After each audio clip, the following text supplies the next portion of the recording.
Chapter 74. When Yi Futian returned to the school of the finance star, Yi Qingxian was still there. When Yi Futian returned to the school of the finance star, Yi Qingxian was still there. Didn't you go to see your girlfriend? Why are you back? Yi Qingxian asked with a smile. Yi Futian furrowed his brows. It was too shameful to say. Qingxian, how is Zhuqing's skill? He asked. You met Zhuqing. Yi Qingxuan's pretty eyes went blank.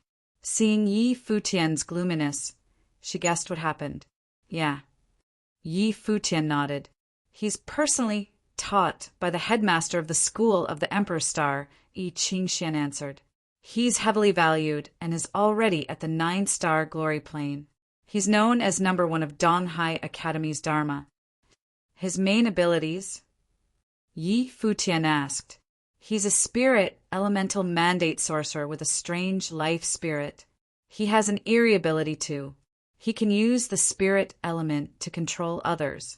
He's also good at the wood element and is extremely dangerous, Yi Qingxian said. A controlling mandate sorcerer. No wonder. Something flickered past Yi Futian's expression.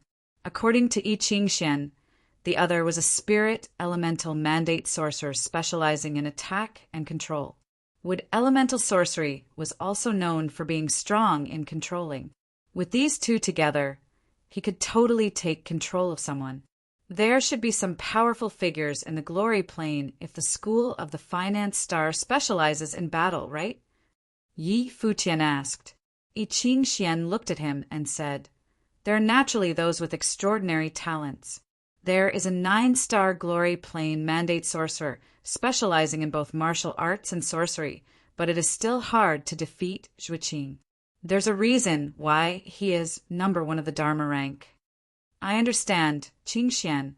Help me spread news that, Yi Futian smiled and said, even if I lost last time at the Luo Palace, I've had a breakthrough in my planes. I will challenge Zhou Mu again tomorrow to continue the battle between my master, the Qin Devil, and the Art Saint. I hope the students of Donghai Academy will come witness it. Hearing this, Yi Qingxian was confused. She asked, Didn't you say you didn't lose last time? Since they're saying I lost, then just play along. Yi Futian smiled confidently.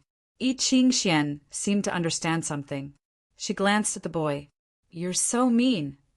Zhou Mu's reputation would be destroyed if he was defeated yesterday. Yu Sheng, Yi Futian called.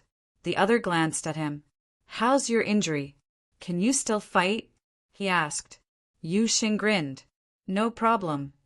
Yi Qingxian looked at them with sparkling eyes. She wondered what Yi Futian was planning. I'll go now, she said. Soon, the school of the finance star released news that Yi Futian would challenge Zhou Mu again tomorrow and invited everyone to watch. This time, Yi Futian said he would continue the past battle between the Qin Devil and Art Saint. It was clear that Yi Futian was extremely confident this time. The location was before the school of the Emperor Star. Zhou Mu's plane was higher than Yi Futian, and this time was to continue an old battle. The reputations of their masters were involved too. It was impossible for Zhou Mu to turn him down. Donghai Academy was bustling. The news naturally traveled to the school of the Emperor Star. This time, everyone paid attention to the battle. Even the big figures were paying attention in the background. The next morning, sunlight fell onto Donghai Academy. The buildings were majestic under the glow. The school of the Emperor Star seemed like the strongest of Donghai Academy and dominated the other 6 schools. With this background, it naturally seemed more imposing. Today, many people gathered before it early in the morning. They were waiting for news and anticipating something. Many years ago, 2 legendary figures appeared from the school of the Emperor Star.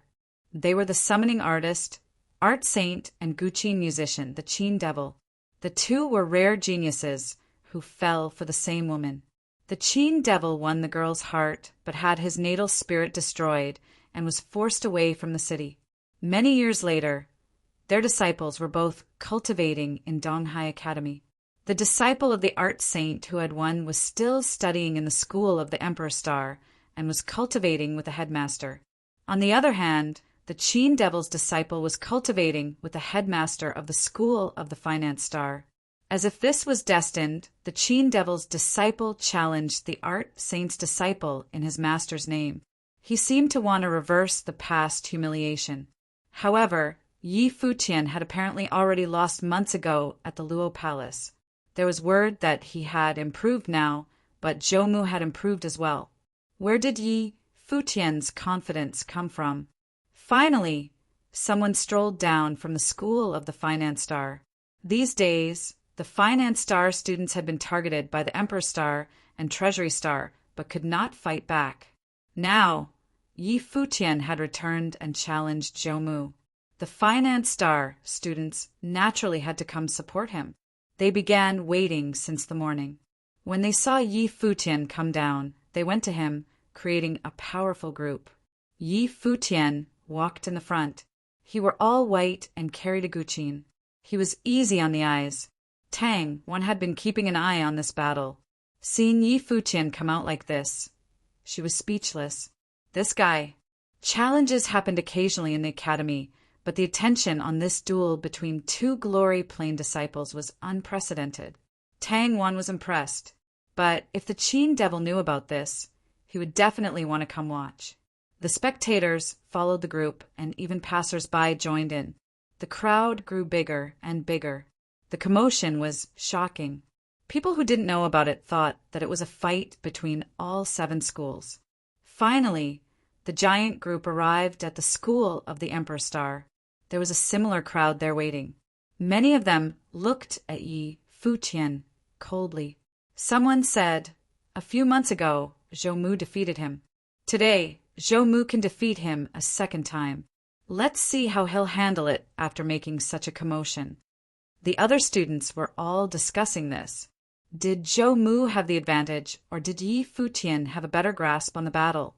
Yi Futian sat down before the school and placed his guqin before him. Soon, there was a graceful melody. Yi Futian was playing without regard to anyone else. In the pavilion, many big figures looked down coldly at the giant crowd. Yi Futian was just here to stir trouble. At this time, a group walked down from the school. Zhou Mu was one of them. His eyes were frigid. He approached Yi Futian step by step. The music stopped suddenly. Yi Futian looked up with clear and clean eyes at Zhou Mu. He smiled and said, "I am Yi Futian, disciple of the Qin Devil, 5-star glory plane." Yi Futian was fighting under the name of the Qin Devil's disciple. He had a guqin before him. The location was where the Qin Devil had once studied at. The significance went without saying. He was fighting for his professor. "Zhou Mu, disciple of the art saint, 6-star glory plane," Zhou Mu replied coldly. "Please," Yi Futian said nonchalantly. Lowering his head, he thrummed the instrument strings. Music notes sounded. The strings and hearts all trembled. Since this was a fight for his professor, he would use musical spells. "This piece is the decree of the general." As soon as he finished, notes streamed out of the instrument endlessly. At this moment, a beautiful image appeared in everyone's minds. They seemed to have been transported to a battlefield. The war drums shook the sky as the soldiers went to war. Spiritual qi grouped around Zhou Mu. He used his finger as a brush to paint in the air. An invisible sound wave descended. It hit Zhou Mu in the front and knocked his painting down. At the same time, the sound wave pierced into his brain. His mind shook. Yi Futian's music spells were able to affect him now. Compared to last time, Yi Futian's skills seemed to have increased greatly. Zhou Mu's expression grew more serious. The spiritual qi grew more terrifying.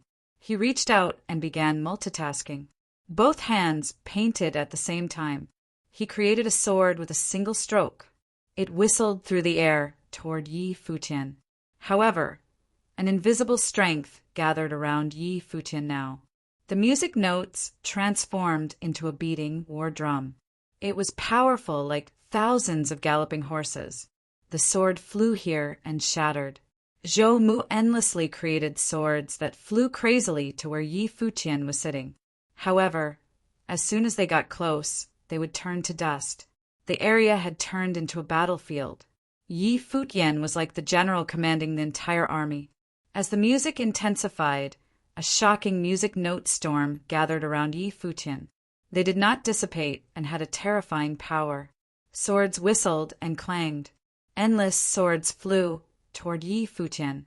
However, the people only heard the war, drums shaking the earth. The ground quaked and shattered the swords. Such terrifying musical spells. I don't know if Zhou Mu's demons will be able to resist it if Yi Futian keeps playing, someone said. The spectators could feel that Yi Futian's music notes were still gathering and strengthening. He seemed to be gathering a military with thousands of soldiers and horses. They would shatter everything with the general's decree. Finally, Zhou Mu finished. He had drawn a golden ape made completely out of gold. It ran toward Yi Futian. The earth shook with its steps. What a strong summoned beast! Yi Futian had given Zhou Mu time for him to wildly use his spiritual qi to draw. The spectators were nervous. The golden ape stepped into the storm around Yi Futian. There were giant booms. At that moment, in the battlefield made of music notes, the war drums shattered everything. Thousands of horses galloped out. Everything in the path of the music storm turned to dust. The golden ape cracked endlessly, but, just like last time, it still kept going toward Yi Futian. The ending, though, was different this time. Yi Futian kept playing. The endless power rolled past. With a boom, the golden ape's body was pulverized, turning into spiritual qi. Zhou Mu's expression changed drastically. His life spirit appeared behind him as he continued drawing. "You really think you won last time?"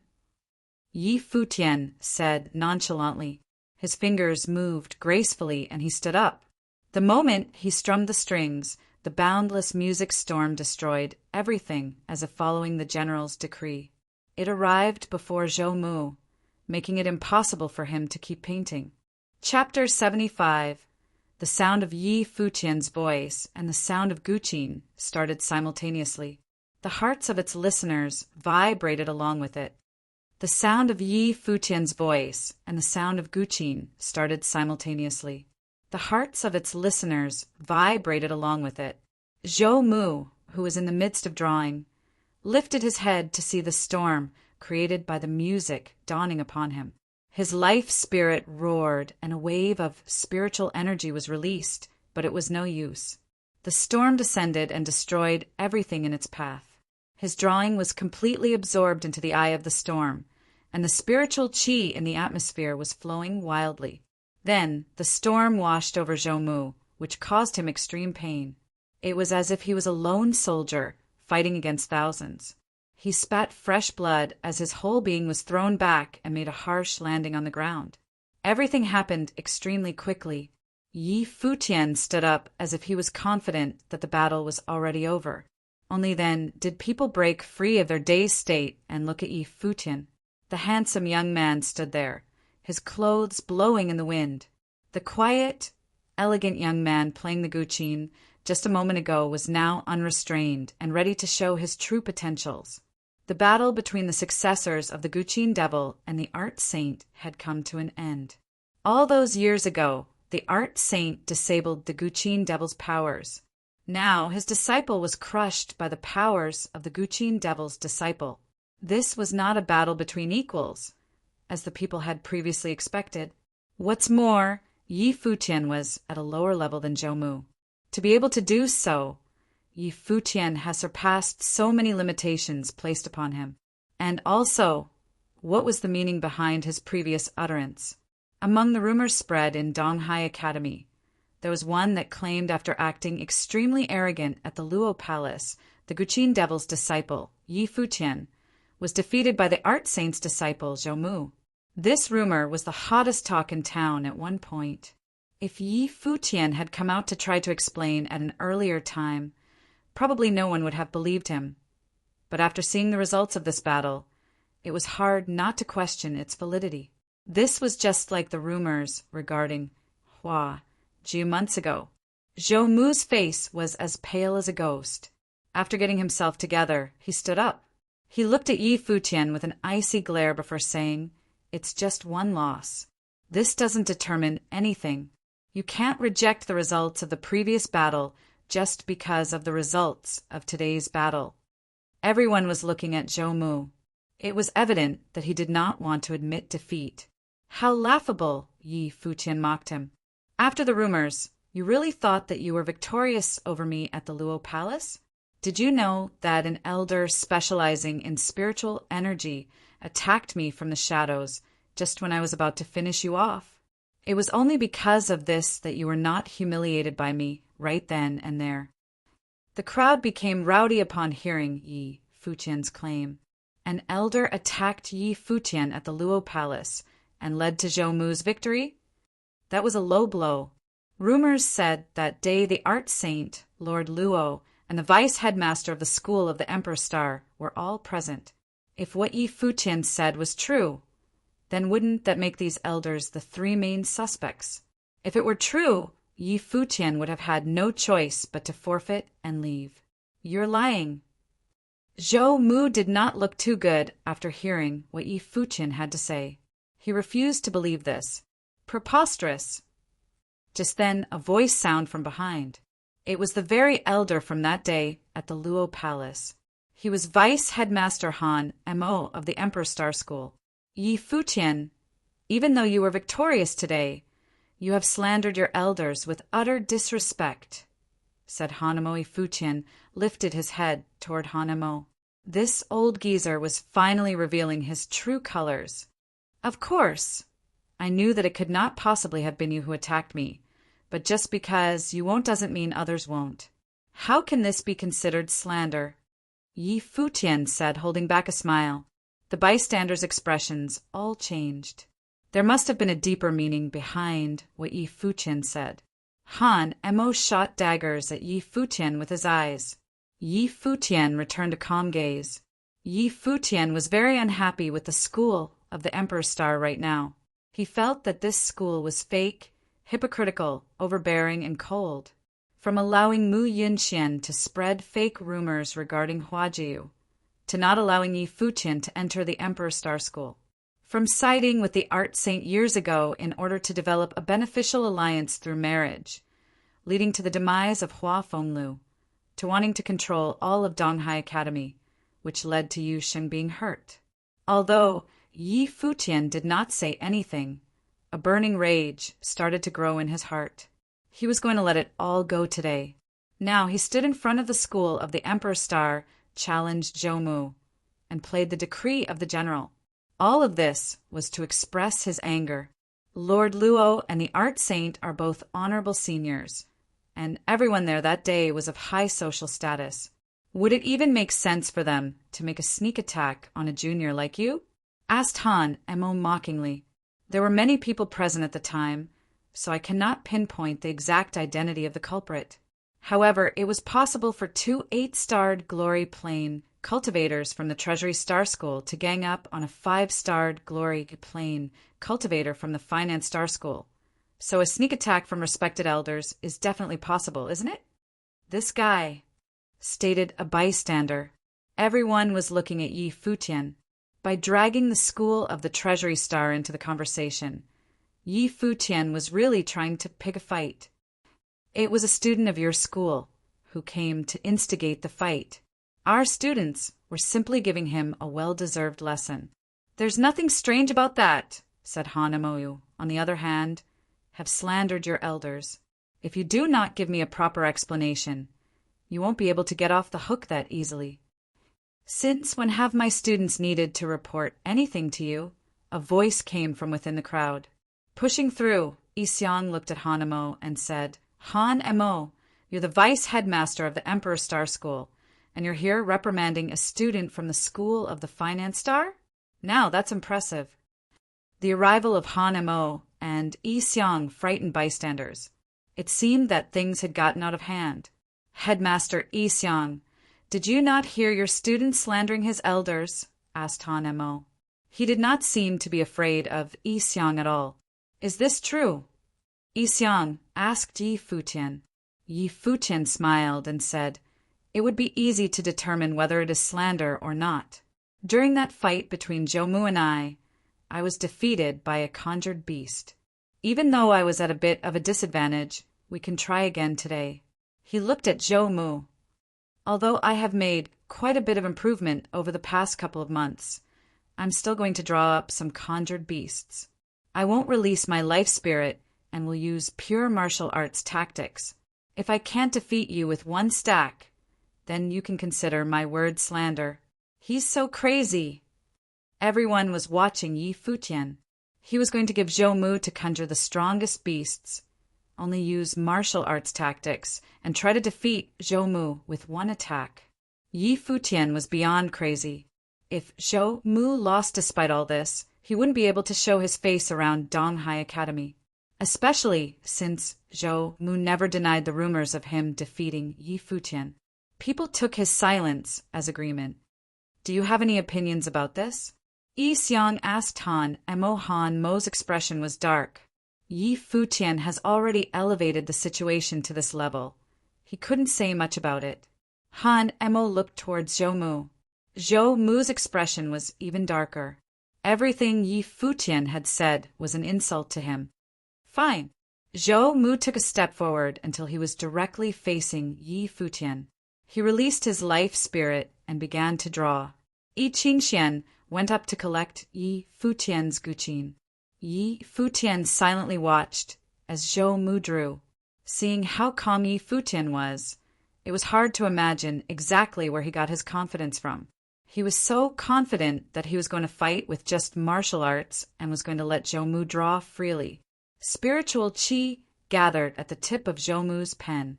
Right now, he looked so serious as he focused all his attention on his work. Gradually, it became clear to the people that Zhou Mu was drawing an extremely lifelike golden dragon. It looked like it was about to fly into the skies at any moment. The giant golden dragon contained a frightening amount of spiritual qi. Zhou Mu even drew out the detailed scales of the dragon. It was so lifelike and seemed to be so powerful. Onlookers began to worry for Yi Futian. Was he really going to be able to withstand Zhou Mu's attacks by using only martial arts? Zhou Mu ignored everything around him and focused on his drawing. He perfected every little detail. As the disciple of the art saint, his natural gift was not a question. It was only because his opponent was Yi Futian that he seemed weak. Finally, Zhou Mu added his last stroke. An enormous golden dragon revolved around his body. The light from Zhou Mu's life spirit doubled as a force field around the dragon. This made the dragon look even more menacing. It stared at Yi Futian. So powerful. Everyone was looking at the dragon, and just one look was enough to give them a fright. Yi Futian looked calm as ever and reached out his hand. A golden orb of spiritual qi gathered in the palm of his hand. Slowly, the spiritual qi formed into a large golden rod. This was not considered sorcery. It was forming weapons from spiritual qi and belonged to the martial arts category. As soon as Yi Futian gripped the rod, a force of powerful rushed from his body. His intent of battle was shocking. An invisible force of power gathered in his body, growing stronger and stronger. Everyone could feel that the atmosphere around Yi Futian was now a little different. He was insufferably arrogant, like a young war god. Zhou Mu made his move. He took steps forward, and as if a part of his body, the giant golden dragon moved with him. A loud roar from Zhou Mu, and the mystical dragon was sent charging at Yi Futian. Boom! Yi Futian also stepped forward. The ground vibrated under his feet. A frightening force gathered in his body. "Die!" yelled Zhou Mu in rage. The dragon was headed toward Yi Futian. Yi Futian waved the golden rod in his hand around. The spiritual energy became one with nature and was aimed for the golden dragon. The first attack of the 9 heavenly attacks, Genesis. The golden rod smashed down on the head of the golden dragon, functioning like the sharpest weapon on earth. The rod cut the body of the dragon in half. This scene sent a shiver down the spines of the people in the audience. The young war god was powerful as always and was going to destroy everything in his path. Even if it were a real dragon, he was going to split it in half. Boom! The giant dragon exploded and the golden rod disappeared along with it. However, Yi Futian's hand was now wrapped around Zhou Mu's neck, lifting him off the ground. At this moment, Zhou Mu had a helpless expression on his face. Yi Futian lifted his head slightly and looked Zhou Mu in the eyes. "How did you defeat me last time?" Zhou Mu did not reply, because he couldn't reply. Yi Futian turned to face Han Mo peacefully. He said, "This is the extent of the Emperor Star School's genius. From this day on, there will be no more battles of the Qin Devil and the Art Saint's successor because he, Zhou Mu, is not worthy." Finishing what he had to say, Yi Futian swung his arms and tossed Zhou Mu in the direction of the school of the Emperor Star. Chapter 76. Everyone watched as Yi Futian tossed Zhou Mu before the school of the Emperor Star Pavilion. Seeing such a talent fall to the ground, they felt unsettled. Zhou Mu, disciple of the Art Saint, was currently cultivating with the headmaster of the school of the Emperor Star. But today he was first defeated by Yi Futian's Guqin and then wiped out by a stick. After this, there would no longer be any fights between the successors of the Qin Devil and Art Saint. Zhou Mu no longer qualified. Everyone watched as Yi Futian tossed Zhou Mu before the school of the Emperor Star Pavilion. Seeing such a talent fall to the ground, they felt unsettled. Zhou Mu, disciple of the Art Saint, was currently cultivating with the headmaster of the school of the Emperor Star. But today he was first defeated by Yi Futian's Guqin and then wiped out by a stick. After this, there would no longer be any fights between the successors of the Qin Devil and Art Saint. Zhou Mu no longer qualified. The results could not be described using winner and loser. They were not even at the same level with Zhou Mu at a higher plane. Any battles in the future would be meaningless. Of course, this did not mean that Zhou Mu was not powerful. Yi Futian was just abnormal. At the top of the pavilion, a beautiful figure stood quietly. There was a smile in her eyes, and it was breathtaking. If her father saw this, he must be very proud. However, the others' expressions were uncomfortable and even somber. Yi Futian had said that the school of the Emperor Star's prodigy was nothing much. The prodigy that cultivated with the headmaster of the school had been squashed. Yi Futian looked up to Han Mo and said, "Senior, you witnessed the battle at the Luo Palace. Do you still think Zhou Mu has the ability to defeat me?" Han Mo looked at Yi Futian. There was a cold glint in his sharp eyes. This guy doesn't leave any dignity for others, the spectators thought. He had used his powerful talent to prove that someone had attacked him secretly at the Luo Palace. Han Mo, who had accused Yi Futian of slander, now looked awkward. Some people were even wondering if this event had something to do with Han Mo. "Perhaps you had purposely hidden your true ability that day," someone said in the group of Emperor Star students. It was Zhuo Qing, the one Yi Futian had met yesterday. He had stopped Yi Futian from going to find Hua Jiu at the school, thus resulting in this battle. Yes, perhaps I was too lowly and purposely hid my true ability, and then spread rumors that I am not as good as Zhou Mu so I could slander him, Yi Futian said with a smile. Everyone became speechless. This guy was good at sarcasm. "Junior Yi, you are acting so arrogantly before the school of the Emperor Star, and even insulted my school. What do you want?" Zhuo Qing glared at Yi Futian with burning eyes. Looking at him, Yi Futian smiled brightly.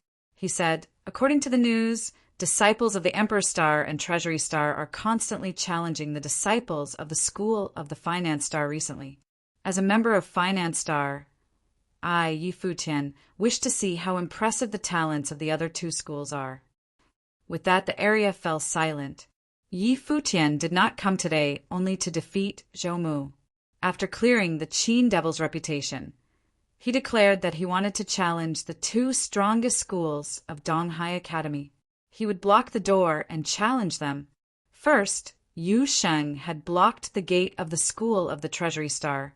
Now, Yi Futian would make camp outside the Emperor Star. He was mad. Han Mo's expression darkened, and he sneered. He could not believe someone would do this to the Emperor Star. He asked coldly, "How would you like to challenge us?" "Yu Sheng," Yi Futian called. Yu Sheng was prepared. He strode out and was beside Yi Futian quickly. When the two stood side by side, the others of Donghai Academy finally realized just how outstanding these two youths were. They had just entered this year and made a name for themselves through battles. I heard that a few days ago, 2 8-star glory planes from the school of the Treasury Star had teamed up to defeat my brother. So powerful, huh? Is there no one good enough to come out from the Treasury Star? Yi Futian said nonchalantly. He dragged the Treasury Star in. He needed to take revenge for Yu Sheng. Since he wanted to challenge us, he should have been prepared. Is he a sore loser? A powerful student from Treasury Star replied coldly after hearing the question. Yi Futian glanced at the other and smirked. If that's the case, I'd like to witness the power of the 8-star glory plane prodigies. We are 5-star glory planes.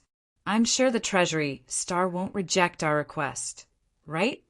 Yi Futian and Yu Sheng were both at the 5-star glory plane. Those who had defeated Yu Sheng were at the 8-star glory plane. They had no excuse to reject Yi Futian. Two figures walked out of the Treasury Star crowd. They had just come to watch and did not expect to be involved by Yi Futian. Since this was the case, they could only humor Yi Futian. Lun Chofeng from the Treasury Star, Jiang Kuan from the Treasure Star. The two stood quietly and calmly. They were both at the 8-star glory plane. Lun Chofeng was also a mandate sorcery and extremely powerful. Yu Sheng and Yi Futian were powerful, but they were at a much lower plane. The two from the Treasury Star were confident that if they worked together, they would definitely win. I hope you will be satisfied with the loss this time. Lun Chofeng smiled as if mocking Yi Futian. As soon as he finished, Lun Chofeng stood behind Jiang Kuan. A terrible wind appeared on him. Not only did it descend onto his body, it also fell onto Jiang Kuan. Then Lun Chofeng shot into the sky. Jiang Kuan was still on the ground, shrouded in wind. Seeing this, Yi Futian realized that Yu Sheng's defeat was understandable. Yu Sheng had not entered the Dharma rank yet and could not fly. Yu Sheng, I'll support while you take revenge yourself, Yi Futian said. Okay. Yu Sheng nodded and stood before Yi Futian. Strong wind spirit gathered around Yu Sheng, wrapping around him. A dark gold armor appeared, covering his entire body. This was the strength of his element. The wind element was Yi Futian's. Aggressive power burst from Yu Sheng. He stepped forward to Jiang Kuan over the shaking ground. Yi Futian followed closely. Beautiful golden wings appeared. Wish, wish. The scary windstorm transformed into circular blades. They sliced down from Lun Chofeng, whistling through the air. Boom! Yu Sheng's footsteps thudded on the ground.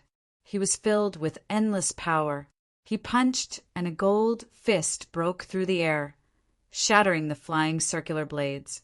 At the same time, a terrifying thunderstorm burst from Jiang Kuan at the front. The shadow of a thunderbolt appeared on his body. It transformed into a humanoid shape. The brewing thunderbolt was full of pressure. Feeling the pressure of the spell, Yi Futian contacted with the metal element spirit, adding another layer of armor on Yu Sheng. The next moment, the thunderbolt's shadow descended. It fell onto Yu Sheng with destructive power. The thunder spell was able to slice someone apart with the thunderbolt's power. When the spell descended, Yu Sheng's armor was torn apart. Then it attacked Yu Sheng's dark gold body. Electricity ran through his body. His powerful muscles trembled, but his steps did not falter. In the air, Lun Chofeng scoffed. The next moment, Jiang Kuan was wrapped in the wind spell and flew up too. Yu Sheng, Yi Futian called. The two worked together with tacit agreement. Yu Sheng jumped and sprang into the air. The powerful momentum was paired with Yi Futian's wind spell, helping him rush toward Jiang Kuan like the wind. What a joke! Lung Qiufeng looked disdainful. With his supportive control, Yu Sheng would be unable to touch Jiang Kuan. Even if he was extremely strong, he would not be able to use his skills. Yi Futian was spiraling up as his wings flapped. At this moment, the wings began glowing green and flapped crazily in the air. With a sound like a waterfall, Jiang Kuan suddenly stopped in the air. He was stunned. Looking down, he saw vines on his body. Starting at his legs, they wrapped around him. It's the wood element. The spectators below were shaken. Since when was Yi Futian good at this? Lung Qiufeng's expression changed as well. This sudden change had interrupted his rhythm. He wanted to react, but saw that Yu Sheng had already arrived and sent a fist at Jiang Kuan. Jiang Kuan was not a wind elemental sorcerer and was not good at flying. He needed Lung Qiufeng's control. How could he dodge this blow? There was a thud, and one could faintly hear the sound of bones cracking. Yu Sheng was so strong that Jiang Kuan spat out blood. Yi Futian used the vines to drag Jiang Kuan back. He dropped to the ground and flung the vines. Jiang Kuan smashed onto the ground, blood spurting out of his mouth. He shook uncontrollably. The people of Treasury Star looked at this with dark faces. They were so embarrassed, so violent many people thought. Yi Futian was helping Yu Sheng vent his anger. The two 8-star glory planes had worked together to beat Yu Sheng. Yi Futian was obviously pissed. Lung Qiufeng was stunned by this scene. He glanced at Yi Futian and Yu Sheng on the ground, his eyes turning frigid. He had never expected that Yi Futian would be a wood elemental sorcerer who specialized in control. An 8-star glory plane talent of the school of the Treasury Star? Yi Futian mocked. Then he tossed Jiang Kuan into the direction of his school's crowd without looking. Instead, he looked up into the air and said coldly, "There's another one." Boom! Chaotic power burst from Lung Qiufeng's body. A shadow appeared behind him. It was an extremely burly demon lion. It was entirely white and seemed to be made from stone. This was Lung Qiufeng's life spirit, the stone lion. It contained Lung Qiufeng's strong earth elemental talent. It also provided him with terrible strength. Therefore, he also cultivated with martial arts. Other than that, he also had the wind elemental talent. Thus, Lung Qiufeng was a wind and earth bi-elemental mandate sorcerer and martial artist. You will pay for this. Lung Qiufeng looked down at the two. The earth element spirit gathered around him, covering his body with stone armor. A stone spear appeared in his hands. He's a lot stronger than Jiang Kuan, Yu Sheng said quietly. The ending will be the same, Yi Futian uttered. The rock life spirit appeared behind him. The golden feathers had become so brilliant. Chapter 77. Even the score. Chapter 77. Even the score Lung Qiufeng glared at the arrogant Yi Futian. Then wind and earth, bi-elemental spiritual qi, gathered in front of him. A row of stone-tipped spears appeared, encapsulating the power of the wind. Attack! Lung Qiufeng commanded the spears. In a split second, the sorceries of wind and earth joined together within the spears and charged towards Yi Futian and Yu Sheng. Yu Sheng stood in front of Yi Futian, radiating a dim golden light. With a loud roar, Yu Sheng threw out his fists, and in the blink of an eye, the spears were destroyed. Go, said Yi Futian from behind. The sorcery of wind descended upon Yu Sheng, and he raced forward. With a single step on the solid ground, his body was launched into the air at the speed of light. In the same moment, because of the aid from Yi Futian's wind sorcery, Yu Sheng was able to ascend even higher into the sky and charged at Lung Qiufeng with full force. The shadows of 1,000 fists approached Lung Qiufeng, ready to destroy everything in its way. This power. Everyone was speechless. A person's gift was truly dependent on fate. If Yi Sheng specialized in wind sorcery, he would never have lost against his two opponents the last time. Yi Xiang was very pleased to see Yu Sheng attack with the battle tactics he had learned. Yu Sheng seemed to be innately suitable for cultivation in all sorts of explosive tactics.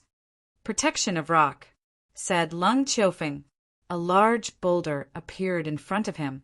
This was an extremely powerful defense spell. However, after a loud explosion, the boulder was in pieces and Yu Sheng appeared in the air above him. However, Lung Qiufeng did not retreat. Even though Yu Sheng was like a monster, Lung Qiufeng was still of a higher level than him. Plus, Lung Qiufeng's life spirit was able to give him immense power. The image of a large stone lion overlapped on top of Lung Qiufeng's figure. The spear in his hand shot towards Yu Sheng. Around the tip of the spear collected both wind and earth's spiritual qi. The shadows of the 1,000 fists turned into stone and dissipated into ashes upon meeting with the tip of the spear. Yu Sheng descended with the force of a war god. His body emanated a forceful aura. Golden thorns appeared on his arms, and his fist was thrown out to meet the spear. However, before the two could even meet, Yu Sheng's arms froze. Then, the stone that had just formed on his arms were absorbed by the golden thorns. His body had turned into a sort of fearsome black hole. Finally, as everyone watched in shock, Yu Sheng's fist finally met with the stone-tipped spear. His fist was seemingly even more powerful and stronger than the weapon. Boom! After the loud commotion, Yu Sheng, who was previously protected by the shadows of 1,000 fists, was now defenseless and bleeding. Though Lung Qiufeng's spear was now destroyed as well. Both of the young men fell back in midair. Yu Sheng's arm shook. Ling Qiufeng was not doing too well either. The force of the 1,000 fists transmitted through the spear onto his arms, which were now numb. Just then, Lung Qiufeng felt something amiss. Out of the corner of his eye, he saw a flash of gold. The audience on the ground watched, wide-eyed. They saw a figure appear behind Lung Qiufeng. Vines appeared, blocking off Lung Qiufeng's exit. Then they began to wrap around his body rapidly. Would sorcery, the lock of 1,000 vines? How could a 5-starred glory plane cultivator create such a fearsome effect? Onlookers watched as the vines appeared endlessly like frightening tentacles. Lung Qiufeng was then swept up in hurricane winds and brought higher into the sky. The powerful wind sorcery cut straight through the vines like a sharp blade. A sharp sound was emitted, and the jade-green vines now shone with a dim, golden light. This made the vines stronger than before, but it was still no match for Lung Qiufeng's wind sorcery. Many of the vines were cut through with ease. However, the relentless vines were endless and continued to creep up Lung Qiufeng's body, wrapping him up tightly. Again, with the aid of Yi Futian's wind sorcery, Yu Sheng was carried up to where Lung Qiufeng was. Lung Qiufeng's expression changed and let out a scream. He struggled to get out of the vines. Yu Sheng threw his fist at Lung Qiufeng. The sloppy defense Lung Qiufeng put up was broken easily, and the punch landed on his chest. The vines disappeared. Yu Sheng now had Lung Qiufeng in his grasp. The two of them began to descend from the skies. Yu Sheng ruthlessly threw Lung Qiufeng into the ground. Another loud noise erupted, and the surface of the ground split open. Lung Qiufeng laid there, twitching, becoming one with the dirt on the ground. Yi Futian landed on the ground softly and stared at Lung Qiufeng coldly. To him, Yi Futian asked, "Does it feel good fighting 2-on-1? Last time at the School of the Treasury Star, Yu Sheng was defeated by Lung Qiufeng and Jiang Kun. Just now, Yi Futian and Yu Sheng joined hands to hand Lung Qiufeng a brutal defeat. Of course, Jiang Kun had already been defeated prior to this. 2 5-starred glory plane cultivators challenged 2 8-starred glory plane cultivators from the School of the Treasury Star and came out victorious. 2 monsters, the people commented about Yu Sheng and Yi Futian. They shook in their shoes. The strength Yu Sheng possessed was inhuman. A lot of people had disagreed when others claimed Yu Sheng may be the most gifted martial arts student in all of Donghai Academy. But after the previous battle at the Treasury Star School and today's battle, there would not be a single person who could deny this fact any longer. Who else would possess such explosive powers? It was not a question as to why Headmaster Yi Xiang of the School of the Finance Star, who specialized in combat, chose Yu Sheng to be his discipline. Yi Futian was equally as monstrous, a bi-elemental mandate sorcerer of metal and wind with a rock spirit. He was also a musical sorcerer. Furthermore, he had just revealed his gifts in the wood element and also cultivated in martial arts. He was simply good at everything. Some people thought, could it be possible that Yi Futian is hiding his gifts in other elements as well? It was possible that the only person who was able to beat him in terms of elemental gifts was the girl genius from the school of the Emperor Star, Huajiu. However, she would most likely be unwilling to make a move. Other than the time she was trying to get into the academy, she had not used her powers. Huajiu also rarely stepped out of the Emperor Star School. The last time she came out onto the main campus was when she personally spoke up regarding the rumors about her and Mu Yunxian. The school of the Treasury Star really lost all face this time, thought everyone in the crowd. They watched as Yu Sheng picked up Lung Qiufeng and threw him in the direction of the Treasury Star School. It was a direct, domineering, and slightly insulting action. It was obvious that Yu Sheng was unhappy with what had happened during their previous battle. His opponents were able to soar through the skies, while he was stuck on the ground, not even able to make contact with them. He was finally able to get payback today. This is the capability of 8-starred Glory Plane cultivators in the School of the Treasury Star. Stop making fools of yourselves at Donghai Academy, Yi Futian said calmly. The expressions on the faces of students of the Treasury Star turned more and more sour. Everyone was speechless upon hearing Yi Futian's words. He came today with revenge on his mind and was not going easy on them, whether it be the students of the Treasury Star School or the Emperor Star School. First, Yi Futian defeated Zhou Mu. Then he assisted Yu Sheng in defeating Lung Qiufeng and Jiang Qun. What was he going to do next? At this moment, everyone saw Yi Futian walk to the side. He looked towards the school of the Emperor Star and said with a smile, I came here yesterday seeking my girlfriend, but senior brother Zhuqing did not allow me to enter. He told me the Emperor Star School was full of genius cultivators and that I was no match for Zhou Mu. It was because of this that I came today. Sadly, I am disappointed by Zhou Mu abilities. Now that I have proved myself to be more capable than Zhou Mu, I am curious about the abilities of these other geniuses. Both Yu Sheng and myself are 5-starred Glory Plane students of the Finance Star School. Would any students of the self-proclaimed top school at Donghai Academy, the school of the Emperor Star, be willing to challenge us? If any students of the same plane are willing, you may choose to challenge either one of us. The students of the Emperor Star School did not know what to do. Same-level cultivators to fight against these two freaks? It was possible that Huajiu could give a try, but her schoolmates knew things that everyone else did not. So, they knew that she would never battle Yi Futian. The onlooking crowd was speechless. They all shared a thought about how shameless Yi Futian was. 2 8-starred Glory Plane cultivators had already lost to Yi Futian and Yu Sheng. Now he was asking students of the same plane to challenge them. Wouldn't that be digging their own grave? However, there was nothing that the students of the school of the Emperor Star could complain about. They were the ones who bragged about housing many genius cultivators and claimed to be the top school of Donghai Academy. Asking to challenge students of the same plane should not be considered too out of line. Also, Yi Futian's girlfriend was in the Emperor Star School? What was going on?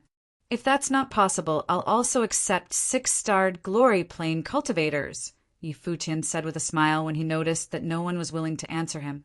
Han Mo's expression darkened. 6-starred Glory Plane cultivator? Zhou Mu already tried, defeated with one rod. Then what about 7-starred? Yi Futian continued. Yesterday, senior brother Zhuqing said that the Emperor Star School was packed full with geniuses. What's going on today? Everyone turned their attention toward Zhuqing, only to see the normally gentlemanly Zhuqing with a dark face. He forced a smile and said, Junior brother Yi, since you're trying to provoke my fellow schoolmates into a challenge, what's the need to bring up planes? So, what senior brother Zhua is trying to say is that I should ignore planes and fight against students 5 planes above me? Maybe even those in the Dharma plane. Yi Futian laughed. Is this what the students of your school have been doing to my fellow schoolmates these past days? Why don't you try to challenge Dharma plane students in my school, senior brother?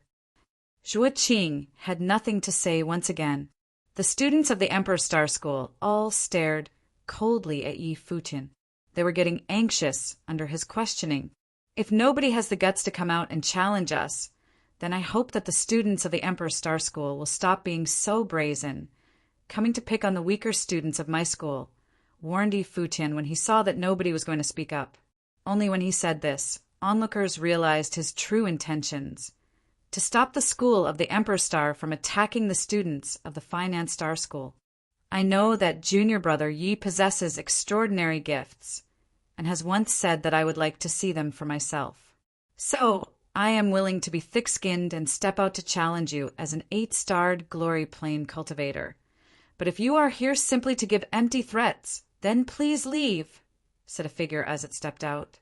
A handsome young man, one of the geniuses in Emperor Star School, walked towards Yi Futian and introduced himself. Student of the school of the Emperor Star, Mu Yunxian, 8-starred glory plane. As soon as he heard this name, Yu Xing took a large step forward. His body radiated a powerful force. Yu Sheng called Yi Futian. Yu Sheng halted. Let me, said Yi Futian. Yu Xing nodded and retreated. Yi Futian looked at Mu Yunxian. A sarcastic smile spread across his face, and he continued, You're not just thick-skinned. I feel ashamed simply attending the same academy as you. You. Mu Yunxian broke his facade immediately. His expression darkened. Yi Futian stood quietly, and a powerful aura emanated from him. His clothes moved without wind. Since you have the guts to step up, then I'll also settle the incident of you spreading rumors about my girlfriend. Let's even the score today, said Yi Futian calmly. After he spoke, there was silence. Chapter 78. Face It Holding Hands. Chapter 78. Face It Holding Hands. Mu Yunxian had hurt Yi Futian's girlfriend while spreading rumors? Earlier, Yi Futian had also said that his girlfriend was from the school of the Emperor Star. Thinking of the rumors that had spread around Donghai Academy earlier, everyone stared at Yi Futian. Months ago, that fairy-like figure had walked down from the school of the Emperor Star and announced to the entire academy that there was nothing between her and Mu Yunxian. She had said that Mu Yunxian could not even be compared to the one she liked.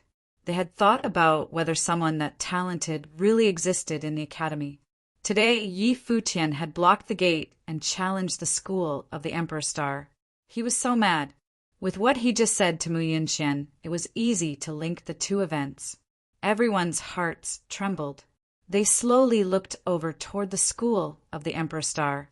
Behind all the students, they saw a beautiful figure standing quietly at the high point. She stood alone, and it seemed that wherever she was, everything else would lose color. Now the beautiful figure moved. She slowly walked down. The other students quickly moved aside and watched her. There was some yearning in their hearts, but they knew it would be an impossible dream. Hua Ji walked down the steps and entered the battlefield. She walked past Mu Yunxian. The boy looked to the side at the scene. There was lust deep in his eyes. Every time he saw this beauty, his heart would be shaken, but he did not exist in her eyes. She had even embarrassed him in front of the entire academy. Hua Ji stood before Yi Futian. Her eyes gazed at him without blinking. Jiu, fight with him. Han Mo said behind them. His expression was so dark and gloomy. However, Hua Jiu completely ignored him. She kept staring at the youth's figure, thinking how impulsive he was. Why are you looking at me like that? Yi Futian stared back at Hua Jiu and shrugged. Why do you think? Hua Jiu said sharply. She sounded angry, but was also whining. Though she was glaring at Yi Futian, there were rich emotions inside her beautiful eyes. Many people felt their hearts breaking. There had been rumors before, but they were only rumors. Now they personally witnessed the fairy of Donghai Academy talk and look at Yi Futian like a little girl. It was a peculiar feeling. With just one sentence and one glance, they experienced the feeling of dating. Many felt moved, but sadly, the voice and eyes were for Yi Futian, not them. Didn't I say that I'll announce it to Donghai Academy? Yi Futian said with a smile. You're so pretty, and everyone keeps thinking about you. It pisses me off. Today's the best chance to tell them that you're mine, and they can just be jealous. Many faces became long at this. Hearing Yi Futian's words, they suddenly wanted to beat him up. This bastard was doing it on purpose. Hua Jiu was the girl of their dreams. Idiot! Hua Jiu reprimanded, still glaring. After that, she continued forward. When she was beside Yi Futian, she reached out gently.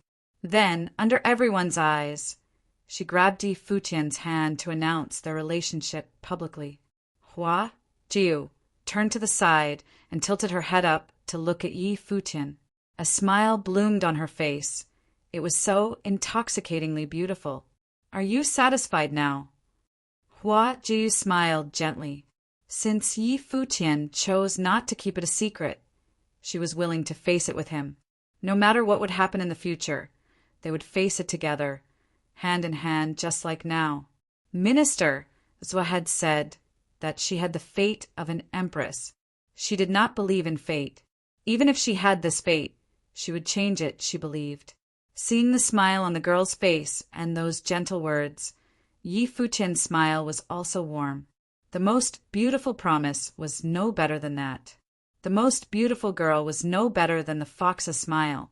So what if he had seen a girl even more beautiful at Mount Tianyao? His godfather had said that his woman would be the empress of the world. If that really happened, his fox's temperament was enough to rule and impress the world. Yes, very satisfied. Yi Futian smiled and nodded. This feeling was amazing. Hey, are you guys done? Someone finally called out, feeling tortured by the public display of affection. I feel like I just got dumped. My heart hurts, someone muttered, a hand to his chest. PSH. In the finance star crowd, Yi Qingxian, who was standing beside Yu Sheng, laughed out loud. Yi Futian was seriously going full out with his affection. However, it was beautiful. Yi Qingxian knew that even though they were smiling and holding hands, there was a heavy burden on this relationship. But despite it, they would face it together. Thinking of this, Yi Qingxian also reached out and touched the arm beside her. Yu Sheng glanced at her and asked, "What's wrong?" Yi Qingxian looked up him with her pretty eyes. Yu Sheng scratched his head. He did not understand the girl, making her so angry she stomped on Yu Sheng's feet. The boy blinked and looked away. Just as Yi Qingxian fumed, a big muscular hand wrapped around her small hand. In an instant, her heart seemed to melt and she smiled like a flower. It seemed that this guy was not so insensitive. He had learned a lot from Yi Futian. In the direction of the school of the Emperor Star, a beautiful figure was watching the two holding hands with smiling eyes. It was Shu Yuan. She was the one who understood Hua Jiu the most in the school. Only she knew how much Hua Jiu really cared about the boy. Jiu had overlooked all the talents in the school of the Emperor Star and become nervous because of the boy's every action. She was practically a fairy, but would become an ignorant little girl once Yi Futian was mentioned. However, the others were not so happy. Yi Futian had become to disgrace them. He had defeated Zhou Mu and humiliated the school. Now he had snatched away their goddess, the top beauty of Donghai Academy. Their hatred toward Yi Futian was obvious. Bitch! A dissonant voice rang out. Mu Yunchuan's face had darkened to the extreme. He looked menacing. His love for Huajiu was no secret because he had not rejected it when Han Mo wanted to use him for the rumors. The relationships between people were strange. When enough people spread the rumors, the other would take notice. Maybe it would become true. However, he never expected that Huajiu and Yi Futian would have been dating already and be so in love. Huajiu had felt disgusted from the rumors, thus leading to everything else. When the goddess he adored publicly humiliated him, telling him to scram, he had endured it. But now, seeing Huajiu act affectionately to Yi Futian with his own eyes, he finally could not take it anymore. Evil thoughts burst within him, and he uttered a word he should not have. Even if Yi Futian had come to mess with the school of the Emperor Star, it was a just fight. However, when Mu Yunxian, star of the school, said that word to Huajiu, the starlet, it was grating to the ear. Many cold stares turned toward Mu Yunxian. They were filled with hatred. Though they were envious of Yi Futian, they could feel the true love between the two as they stood together, so the people still felt happy for them deep down. However, Mu Yunchuan's curse had revealed his personality. Just as Yi Futian had said, cultivating with someone like Mu Yunxian was a disgrace. Huajiu's expression changed. No woman could take being insulted with that word, let alone someone like Huajiu. Yi Futian's heart twinged and felt a chill. However, he repressed his anger and said gently, "Leave it to me." "Okay." Huajiu nodded and stepped back. When Yi Futian glanced at Mu Yunxian, his eyes were filled with a terrifying coldness and murderous intent. Yi Futian, disciple of the school of the Finance Star, 5-star glory plane, now challenges Mu Yunxian. Life and death, will you accept the challenge? Yi Futian said coldly. Everyone's hearts shuddered. Yi Futian had challenged him to a fight of life and death. Crazy, everyone thought. However, if they had a lover like Huajiu, they would not allow anyone to insult her either. No wonder Yi Futian was furious. Mu Yunxian clenched his fists with a sneer. Yi Futian, a 5-star glory plane, dared to start a life and death challenge with him? Earlier, Yi Futian and Yu Xing had worked together to defeat 2 8-star glory plane students. In his opinion, Yi Futian was the reinforcement while Yu Xing was the most powerful. If a 5-star was willing to fight, what could an 8-star glory plane like Mu Yunxian fear? Prepare to die. Mu Yunchuan's expression was so cold. As soon as he finished speaking, a gust of violent wind gathered around him. Then his eyes turned gold. They were extremely sharp. Yi Futian cast his life spirit. The golden rock appeared, and it was beautiful. At the same time, there was a terrifying spiritual qi windstorm. It transformed into a golden cane in his hand. Seeing it, many people shivered with fear. It was the one that had defeated Zhou Mu with a pure martial arts attack. Now, Yi Futian was going to fight for life or death. He would obviously fight at a different level from before. His wings flapped powerfully, and he instantly shot to the sky.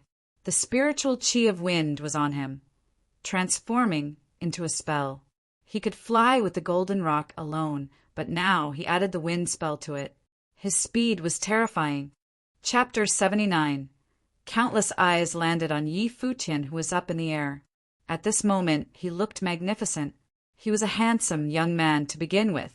Now that the golden rock has been released and wings had appeared on his back, Yi Futian seemed to be basking in a divine light. In his hand was a golden rod, and he was bursting with power. Perhaps, if he gave it all he got, Yi Futian would really be capable of fighting against Mu Yunxian, despite the 3-plane difference between the two. Everyone around shared this thought as they watched Yi Futian challenge one of the school of Emperor Star's genius cultivators. Countless eyes landed on Yi Futian, who was up in the air. At this moment he looked magnificent. He was a handsome young man to begin with. Now that the golden rock has been released and wings had appeared on his back, Yi Futian seemed to be basking in a divine light. In his hand was a golden rod, and he was bursting with power. Perhaps, if he gave it all he got, Yi Futian would really be capable of fighting against Mu Yunxian, despite the three-plane difference between the two.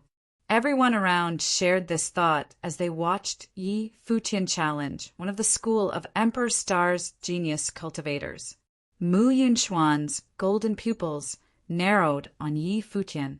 Then his life spirit was released. A golden demon cat appeared. Its eyes were even more demon-like than those of Mu Yunxian. Those eyes had the ability to make people feel uncomfortable when looked at. A golden storm gathered in front of Mu Yunxian and formed sharp golden swords, long and thin. As the swords circled Mu Yunxian, a low whistling of the wind was heard. This was no ordinary metal elemental sorcery, but an extreme control of the metal spiritual qi. Mu Yunxian was mainly a mandate sorcerer of the spirit element. His spiritual energy had a much stronger control over metal spiritual qi than most people. Even a common 9-starred metal sorcerer would not be able to control metal spiritual qi like Mu Yunxian could. With this extraordinary ability, Mu Yunxian did not even need to cultivate in martial arts.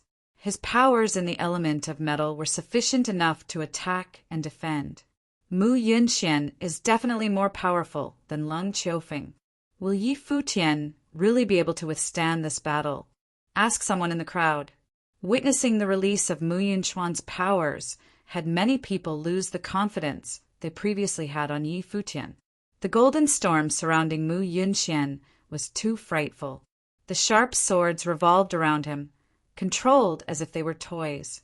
Han and Mo stood quietly in the school of the Emperor Star and observed. Obviously, he could see just how gifted Yi Futian was, but the young man now stood against the school, so they must get rid of him. Since Yi Futian personally proposed a life or death battle, it saved the school a lot of trouble. "Since you're asking for it, I'll let you die," Mu Yunxian said with a cold demeanor. Just as he finished his sentence, the swords around him whistled through the wind and shot towards Yi Futian. In perfect unison, these swords were much more powerful than those drawn by Zhou Mu. After all, there was a huge difference in regards to the planes Zhou Mu and Mu Yunxian were in. The golden rod danced in Yi Futian's hand. He tried to take a step forward when a large force erupted, and the wings appeared on his back. Just like a flash of lightning, Yi Futian shot up into the sky. Mu Yunxian humphed and directed his attention up above. The swords immediately altered their route to continue in their attack on Yi Futian. Even though Mu Yunxian did not specialize in the element of wind, he was not afraid to face a sorcerer who could fly. Yi Futian moved at an incredibly fast speed. His every movement was graceful like a real rock. He zipped through the clouds in the sky, but the swords followed relentlessly. At this moment, the force building up in Yi Futian's body was growing stronger. An equally strong force from the golden storm chased after him. The golden rod he held grew thicker. "Until when do you plan to keep running away from me?" Mu Yunxian asked coldly. Immediately after he spoke, Yi Futian appeared in the air right above him. Yi Futian was no longer dodging the attacks. He held the enormous golden rod and struck downward. Just then, the atmosphere around and even the world seemed to be shaken up. Onlookers almost could not see Yi Futian's figure. To them, there was only the shadow of a rod coming down from the heavens to wipe out everything below. The ferocious swords were no more, turned into ashes by the rod. Mu Yunxian lifted his head and saw Yi Futian coming for him. After this quick glance, the demon cat behind him had a fierce look in its eye. The crazed golden storm recollected into a giant sword. With a scary glint in his eyes, Mu Yunxian screamed, "Kill him!" The giant golden sword shot upward into the sky. Boom!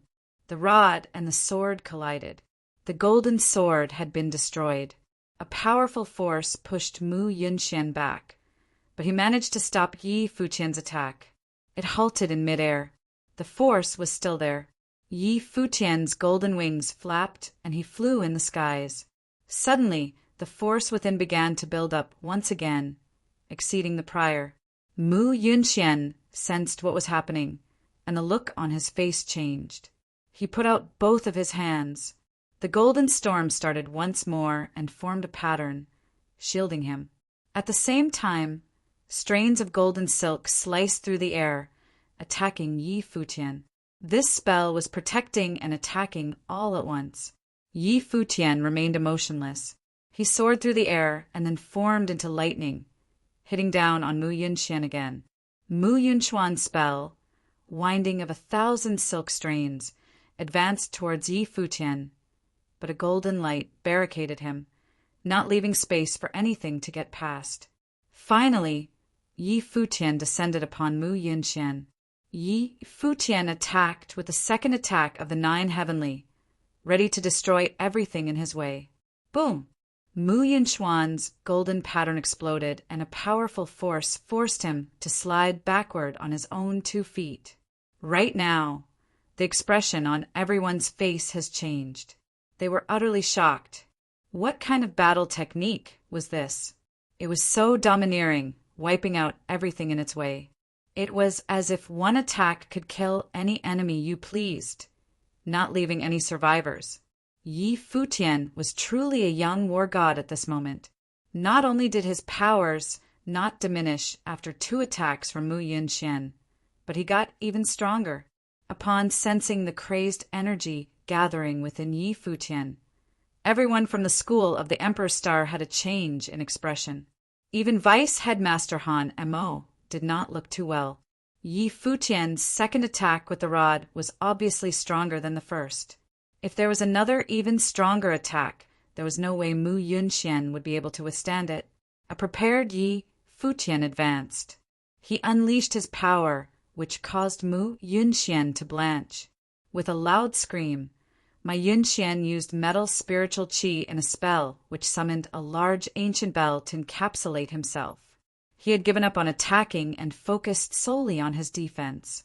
Yi Futian charged ahead at full speed and delivered his third blow. Without any hesitation, the golden rod struck the ancient bell. The bell rang and then cracked. What followed were the blood-curdling screams of Mu Yunxian. After the rod broke through the bell, it landed on Mu Yunxian, throwing him onto the ground. His body slid across the ground, and blood flowed from his mouth. In an instant, the color in his face was gone. It was obviously Mu Yunxian could no longer battle. The people did not know what to say. Their hearts pounded in their chest. Yi Futian was too violent. Looking at his figure, Yi Futian looked majestic and furious. The aura around him made it clear that anyone who tried to stop would only have one result: death. He's so powerful. Many people were excited by this scene. Yi Futian was a great example of how a true man should act. Just then, many people remembered Hua Jiyu's words. She had said that Mu Yunxian was not worthy of being compared to the person she liked.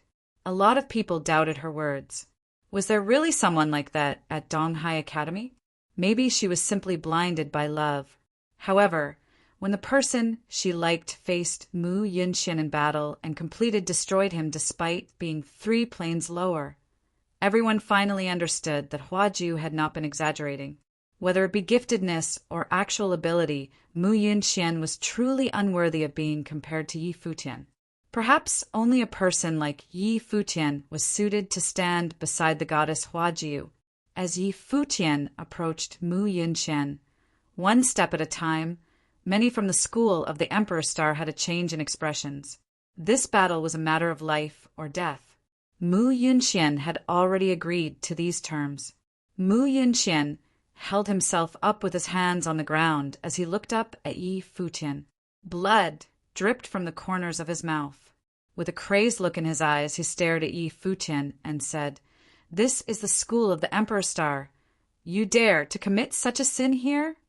Get down on your knees and apologize. I will spare your worthless life then."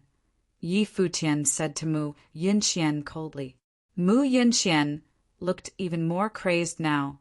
Yi Futian wanted him to kneel down and apologize. Are you done with this nonsense? Han Mo approached. His aura was forceful as he stared at Yi Futian. This is a battle to the death. Have you been watching, Senior? Yi Futian lifted his head to look at Han Mo. You are standing on the Emperor Star School's territory, said Han Mo suddenly. Yi Futian began to laugh. Mockingly, he said, if it were Mu Yunxian who was victorious today, you probably would not hesitate to kill me. Naturally, Han Mo had nothing to say to that. Seeing the vice headmaster step in, Mu Yunxian let out a laugh. You can't kill me now, Yi Futian. Do you really think that you and that bitch will have a happy ending? Yi Futian looked down at him. Mu Yunxian was laughing like a madman. He had obviously been deeply affected by his defeat today. He deepened his voice and said, with those looks, that bitch will definitely end up as someone else's plaything in the future. You're calling out for death. Yi Futian clenched his fist around the golden rod. Then he lifted his arm, ready to strike down at any moment. Vice Headmaster, Mu Yunxian called to Han Mo as he turned to look at the elder. Han Mo took another step forward. The headmaster spoke. Yi Futian, do you want to die? Yi Futian reached his left hand into his shirt and pulled out a badge. He tossed it to Han Mo. Han Mo scrunched his face as he caught the object. Upon realizing what he had in his hands, his expression fell. He mustered in a low voice, the decree of the minister. Minister, Zhuo said, seeing the badge is the same as seeing him. People from the 7 schools of Donghai Academy have witnessed our battle to the death today. So I will take his life now. The golden rod Yi Futian held and struck down. Mu Yunxian was horror-stricken as he watched the rod come down. Several thoughts crossed his mind. He opened his mouth, wanting to say something, but never got the chance to. Bang! The golden rod came down directly through Mu Yunxuan's head. Chapter 80. It was dead silent in the school of the Emperor Star. Countless gazes fell on Yi Futian and the figure who was unmoving on the ground beside him, Mu Yunxian. It was dead silent in the school of the Emperor Star. Countless gazes fell on Yi Futian and the figure who was unmoving on the ground beside him, Mu Yunxian.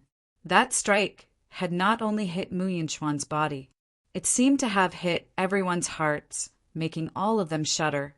Mu Yunxian, top student of the school of the Emperor Star, the disciple of Han Mo, had just been killed before the school. Yi Futian had really dared to strike. Han Mo looked up and glared at Yi Futian. When he received the minister's degree, his heart had wavered and he had hesitated, but then his disciple was killed. With ministers was supporting you. You committed murder in Donghai Academy. Good job, Yi Futian, Han Mo said coldly, tossing the minister's decree to him. Senior, you can ask your own conscience who wants to kill whom. Yi Futian replied indifferently.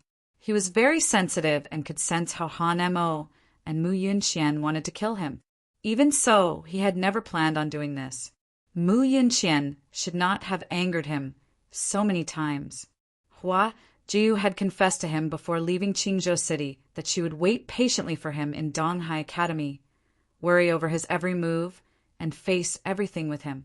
But Mu Yunxian had insulted her like that, and Yi Futian could not allow it. Clean it up, Han Mo said coldly. He turned and walked toward the school of the Emperor Star. The others quickly carried Mu Yunxian away. Many glared at Yi Futian before scurrying away. Today, the school of the Emperor Star had lost all dignity. In this fight of life and death, prodigy Mu Yunxian was killed on the spot by Yi Futian. The students of the other schools studied Yi Futian. He was too crazy. His talent was intimidating, and after he left with Minister Zhuo, he had received the man's favor. He even had the minister decree. It was obvious how highly the minister thought of him. In Donghai Academy, barely anyone's talent could be compared to him. There was Yu Sheng, a natural-born warrior, and Hua Jiu, the starlet of the school of the Emperor Star. The former was Yi Futian's best friend who had entered the school with him and seemed to be very obedient. The latter was his girlfriend. Now, Hua Jiu walked to Yi Futian's side. She lightly pulled on his hand. Yi Futian glanced over and saw her. She asked quietly, "Why were you so brash?" She obviously understood that Yi Futian had done so because he was angry for her. She hated Mu Yinxian, but she also knew that Yi Futian would become the enemy of the Emperor Star because of this. "If anyone says that to you again, I'll act the same way," Yi Futian said with a smile. Hua Jiu lowered her head. She felt warm and fuzzy inside. "I'll go bid farewell to my grandmaster. I won't cultivate here anymore." "Okay." Yi Futian nodded. "What about the future?" "I have you, don't I?" Hua Jiu looked at him with a smile. "Okay." Yi Futian returned the smile. "I'll go now," Hua Jiu said quietly. Yi Futian nodded and let go. Hua Jiu walked toward to the school to bid farewell with her teacher. Since her lover was now against the Emperor Star, she naturally could not remain there. Yi Futian turned and walked toward the school of the Finance Star. His fellow disciples all looked at him with some respect. Today, Yi Futian had helped them vent their anger. "Headmaster, I caused trouble for you," Yi Futian said to Yixiang. "You already killed him." "There's not much to think now," Han Mo said nonchalantly. "If you didn't kill him, he would kill you. Just as you said, if you had lost before, Han Mo would definitely want you dead, and I wouldn't be able to save you either. So, instead of letting them think about how to deal with you, challenging them straightforwardly isn't that bad." Yi Futian eyed Yixiang. His headmaster was so agreeable this time. "Let's go." Yixiang began walking away. Yi Futian walked beside him, and the other students followed behind. Seeing them leave, the spectators dispersed, as well though they still had not calmed down. They had a feeling something would happen in Donghai Academy soon. It was not just a sudden conflict between the school of the Emperor Star and Yi Futian, but a long-time rivalry. However, they finally realized just how strong the youth was. If he could survive, he would definitely become something impressive. On the way back to their school, Yixiang, Yi Futian, Yu Sheng, and Yi Qingxian walked in the front. Yixiang said lightly, "Your reason of challenging the Emperor Star wasn't so simple today." Yi Futian looked up. Yixiang continued, "Forcefully defeating the disciple of the art saint, blocking their gate, revealing your talent, and expressing your attitude toward Hua Ji. Are you trying to prove something to the Nanda clan?" Yi Futian's eyes flashed. Yixiang said, "With the talent you showed off today and the minister's decree, the Nanda clan will definitely pay attention now." "Headmaster, I don't want that either." Yi Futian shook his head and smiled dryly. Since the school of the Emperor Star had suspected his relationship with Hua Jiu, the Nanda clan obviously did too. It was better to make things clear now, since it would come out sooner or later. Yi Futian looked forward and said, "I don't expect to be accepted by the Nanda clan, but I do hope I can win some time for Fox. After a few years, it won't matter if they agree or not." "Well, you're confident," Yixiang said lightly. "What about your other motives? Just confess." Yi Futian looked at Yixiang. Was this man really so sensitive? Yixiang sneered and said, "Since ministers who gave you the minister decree, his attitude toward you is obvious. He must have told you to go to the royal city. That's why you're not scared about making trouble here.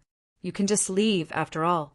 Thus, you decided to make it even bigger and help the Finance Star. Is it to thank me?" Yi Futian looked at him, speechless. The man really knew his stuff. "When are you leaving?" Yixiang asked. "Minister Zhu wants me to attend next spring's Tingfeng banquet," Yi Futian said. "Stay in the school of the Finance Star and cultivate obediently. Don't go out anymore, and I'll take you there personally next year," Yixiang said, facing forward. Yi Futian looked at the serious side profile, and smiled. This old guy always had a stern face, but after interacting more, Yi Futian realized he was pretty lovable too. However, they did not know that things were never as one expected. A while after Yi Futian returned to the school of the finance star, Hua Ji went over as well. Seeing the figure that appeared in the yard, Yi Futian smiled gently. Hua Ji seemed down. She walked over to Yi Futian and looked at him with her pretty eyes. "What's wrong?" Yi Futian asked quietly. Hua Ji reached out a slender arm and grabbed Yi Futian's hand. Her voice was low. "After I leave, Grandmaster will be alone again." "Silly girl, Grandmaster will be fine," Yi Futian said softly. Thinking of the old man at the school of the Emperor Star, he felt bittersweet. The old man's smile was so benevolent. He could feel his grandmaster's love towards him and Hua Jiu in his gaze. Though he was old, he still had a scholarly and refined aura. He did not seem to like how the school of the Emperor Star had become. Staying there by himself must be lonely. "Okay," Hua Jiu said with reddening eyes. "Let's go visit him whenever we can, all right?" "Of course. I still have to learn to play the guqin from him," Yi Futian said with a smile. However, he knew that there would be fewer and fewer chances. With Grandmaster's age, no one knew how many more years he could live. But it was this old man who had taught him pieces such as the decree of the general. Also, "You're not allowed to leave me anymore." Hua Jiu stared deeply at Yi Futian. "Weren't you the one who left me? When did I ever leave you?" Yi Futian asked. "You did." Hua Jiu glared at him. Yi Futian sighed. He couldn't argue with Jiu's logic. "Does that mean you're planning on being with me now?" Yi Futian's eyes brightened. "You still want to shake me away?" Hua Jiu whined. "Oh, no. Seems like I won't be able to talk to pretty girls anymore," Yi Futian muttered. "You." Hua Jiu stomped her feet and kicked Yi Futian lightly. "Why do girls always like to do that?"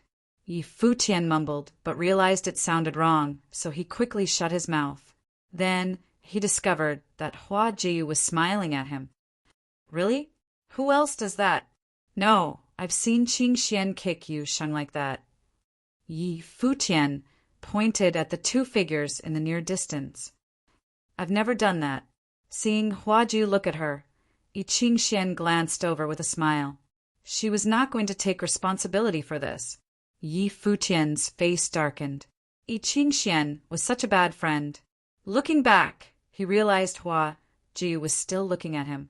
Helpless, he looked up to the sky and said quietly, "The weather is so nice today.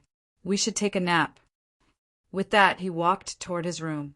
Hua Jiu blinked and followed. Yi Futian turned around and asked her, "Together?" Hua Jiu halted. When Yi Futian smiled proudly, she suddenly grinned. "Sure." As she spoke, she caught up to him. It was Yi Futian's turn to blink in shock. Happiness had come so suddenly. Chapter 81.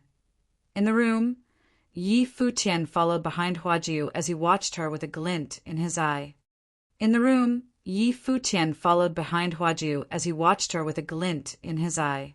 "Pretty nice environment," said Hua Jiu with a smile after checking out the room. "Yeah, perfect for resting," Yi Futian said, nodding.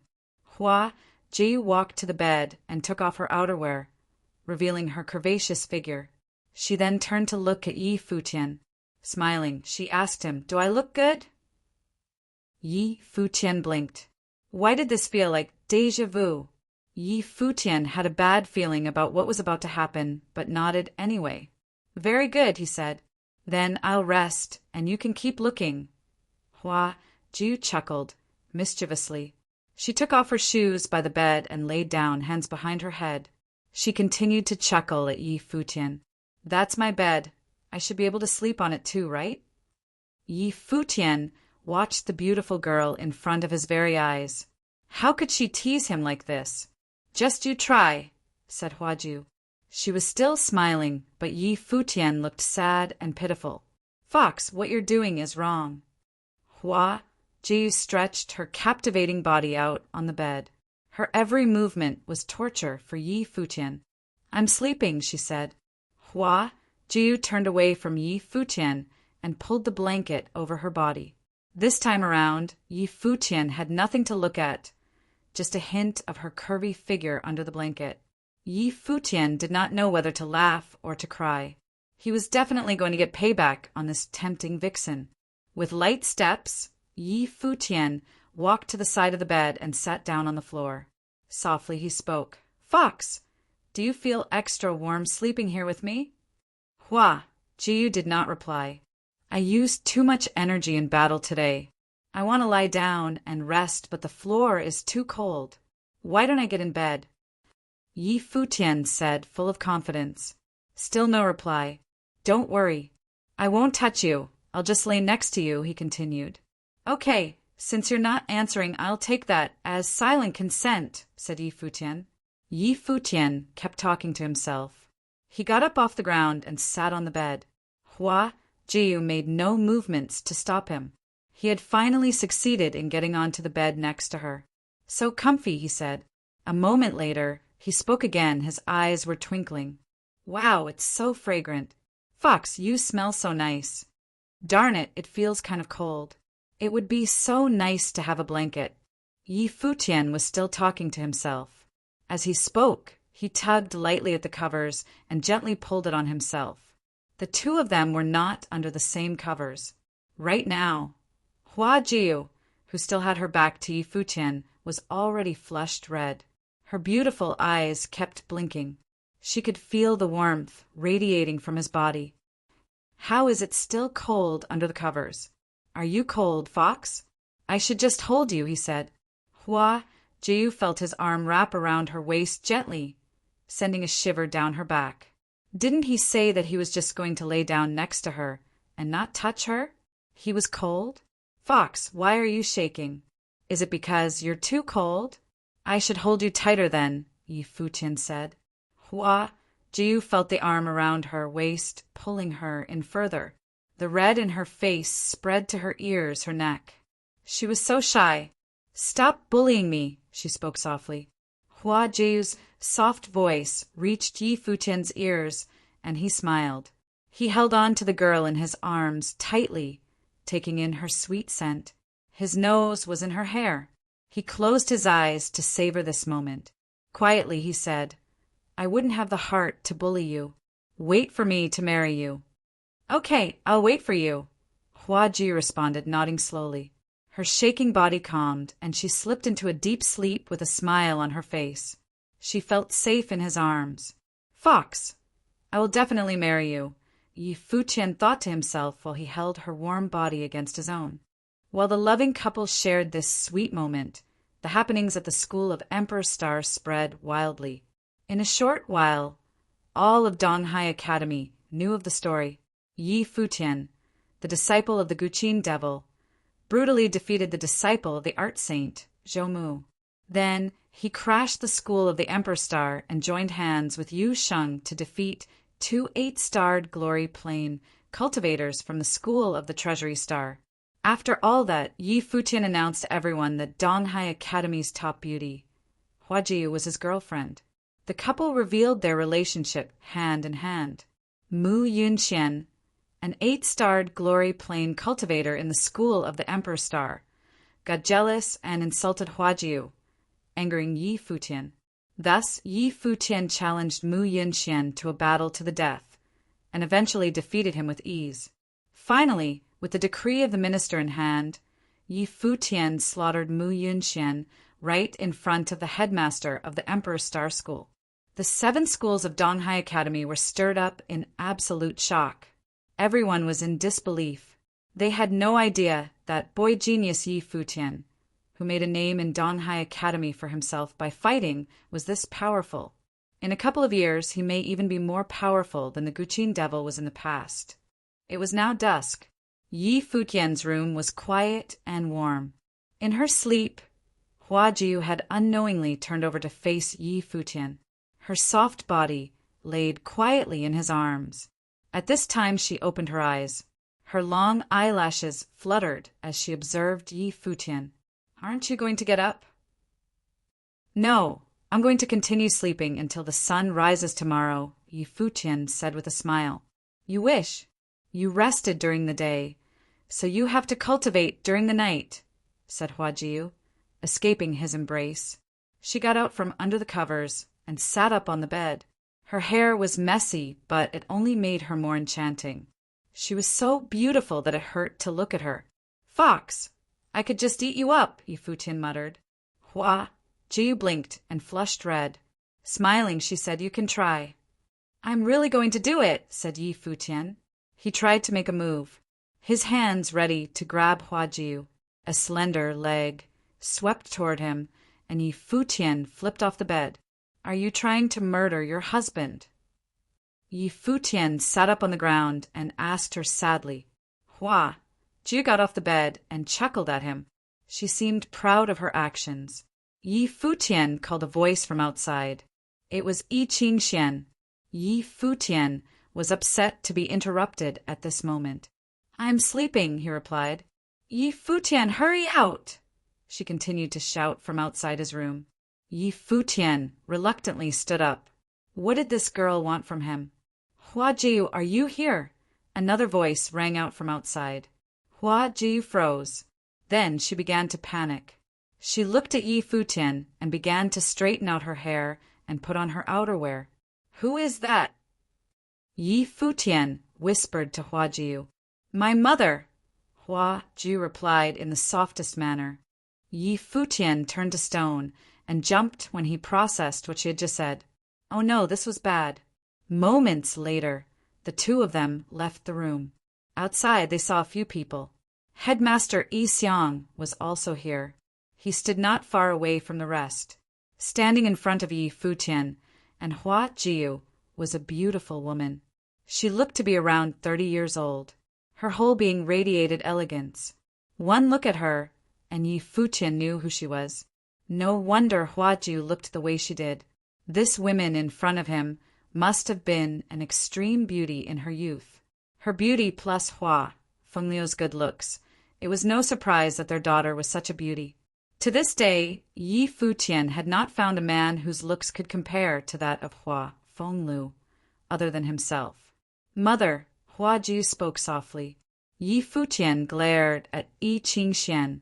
Why hadn't she notified him earlier? "Masteress!" Yi Futian greeted the beautiful woman in front of him. Nandu Wanine eyed her daughter's messy hair, then looked at Yi Futian. It was difficult to determine her thoughts through her eyes because they remained emotionless. To Yi Futian, it was like waiting to be sentenced. To his master's wife, Fox's mother, Yi Futian could not act out no matter how arrogant he was. "Qingxian, let's go," Yi Xiang called out to his daughter. Yi Qingxian and Yu Xingbother nodded and left with the headmaster. The only people left standing outside were Yi Futian, Huajiu, Nanda Wanine, and Nanda Winshan, who stood behind his sister. "How is your master doing?" Nanda Wanine suddenly opened her mouth to speak. She didn't question Yi Futian about what happened in the room, but instead asked about Fengliu. Her voice was crisp and comfortable. "Master is doing well in the Guqin Gardens." "He just misses you, masteress," answered Yi Futian. "He has Tanglan to take care of him." "So of course he's doing well," said Nanda Wanine. She sounded so calm. Yi Futian could feel sweat drip down his forehead. Was this how all jealous women acted? Master initially had no intentions of staying, but now that it is inconvenient for him to move around by himself, he needs someone to take care of him. Plus, Ms. Tanglan was very adamant about him staying, so he had no choice but to accept her offer. The first day we arrived in the city of Donghai, Master brought me to the Nanda Palace. He pointed at the inside and told me that Masteress lived there and that he wanted to go in to see you, Yi Futian explained. Nandu Wanine observed Yi Futian for a while, and from the look in his eyes, she decided that he did not seem to be lying. After that, Yi Futian noticed that the look in her eyes had softened. Nanda Wanine looked at Huajiu and asked her, "You like him?" "Yes," nodded Huajiu. Your father and I were the same in our youth, but you know how that ended. If something happens in the future, will you regret this? Nandu Wanine asked her daughter. The young woman shook her head. Silly child. Nandu Wanine's voice was soft and gentle. She sighed and turned to Yi Futian. You took advantage of the challenge against the school of the Emperor Star to announce your relationship with Hua Jiu. Did you do it on purpose so the Nanda family would see? Masteress, I had no other choice. Even if I didn't admit it, the Nanda family probably already guessed as much, Yi Futian answered. You're even more arrogant than your master, said Nanda Wanine. I'm taking Jiu home. Mother. Hua. Jiu looked at her mother. Nandu Wanine ignored her and continued to look at Yi Futian. Come to our place for a visit tomorrow. Yi Futian was frozen in shock upon hearing her words. Quickly he broke out into a smile. Thank you, Masteress. Hua Ji was just as surprised. It seemed like her mother did not object to their relationship. Hey, kid, you're pretty gifted, Nanda Winshan said suddenly. He walked closer to the three and smiled at Yi Futian. Senior, was it you who tried to warn me that day at the Luo Palace? Asked Yi Futian. After eliminating the chance that it was Vice Headmaster Han Mo of the Emperor Star School, Yi Futian always wondered who could have possibly warned him that day. Seeing Nanda Winshan now, he had a realization. Why? Have you antagonized everyone in the Nanda family? I'm Hua Jiu's blood uncle, Nanda Winshan said while staring at Yi Futian. Oh. Yi Futian held in a smile and nodded his head. Then he said rather loudly, Greetings, uncle. Shameless. Nanda Winshan reprimanded him jokingly. Afterward, the Nanda siblings led Hua Jiu away. As they were leaving, Hua Jiu kept looking back at Yi Futian. She did not want to leave him. Chapter 82. After Hua Jiu left, Yi Xiang and the others returned to the yard. After Hua Jiu left, Yi Xiang and the others returned to the yard. Going to Nanda tomorrow? Yi Xiang asked. Were you eavesdropping? Yi Futian looked up in shock and asked. You were speaking so loudly. There was no need to eavesdrop, Yi Xiang said indifferently. Yi Futian made a face at this. I'll take you there tomorrow, Yi Xiang said. Yi Futian finally smiled. Headmaster, you really do see me as a disciple. Don't overthink. Your master stole one of my students who still won't return to the right path. Yu Shun listens to you too, so you have to live well for now, Yi Xiang said and then left. Yi Futian was speechless. He knew that Yi Xiang thought highly of him but refused to admit it. He had a bad temper as well. Thankfully, Yi Futian was not his son-in-law. You're really going? Yi Qingxian asked, looking at him. She felt like it would lead to trouble. Even Masteress told me to go. She won't try to hurt me. Anyway, I have ministers was decree too. Even if the Nanda clan wants to kill me, they won't do it inside their home, and your father will protect me on the way. Nothing bad will happen. Yi Futian was very clear. Minister, Zhua had said that he was favored by the ruler of Nanda Nation. Minister Hua controlled the military, but was equal to him. Even though he was kind to Yi Futian, someone so powerful was definitely intimidating. When he came to Donghai Academy last time, the big figures of the 7 schools all had to bow down to him. Then, be careful, Yi Qingxian told him. Okay. Yi Futian nodded. Yu Sheng said, I'm going with you. I'm going to go see my girl. What are you going for? Stay here and look after your own girl. Yi Futian glared at him. Yu Sheng glanced at Yi Qingxian. He scratched his head and said, Oh. When Yi Futian said girl, Yi Qingxian saw that Yu Sheng glanced at her. She blushed and ran away. Yu Sheng, it seems like you've got everything down. Nice. Yi Futian looked at his friend, laughing. No.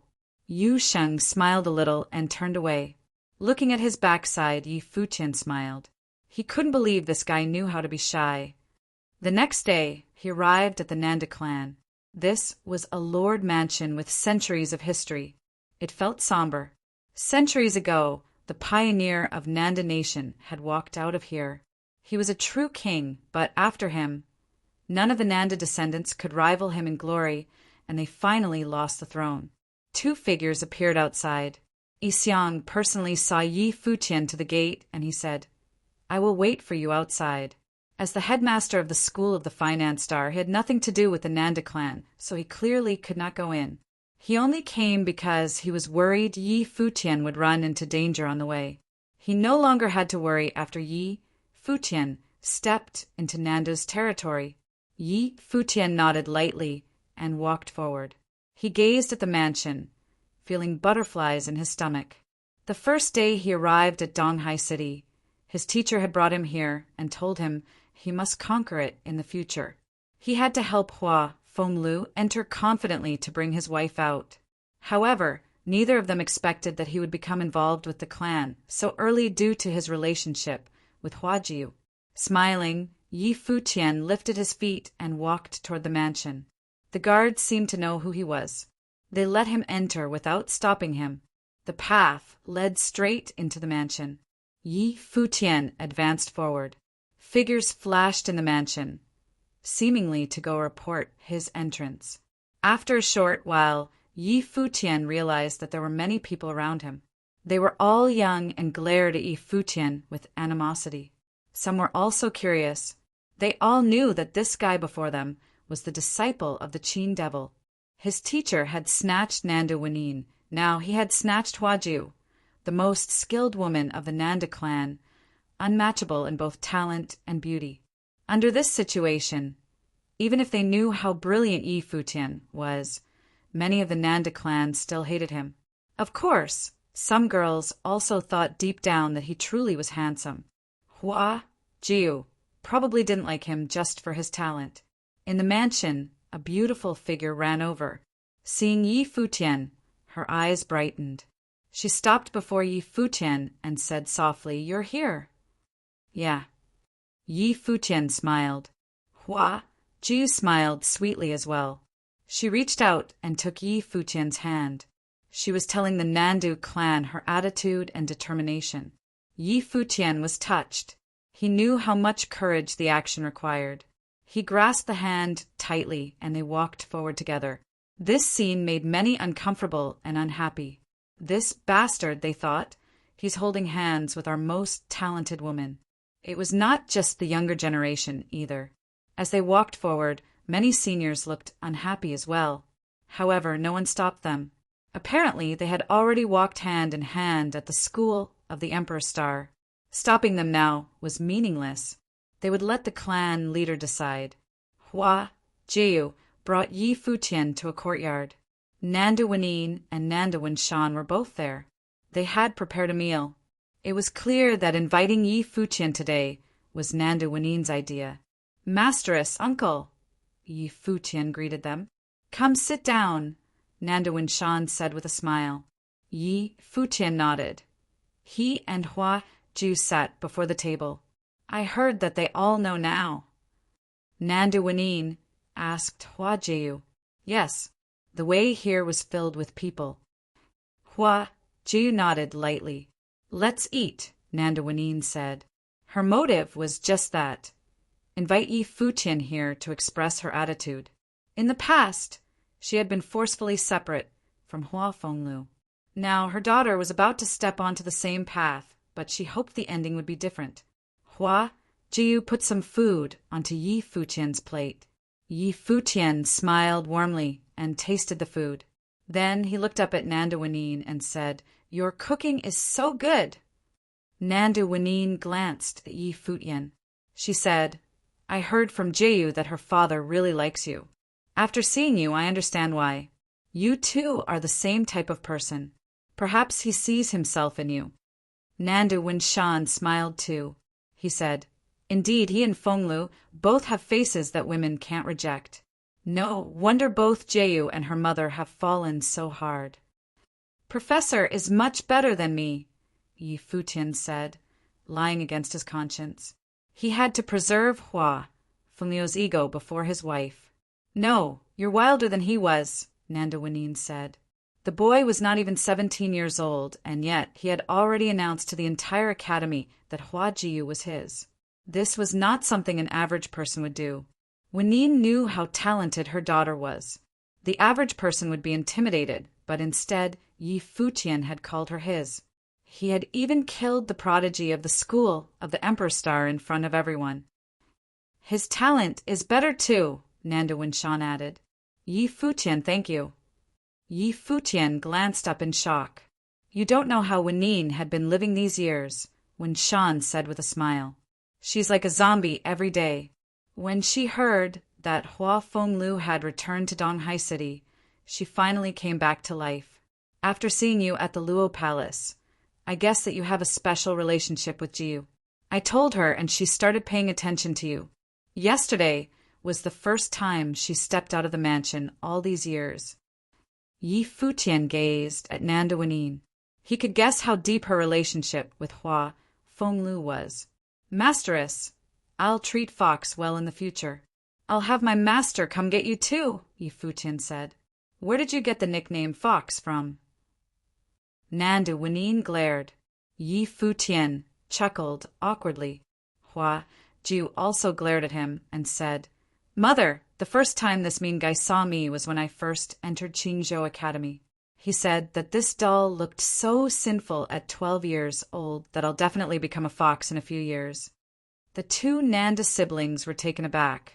Nandu Winshan smiled after a while and said, You were already so inappropriate at 12. You truly are better than your professor. I wasn't wrong, Yi Futian muttered awkwardly. He gave Hua Jiu a look. The girl smiled at him mischievously. Wenyin, I heard you're better now. A voice traveled from outside the courtyard. Then they could hear various footsteps walk toward here. Nanda Wenyin looked in that direction. After a bit, a group of people came in. At the head was the clan leader, Nanda Tai. Nandu Ku stood beside him. He studied Yi Futian with a sharp expression. Uncle! Nanda Winshan rose and greeted him. Nanda Tai nodded. He scanned Yi Futian and said with a smile, You must be Yi Futian, Hua Fenglio's disciple. Greetings, senior. Yi Futian stood up and said. No matter what, he could not be impolite. The heroes come from the youths. I heard that you are unrivaled at the school of the Emperor Star, and are even favored by Minister Zhua. You have surpassed your master, Nanda Tai said with a smile. Do not mind the grudges of the past generation. I heard that Hua Fenglu isn't well these days. If there's a chance, please tell him to come visit. You and Jiu are good friends, so you can come visit in the future as well. I'm sure Wenyin will like it. Yi Futian was a little shocked. How could the Nanda clan be so agreeable? But also, what did he mean by saying Yi Futian and Jiu were good friends? Uncle! Nanda Wenyin stood up and said to Nanda Tai, Jiu is almost 17 now and has someone she likes. They are both in love. I am planning on betrothing Jiu to Futian and arranging this marriage. Uncle, what do you think? Chapter 83. Upon hearing these words, Hua Jiu and Yi Futian both looked at Nandu Wenyin in surprise. Upon hearing these words, Hua Jiu and Yi Futian both looked at Nandu Wenyin in surprise. Masteress wants to betroth Hua Jiu to me. Yi Futian's heart warmed at the thought of this. Today was only his second encounter with Nanda Wenyin, but he also understood that the main reasons behind her decision were because of Hua Fenglu as well as Hua Jiu's feelings for himself. Yi Futian's gifts did not play an important role in Nanda Wenyin's decision-making. Nanda Winshan was also shocked but recovered quickly because he understood that his sister had been living with the regrets of her past and did not wish for her daughter to go down the same path. Now that Yi Futian revealed that he was highly capable and even had Minister Zhu on his side, the Nanda clan would definitely take Yi Futian into consideration for Hua Jiu. Nanda Wenyin wanted to take this opportunity to get their betrothal settled in case anything changed in the future. When she extended her invitation to Yi Futian the day before, she had already made up her mind. Nanda Tai and the rest stared at Nandu Wenyin collectively. Someone spoke. Wenyin, don't you think you're making a rash decision? It's true that he presented his capabilities at Donghai Academy, but what of it? It could simply mean that the people of the school of the Emperor Star are too weak. There are tons of highly gifted young men within the Nanda clan. Why should we allow Hu Jiu to be betrothed to him? Asked another person.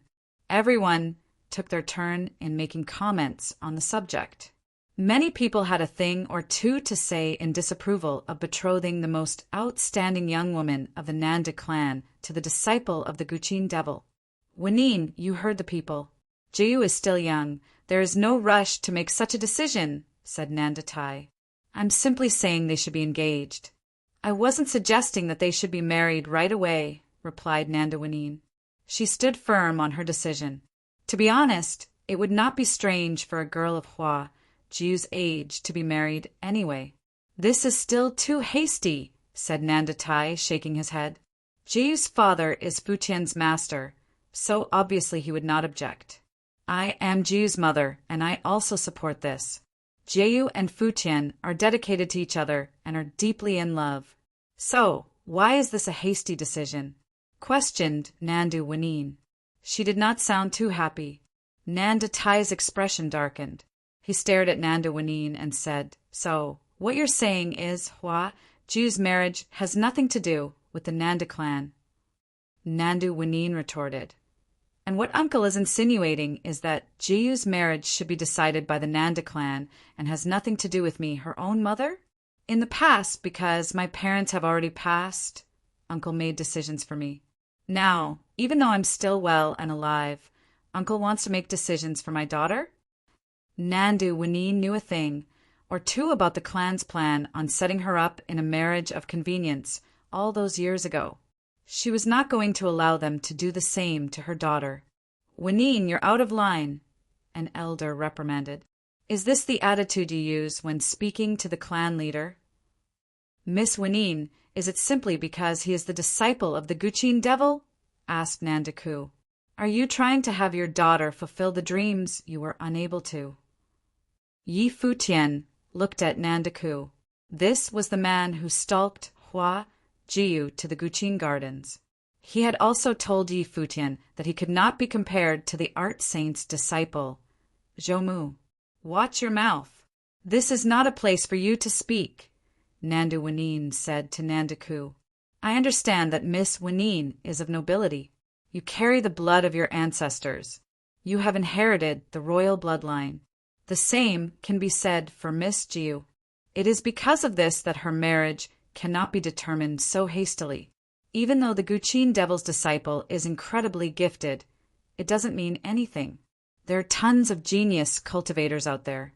There are many just in the Nanda clan.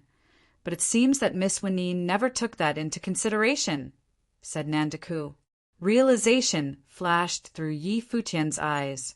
From Nanda Ku's words, Yi Futian predicted that Nanda Wenyin was the direct descendant of the person who established the Nanda nation. To say that they have inherited the royal bloodline meant that Nanda Wenyin and Huajiu were actually the princesses of the Nanda clan. What you said is correct. The battle at Donghai Academy doesn't mean anything. I am willing to test his true abilities.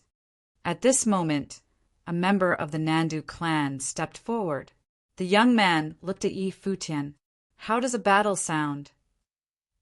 Yi Futian glanced at the young man and chose to ignore him. What do you mean by this? The young man glared at Yi Futian. Step down, ordered Nanda Tai. The young man retreated into the group. Nanda Tai spoke again. Wenyin, it is exactly because your parents left you at an early age that I was forced to take over as the clan leader. I have the responsibility to take care of you guys.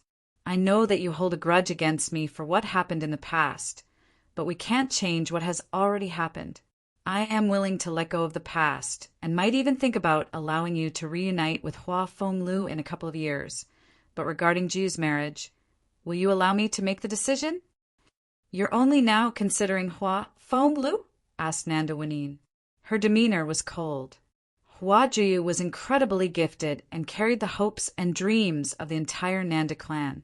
Plus, Yi Futian, who was the Guqin devil's disciple, also possessed incredible gifts.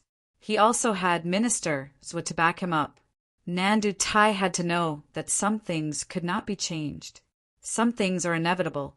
The only way future events could be altered is if Nandu Tai broke off relations with Huajiu and at the same time had Yi Futian killed. However, it was obvious that Nandu Tai could not do either of these things. I will make the decisions regarding Hua Jiu's marriage. Nandu Wanine was not going to give up. She was not going to let the clan sacrifice her daughter as they had done to her. How presumptuous! Yelled Nandu Tai. More and more people of the Nandu clan gathered behind their leader. At this moment, Yi Futian realized how lonely Huajiu and her family were among the huge Nandu clan. Their family used to be the most distinguished bloodline, but was now the most isolated. Masteress, maybe we should give the clan leader a little more time to think about this matter. Jiu and I aren't in a rush, Yi Futian spoke. In this situation, it was not a good idea for Nandu Wanine to go against the entire clan. What Yi Futian needed was time. Nandu Wanine averted her attention to Yi Futian. He bowed to her and said, Masteress, Jiu, I'm going to leave now. I'll come visit again when I get the chance. He then turned to Nandu Tai and the rest of the group. Excuse me. Yi Futian began to make his way out. The clan made way for him. One of the younger clan members mocked Yi Futian. He's probably just afraid to lose. He won't live up to his reputation. I heard that he does what he wants at the academy, but looking at him now, he doesn't look all that mighty, someone else chimed in. Yi Futian smiled, but chose to ignore them. Fighting someone from the Nandu clan would only add fuel to the fire. After Yi Futian left, Nandu Wanine and Nandu Tai were still in a standoff. Wanine, I think you should take some time to cool your head, said Nandu Tai. There's no need. This is my final decision. I'm not going to have a change of heart, she replied calmly. Talk some sense into your younger sister, Nandu Tai said to Nandu Winshan. Then he turned to leave. The crowd dispersed.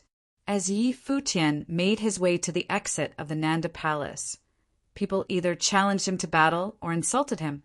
Everyone had an opinion about Yi Futian. He ignored all of them and left with Yi Xiang. After Nandu Tai led the crowd away, Nandu Wanine frowned and said quietly, In the past he tried to use me to get close to Minister Hua, but now even though Yi Futian is in Minister's good graces, he won't let Hua Jiu marry him. Is it purely because he is Hua Fengliu's disciple? Nandu Winshan also frowned. There did seem to be some contradicting points in Nandu Tai's decision. Mother, there is something that I forgot to tell you, said Huajiu. The other day, the clan leader invited Minister Zwa over to tell me my fortune. The minister agreed to his request and said that I was destined to be an empress. Tell your fortune. Nandu Winshan was shocked. Minister Zwa is an astrologer. Yes. Hua Jiu nodded her head. Nandu Wanine stood frozen in place. She then turned to her brother and asked, What do you think of this? So, this was the reason why His Majesty has such great trust in Minister Zwa, Nandu Winshan murmured to himself. I once read an ancient text about astrologers.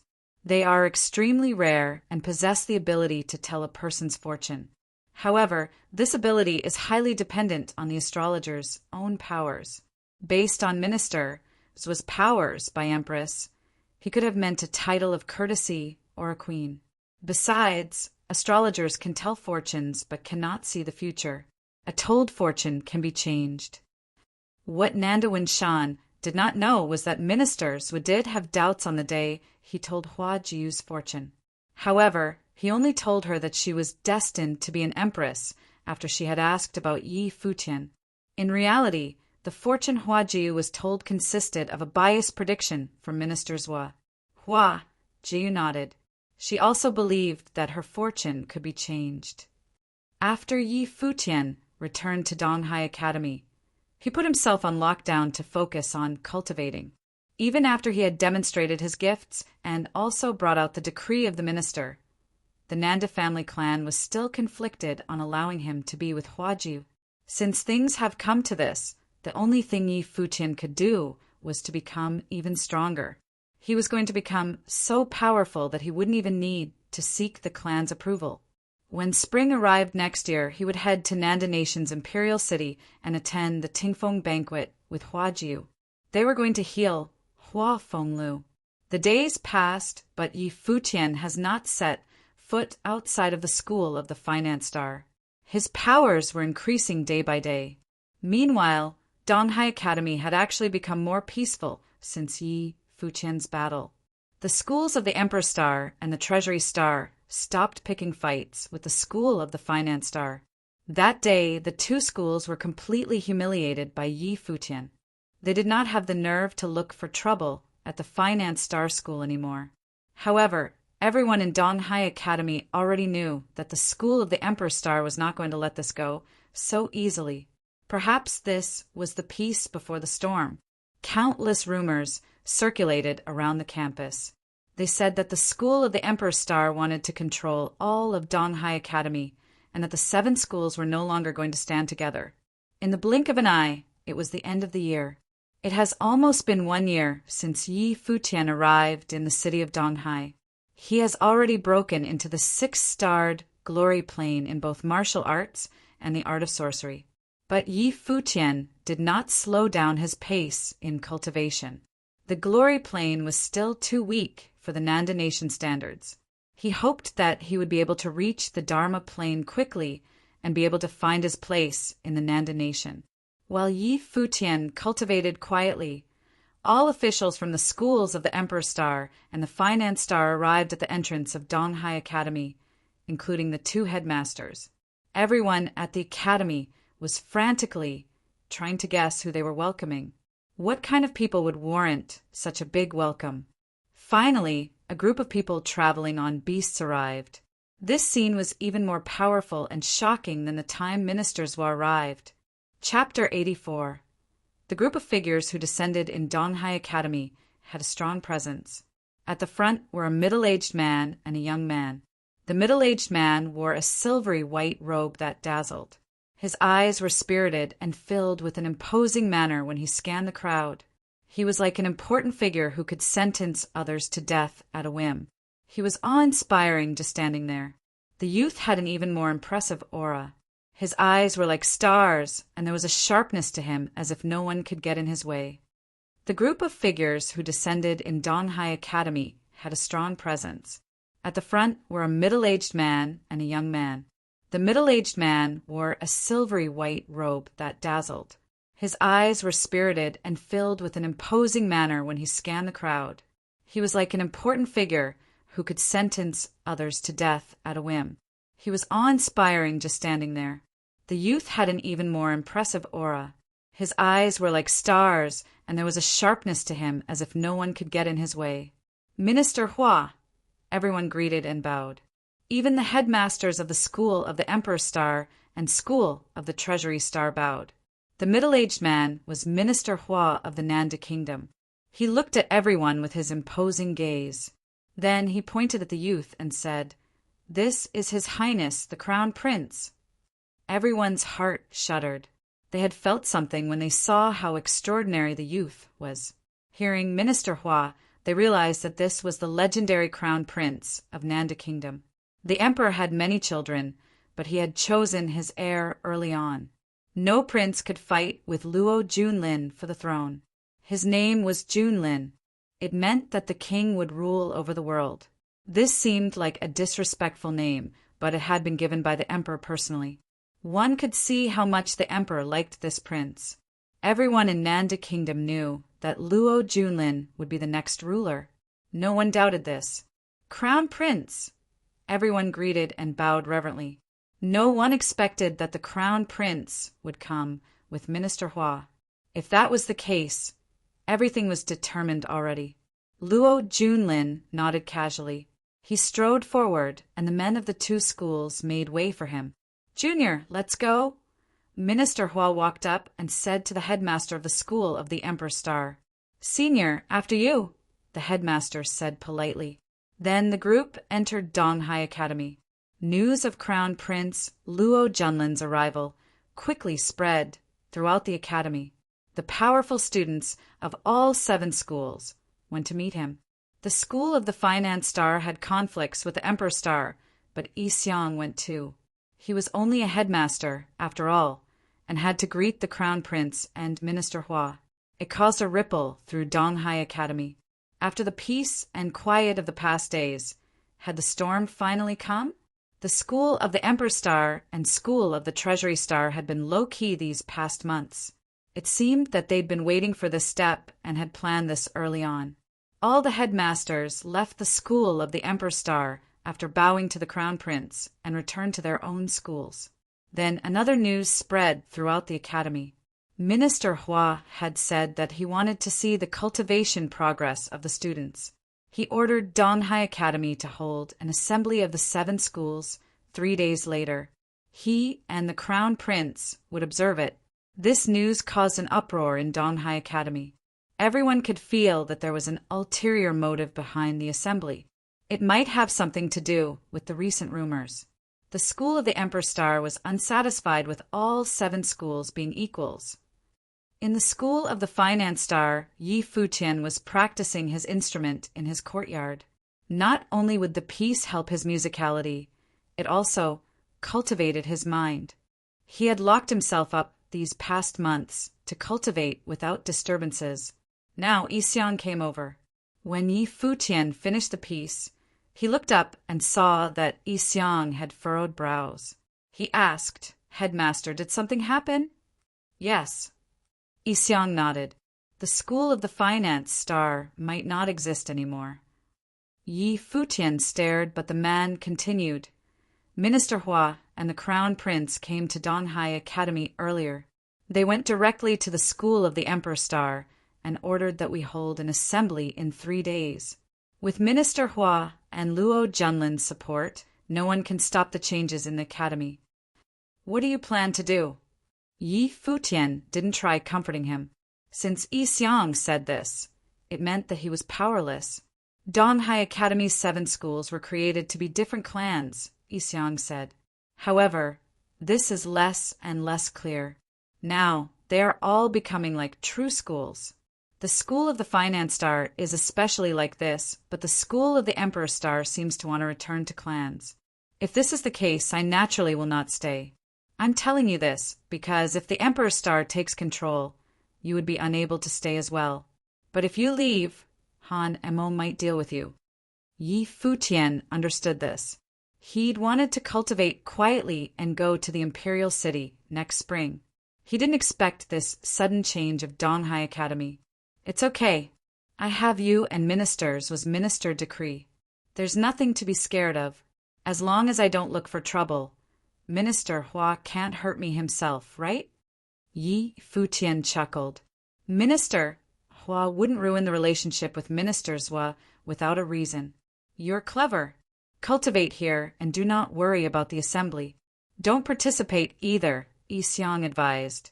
Yi Futian nodded. He knew that the assembly was not the time for him to show off. News of the assembly of the 7 schools spread throughout Donghai Academy using the shortest time possible. Then it even spread towards Donghai City with terrifying speed. Even many big figures of Donghai City were invited. The school of the Emperor Star stated that they welcomed everyone to come as spectators.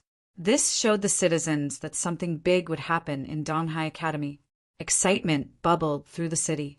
Countless people discussed the event on the streets and in taverns, talking about the legendary Crown Prince. Many wanted to see with their own eyes how amazing the Crown Prince was. Apparently, he had already reached the pinnacle of Dharma and had unparalleled talent. There were also rumors that he had twin spirits, and no one in Nanda could beat him. He was born to be king, destined to be king. None of the other princes even had the courage to compete with him. They could only try to become close to him and be a lord in the future. No one dared to have any other thoughts unless they wanted to die. One could imagine the furor if someone like him came to Donghai City. The 3 days passed in a blink. That day the sun shone brightly. Countless people from Donghai City gathered outside the academy to watch the assembly. The big figures had all arrived. Many of them had brought their children too, especially daughters. The reason went without saying. Though the possibility was low, they could become the empress in the future if they caught the crown prince's eyes. He didn't have a wife yet.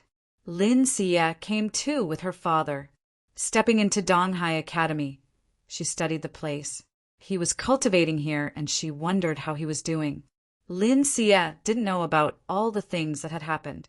Yi Futian was now infamous in Donghai Academy, but his fame was restricted to the academy. Unless they were like the Nanda clan who knew from paying attention to Huajiu, no one knew what had happened. The important figures of Donghai City wouldn't care about a youth of the academy. Are you thinking of him? Xiaohe smiled and asked. Shut up. Lin Xie glared with her pretty eyes. He was so handsome at the Luo Palace. Xiaohe chuckled while Lin Xie just smiled and nodded. The youth's performance at the Luo Palace was truly eye-catching. Zhou Mu is also cultivating here. I wonder if they'll run into each other, Xiaohe said. Zhou Mu. Lin Xie murmured. She wondered if he could defeat Zhou Mu now. But no matter how they are, they can't be compared to the crown prince. You're so pretty. Do you think he'll notice you? Xiaohe continued. Lin Xie ignored her.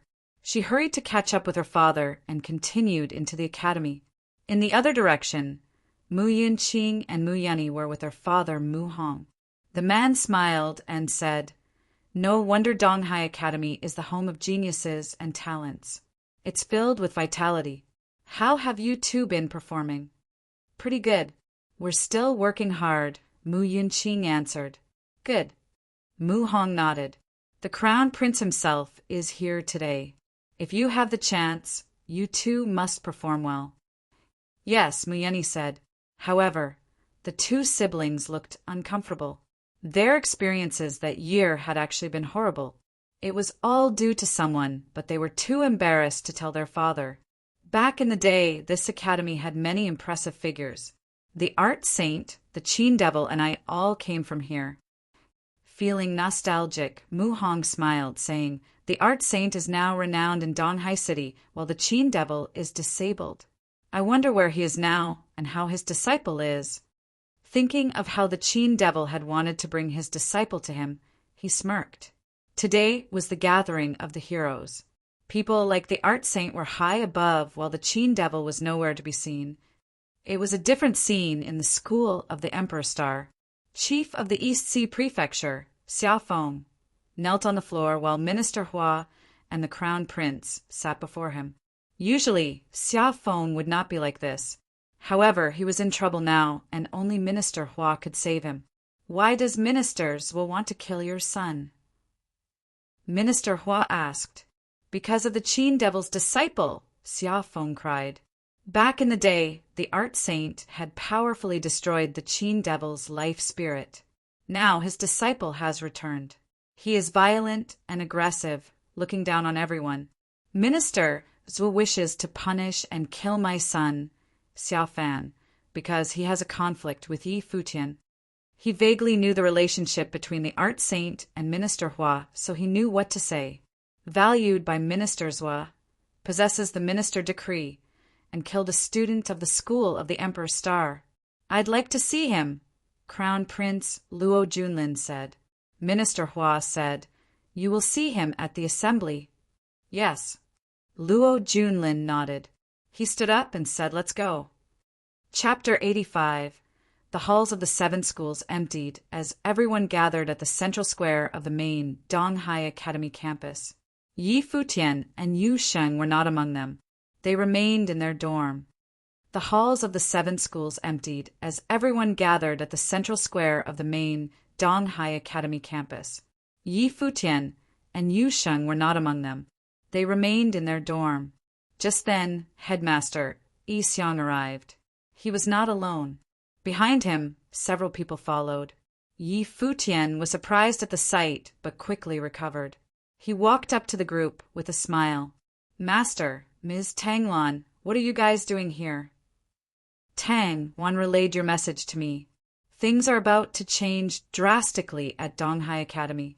We came because we were curious what will become of the academy, answered Tang Lan. Yi Futian had asked Tang Wan to help relay headmaster Yi Xiang's message to Tang Lan. Tang Lan looked over at Yu Sheng. So, you're my junior brother now. Yu Sheng smiled shyly and greeted her, senior sister. Something felt wrong to Yi Futian. Our relationship has gotten so complicated. Doesn't this mean that Yu Sheng is technically my senior? This won't do. Forget about that. Tang Lan stared at Yi Futian. I heard you've been really cocky since you started attending the academy. You crashed the party at the Luo Palace, beat up Zhou Mu as well as students from the Emperor Star School. You even went to the Nanda Palace. Daring fellow. Yi Futian chuckled. It was only a given that Hua Fenglu and Tang Lan kept tabs on everything that happened at Donghai Academy. Did you see your masteress? Hua Fenglu asked. Yes, I did, master. Masteress hasn't forgotten about you, said Yi Futian. After he replied, he felt a chill. He turned to see Tang Lan smiling at him. He shut his mouth immediately. Life was so hard. I'm going to go see your grandmaster, said Hua Fenglu. Yi Futian glanced at Yi Xiang and heard him say, The assembly of the 7 schools is about to begin. I have to head over now, but I'm sure the school of the Emperor Star is already empty. You can take your master there. Okay. Yi Futian nodded. He stepped forward to put Hua Fenglu on his back. Wind sorcery surrounded and carried them into the sky. In the air, Hua Fenglu questioned Yi Futian again. Your masteress, is she doing well? Yeah, she just misses you. After meeting me, she said that you have a good eye to pick such an outstanding disciple, Yi Futian replied with a smile. He did not tell Hua Fenglu what Nandu Winshan had told him. If Hua Fenglu knew that Nandu Wenin spent the past years like a living corpse, he would definitely be very upset. You've become more thick-skinned in our time apart. Your masteress didn't kick you out the door for acting this way? Hua Fenglu made a light-hearted joke. He was already used to Yi Futian's shamelessness. Something like that could never happen. Before I left, masteress even said she would betroth Hua Jiu to me, said Yi Futian. Really? Asked Hua Fenglu. Master, do you think I would joke about this matter? Hua Fenglu laughed. I believe you. Love me, love my dog. It seems that her feelings for me have remained unchanged. What do you mean, love me, love my dog? Master's fondness for me has nothing to do with you. It's because I'm such an outstanding man. What a narcissist you are. Yi Futian had no words for how thick-skinned Hua Fenglu was. Love me, love my dog. Oh, please, shouldn't you already know how narcissistic I can get? Asked Hua Fenglu. Yi Futian could only admit defeat. He said, Master, I don't think I can ever surpass you in this aspect. By this aspect, Yi Futian meant narcissism. Don't underestimate yourself like this. You were able to defeat Zhou Mu, which means that I made the right choice to take you on as my disciple. I do have a good eye. Hua Fenglu laughed softly. It's not easy to get a compliment out of you. So, does this mean you're happy I beat up Zhou Mu? Chuckled Yi Futian. Very happy, answered Hua Fenglu. A huge smile broke out on Yi Futian's face. Although he has yet to make any progress on healing Hua Fenglu, Yi Futian was happy to do at least this much for his master. When Yi Futian and Hua Fenglu reached Elder Qin's residence within the school of the Emperor Star, they could hear the sound of a guqin. He was playing the guqin by himself. Although all 10 of his fingers were calloused, his movements were accurate and clean. The white-haired elder exuded an elegance. Elder Qin did not seem to have noticed them. He continued to play peacefully, completely immersed in the music. The sound of the guqin was gentle and peaceful. Elder Qin stopped stroking the chords and ended his performance. Only then did he turn his attention over to his visitors. He smiled when he saw Yi Futian and Hua Jiu. Fenglu, you're here, he said. His smile was kind. With Yi Futian supporting him, Hua Fenglu bent his knees and kneeled down on the ground. He began to bow to Elder Qin. His head met the ground harshly. When Hua Fenglu lifted his head, his eyes were red. In a raspy voice, he said, "I have been unfilial to you, master. It has taken me too long to come see you." Hua Fenglu thought back to when he first met his master. Elder Qin used to be so full of life and energy. Even when he had left, the older male did not look as worn as he did now. Hua Fenglu would never have thought that his master would have aged so much when they met again. It seemed that Elder Qin was closing in on the end of his life. "Hua Fenglu, get up." Elder Qin sounded very stern. Hua Fenglu bowed once more before allowing Yi Futian to help him up. Following that, Hua Fenglu said, "Master, I have let you down. I am already satisfied to be able to see my disciple again before I die." "There's no need to speak of such things," said Elder Qin. He was smiling again. "Besides, I am very fond of Hua Jiu and Yi Futian. These two youngsters are both very good. Yi Futian is even more gifted than you." Hua Fenglu laughed. "This rascal's gifts are all right, but he is too mischievous. I hope he didn't do anything to offend you, master." "There's no way. His personality is better than yours," replied Elder Qin. He looked at Yi Futian and smiled. He continued, "He and Hua Jiu are well matched. You and Nandu Wanin have to support them. Don't let them walk down the same path as you two." "I understand, master," Hua Fenglu nodded. He eyed Yi Futian, who stood off to the side. When Yi Futian sent a proud smile his way, Hua Fenglu gave him an icy glare in return. "Futian called Elder Qin, I am so old now. There are many things I am now unable to do. Regarding your master's injury, I can only count on you." "Don't worry, Grandmaster. As long as I'm alive, I will find a way to heal master," said Yi Futian seriously.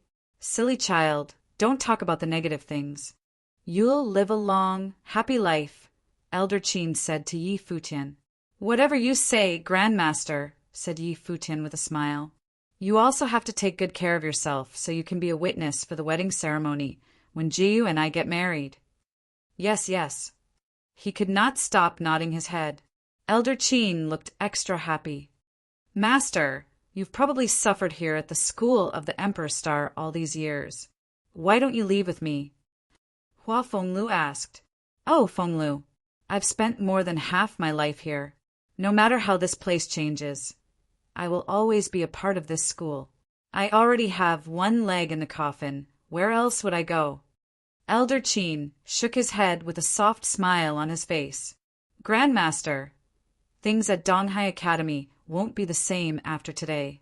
Do you really not want to consider leaving?" Yi Futian tried to persuade the elder as well. Hearing his words, Elder Qin looked into the distance. Even though he has not stepped foot outside of the school of the Emperor Star, he knew what was going on in Donghai Academy. He could not help but sigh. At the same time that the three chatted at the school of the Emperor Star, everyone was gathered at the central square of the Donghai Academy campus. It was extremely packed as the surrounding observation decks filled up with people. Officials from the 7 schools sat at the center in front of their respective groups, where they stood out the most. Besides them, representatives from the clans of the city of Donghai were also present. Anyone qualified to sit up front with them definitely had an extraordinary background. But it did not matter who they were because, at this moment, almost everyone's attention was focused elsewhere, in the direction where the officials of the Emperor Star School were seated. A figure walked up to the main seat of the assembly. He stood there nonchalantly but exuded the gracefulness of royalty. He took one look into the crowd as if he were overlooking the world. Beside him stood Minister Hua, the headmaster of the school of the Emperor Star, and Chief Xiaofeng of the East Sea prefectures. "Is that the crown prince? He looks like an exceptional young man, born to be emperor." Everyone whispered about Luo Junlin. He possessed an extraordinary aura, an aura so strong it would feel burdensome to get close to him. The people got up one after another and bowed in his direction. "Greetings, Crown Prince." "Greetings, Minister Zhua." Luo Junlin watched this scene calmly and spoke, "Sit." He then turned to take his own seat, and only when was he seated, everyone took their seats as well. Everyone knew the young man seated at the center of the square was to become the emperor of the Nanda nation. He was going to control the world. Not only was Luo Junlin a person of great importance, his aura, his looks, and his gifts were also outstanding. Many of the young women watched him closely, seeming to all be expecting something outrageous. "The Crown Prince's aura is so much stronger than that of Zhou Mu's," muttered Xiaohe. She stood beside Lin Xie and the rest of the Lin family. The art saint's disciple, Zhou Mu, had been the most outstanding young man she had ever seen. "The art saint is over there, and so is Zhou Mu," Xiaohe continued. She was looking in the direction of Vice Headmaster Han Mo. Standing beside him was the art saint, and Zhou Mu stood behind his master. However, Lin Xie was looking into the crowd, seemingly in search of something. She could not find the young man she was hoping to see. He was a student of the School of the Finance Star, but was not amongst the students seated here. At this moment, seated amongst the officials of the School of the Emperor Star, Vice Headmaster Han Mo stood up. He walked to a spot up ahead and held both of his arms up to the sky. In a split second, everything went quiet. "The Crown Prince and Minister Hua have blessed the Academy with their presence today. Donghai Academy has not experienced such great honor in its 300-some years of history. I am sure that what happens here today will be recorded in the history books for the people even 1,000 years from now," Han Mo said loudly. "The Crown Prince and Minister Hua have high hoped for our academy. So, we would like to take this chance and have students of each school demonstrate their abilities for them here today, during the assembly of the 7 schools." A light flashed through everyone's eyes. They were all conflicted. All those days ago, before Yi Futian defeated the students from the schools of the Emperor Star and the Treasury Star, they constantly picked fights with students of other schools to exert their dominance. But they never thought that their plans could be ruined by Yi Futian. Presently, the school of the Emperor School used the Crown Prince and Minister Hua as an excuse to hold this assembly. Their intentions were no secret to everyone. However, to be able to prove one's self-worth in front of the Crown Prince was a one-in-a-lifetime chance. Some people began to explore the idea. After all, it didn't really matter to ordinary students whether or not the 7 schools of Donghai Academy were separated or united. Chapter 86. Han Mo gazed at everyone with a smile. After today, he would control Donghai Academy by himself. Han Mo gazed at everyone with a smile. After today, he would control Donghai Academy by himself. He continued, "Of course, because there are many disciples of the Academy, everyone will have a chance to demonstrate their abilities. I hope that in the future, the accomplished students will grasp this chance to express their talents. Also, since we wish to show the Prince and Minister Hua our true bearing, there is no need to hold back. Being hurt in battle is inevitable. If you wish to show off your talents today, you must be willing to take on the risks." Han Mo's words caused many expressions to slack. In the past, the duels in Donghai Academy would all end before it went too far. Dying or becoming fatally wounded was never allowed to happen. According to Han Mo, the disciples would go all out today. This way, uncontrollable situations may happen. I won't say more. Next, let's give our time to the disciples of the 7 schools of Donghai Academy. Han Mo smiled and returned to his seat. The place instantly became quiet. There was an empty area in the center of the square. It would be the stage where the Donghai disciples showed off their talents. It was also a battlefield. All were quiet. Then, everyone saw a figure walk out from the school of the Emperor Star. Seeing him, everyone grew serious. It was Zhuo Qing, number 1 of the Dharma rank in Donghai Academy. He slowly walked to the center and halted. He looked up in the direction of the School of the Finance Star. Zhuo Qing, School of the Emperor Star, 9-star glory plane, challenges any willing glory plane disciple of the school of the finance star, Zhuo Qing said. Many outsiders did not understand the situation, but the people of Donghai Academy understood immediately. He was taking revenge for what Yi Futian had done.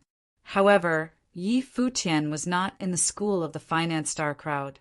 He didn't come today. The others looked uncomfortable. Zhuo Qing was at the highest level of the glory plane. There was nothing brag-worthy of challenging other glory plane disciples. However, he'd used the word any willing, which was a blow to their pride. But barely anyone could beat him at this level. Yu Sheng moved, wanting to go out. He was now in the 6-star glory plane and could fight Zhuo Qing. However, Yi Xiang stopped him. Yu Sheng's attacks and strength were no competition for anyone in the glory plane, but he still had flaws. Unlike Yi Futian, who learned all sorts of abilities, Zhuo Qing specialized in mind spells and was good at controlling. He could also fly. This was fatal to Yu Sheng. No matter how strong he was, he might not be able to hit the opponent. Once Yu Sheng reached the Dharma state, his abilities would evolve. At that time, he would be able to fly and also cultivate sorcery. Is no one taking the challenge? Seeing how there was no action, Zhuo Qing smiled. At this time, someone walked out of the crowd and came before him. Yang Teng, 9-star glory plane, the disciple said. After you. Please. Zhuo Qing smirked. He instantly hovered in the air. His eyes became extremely demonic, and he flew toward Yang Teng. Yang Teng stomped on the ground and stepped forward. He rushed toward Zhuo Qing like lightning and sprang into the air. Zhuo Qing's eyes radiated with horrible sharpness. An invisible mind storm fell upon Yang Teng's body, rushing into his brain. Then he was unable to control himself. His hovering body dropped to the ground. The spectators realized that Zhuo Qing could use extremely powerful mind spells to control others' bodies. They shuddered. However, Yang Teng was also powerful. He roared and forcefully shook the mind control away. He landed on the ground gracefully, but then Zhuo Qing landed in the air above him.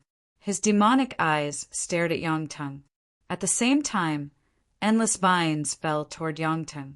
This was the wood element spell Yi Futian had used before the school of the Emperor Star.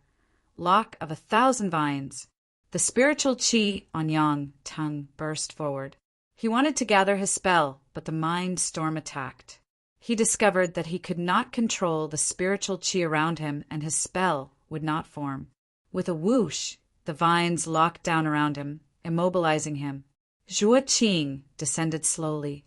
He kept his demonic eyes on the struggling Yang Teng. Then, Yang Teng felt the vines' sharp thorns dig into his body. He cried out from the intense pain. With a snap, the vines stiffened. They snapped his joints, and Yang Teng's body became deformed. Now, he was regretting taking up this challenge.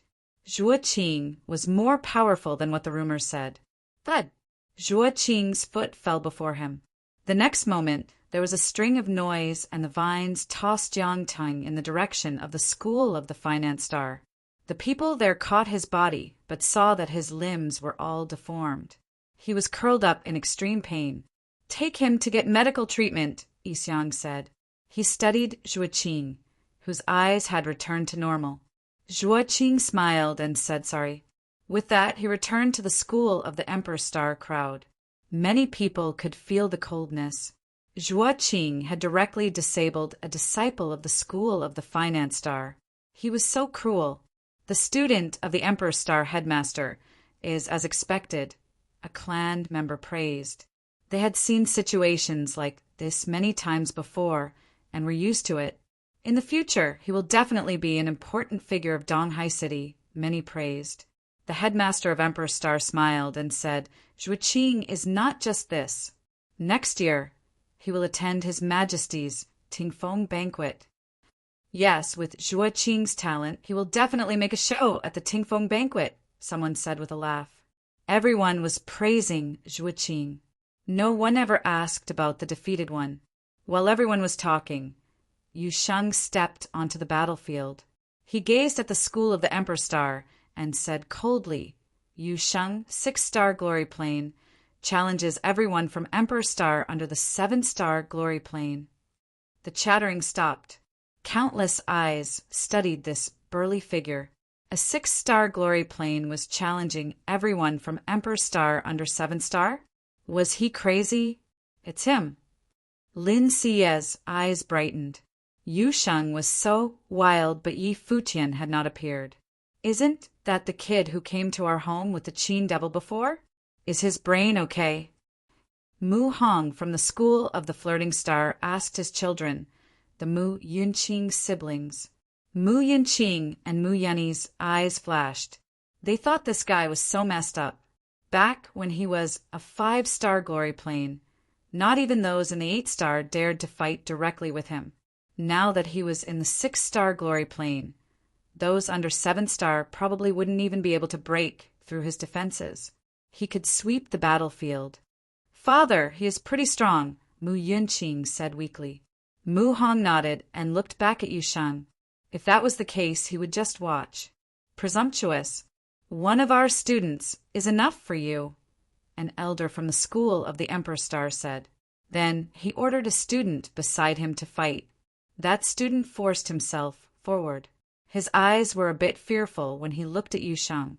Many understood that the school had sent the student to be destroyed. Reality proved them right. When Yu Sheng applied his power, his fist sent the boy flying. Then he tossed the boy in the direction of the school of the Emperor Star. With a menacing cold stare, he glared and said, "Despicable." With that, he returned to his school. He does have some skills. Mu Hong was shocked. The scene seemed odd to him. He asked Mu Yunqing, "Is the Qin Devil's disciple also cultivating here?" "Yes."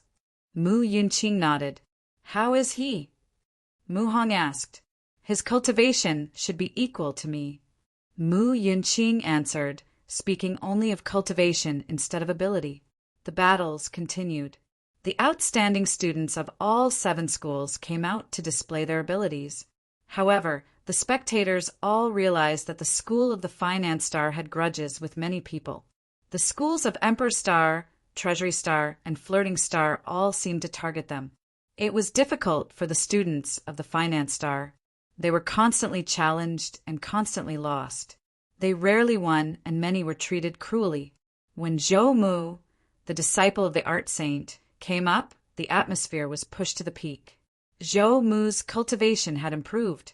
He was now in the 7-star glory plane and challenged the 8-star students of the school of the Finance Star. Good, someone praised. As expected of the art saint inheritor, he can summon beasts through his paintings that are stronger than real demons. He does have the style of the past art saint. There is no other like him, many big figures said. But at this time, 2 figures walked into the crowd. Yi Futian carried the Qin Devil and found his school. He pushed through the crowd. Yi Futian was not planning on coming, but his teacher wanted to have a look. After this, Donghai Academy would no longer be the academy of the past. Many familiar people would be present today too. Cheers exploded. Yi Futian looked up and saw Zhou Mu had summoned a beast to defeat his opponent. Many spectators glanced at the school of the Finance Star. Their disciples had lost horribly today. Brother Fenglu? At this time, someone saw Yi Futian carrying Hua Fenglu toward their school and immediately called out, "Hua Fenglu, the Qin Devil has appeared." "Is that his disciple?" many asked. Yi Futian was speechless. He muttered, "Professor, you're too out there." "I have a reputation," Hua Fenglu replied nonchalantly. Yi Futian could not argue. Haha, today the art saint's disciple had shown his talents. Coincidentally, Brother Fenglu has appeared with his disciple. They should duel, so we can see if Brother Fenglu's disciple can be compared to the art saints. A bright voice sounded. It was Mu Hong. As soon as he finished, many eyes from Donghai Academy turned toward him. They were all shocked and stared at him as if looking at an idiot. How much did he hate the art saint that he wanted to humiliate the man this badly? Chapter 87. The events at the school of the Emperor's Star shocked all of Donghai Academy. There wasn't a single person who did not know about it. The events at the school of the Emperor's Star shocked all of Donghai Academy. There wasn't a single person who did not know about it.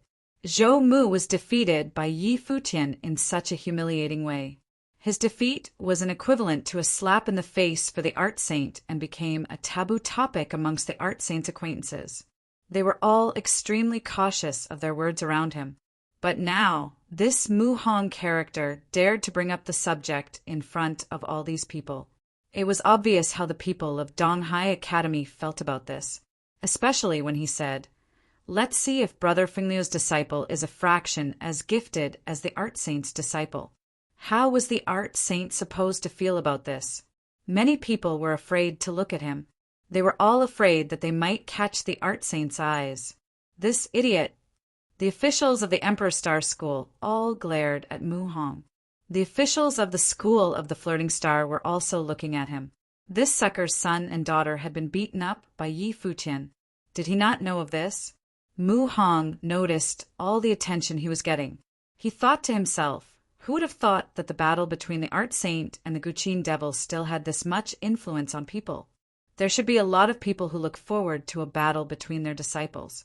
It was a pity that Hua Fenglu was so inferior now, going around begging others like a stray dog. It was only natural that his disciple would not amount to the brilliant Zhou Mu. "Father!" his children called to him. Standing behind Mu Hong, Mu Yinqing, and Mu Yenny were going to be sick. They never expected Yi Futian to show up out of the blue, and never in a million years did they think their father would say such things. There was no way that the art saint and the school of the Emperor Star were not offended by Mu Hong's words. Even Yi Futian was stunned by Mu Hong. Yi Futian remembered this man vividly. After all, he was the first person that Hua Fenglu introduced him to upon their arrival in the city of Donghai. He could not believe that Mu Hong would say these things in this setting. Looking to the Mu siblings who stood behind their father, he gave them a meaningful smile. Just as he thought, the siblings did not have the guts to complain to Mu Hong. It was probably because they were too embarrassed. "Greetings, senior." Yi Futian suddenly greeted Mu Hong with a smile. He continued, "When I met you, I thought that you were a brilliant man and that your children were destined to become the best of the best. I only found out that they were students of the Flirting Star School when I entered the academy.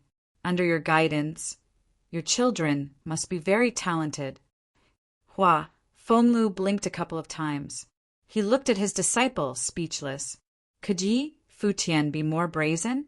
But why did he anticipate what would happen next? Hua Fenglu was not the only one who was shocked by Yi Futian. The students of Donghai Academy all looked dumbfoundedly at Yi Futian. Weren't the Mu siblings the very first people that Yi Futian beat up on his first day at the academy? How deep was this rivalry that Yi Futian had to play with Mu Hong in this way? Although Yunqing and Yenny can't claim to be geniuses, they are still pretty gifted. Very talented would be right, Mu Hong said confidently. Mu Yenny pulled at her father's clothes from behind and whispered, "Father, stop talking already." Mu Hong furrowed his eyebrows. His head tilted in confusion. Very talented indeed. I have witnessed this firsthand on my first day at the academy. The two of them have inherited your life spirit and possess extraordinary gifts. A chip off the old block, if you will, laughed Yi Futian.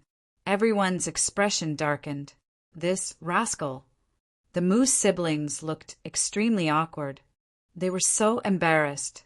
Mu Yenny glared at Yi Futian. This jerk was doing this on purpose. Observing the looks on his children's faces, Mu Hong began to realize that something wasn't right. He asked, "How did the battle go that day?" Mu Yunqing and Mu Yenny lowered their heads. Their hatred for Yi Futian strengthened. There was no chance Mu Hong could stay oblivious at this point. His expression fell immediately when he finally realized that he had fallen into Yi Futian's trap. Turning his attention away from his children, Mu Hong looked at Yi Futian once again. He forced a smile on his face and said, You are indeed the Guqin devil's disciple. It seems that you are extremely gifted. It is fortunate that these two incompetent rascals know to be embarrassed. They didn't dare to mention the battle to me. Since I've already witnessed the abilities of the art saint's disciple, I am now more interested to know just how outstanding the Guqin devil's disciple is. Yi Futian snickered at the sight of Mu Hong. This guy couldn't seem to get enough of offending others. Father! Mu Yinqing called out to Mu Hong again. Simultaneously, a voice rang out from the direction of the group from the Emperor Star School. Have you had enough? Mu Hong froze. His gaze shifted in the direction of the voice and saw the icy gazes on himself.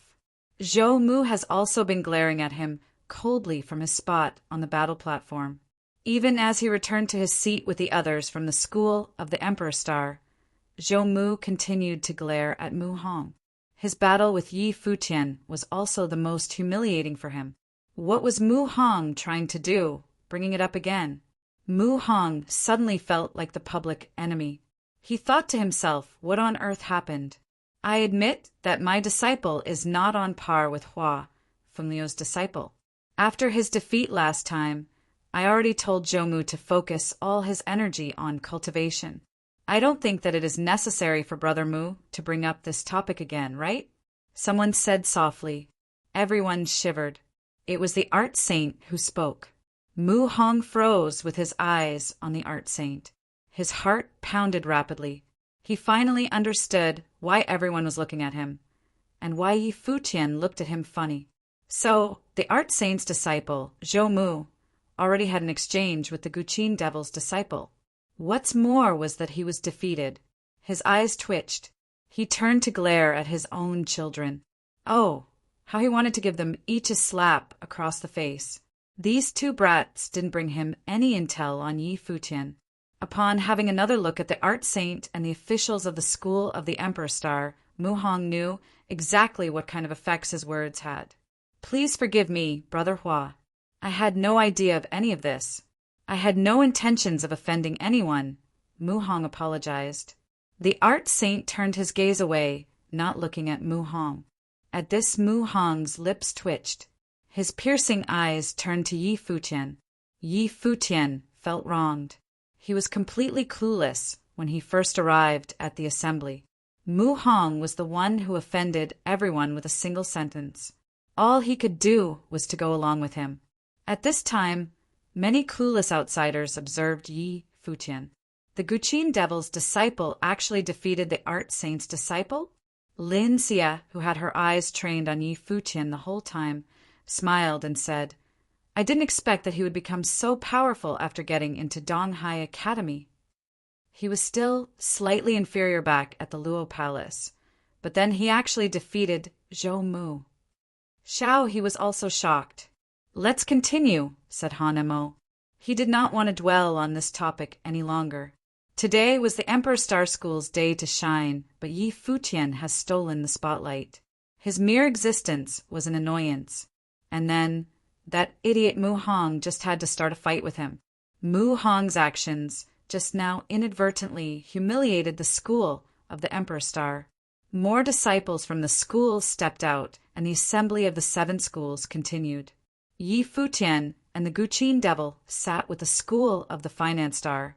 They quietly watched the assembly progress. They deduced that the Emperor Star School was targeting the Finance Star School. Yi Futian was fuming inwardly. At the same time, he could only sigh because he knew how sly the school of the Emperor Star was. Even if he stepped up, he could only fight. It would not help the situation at all. As a whole, the school of the Finance Star could not compare to the school of the Emperor Star. They were completely overpowered. Watching the students of the Emperor Star School fight, Hua Fenglu reminisced about his days of cultivation there. It was a pity that things were so different now. Everybody has changed. Sitting amongst the group from the Emperor Star School were many familiar faces, but none of them would even look him in the eye anymore. Their attitude towards him and their attitude towards the person who used to be equally as famous as himself, the art saint, were completely different. Thinking about the past, Tang, one observed Hua Feng expression from beside him and asked, "Don't make fun of me." He smiled bitterly at her. "You used to be so famous at the academy." "It's normal to think about the past," Tang Wan replied.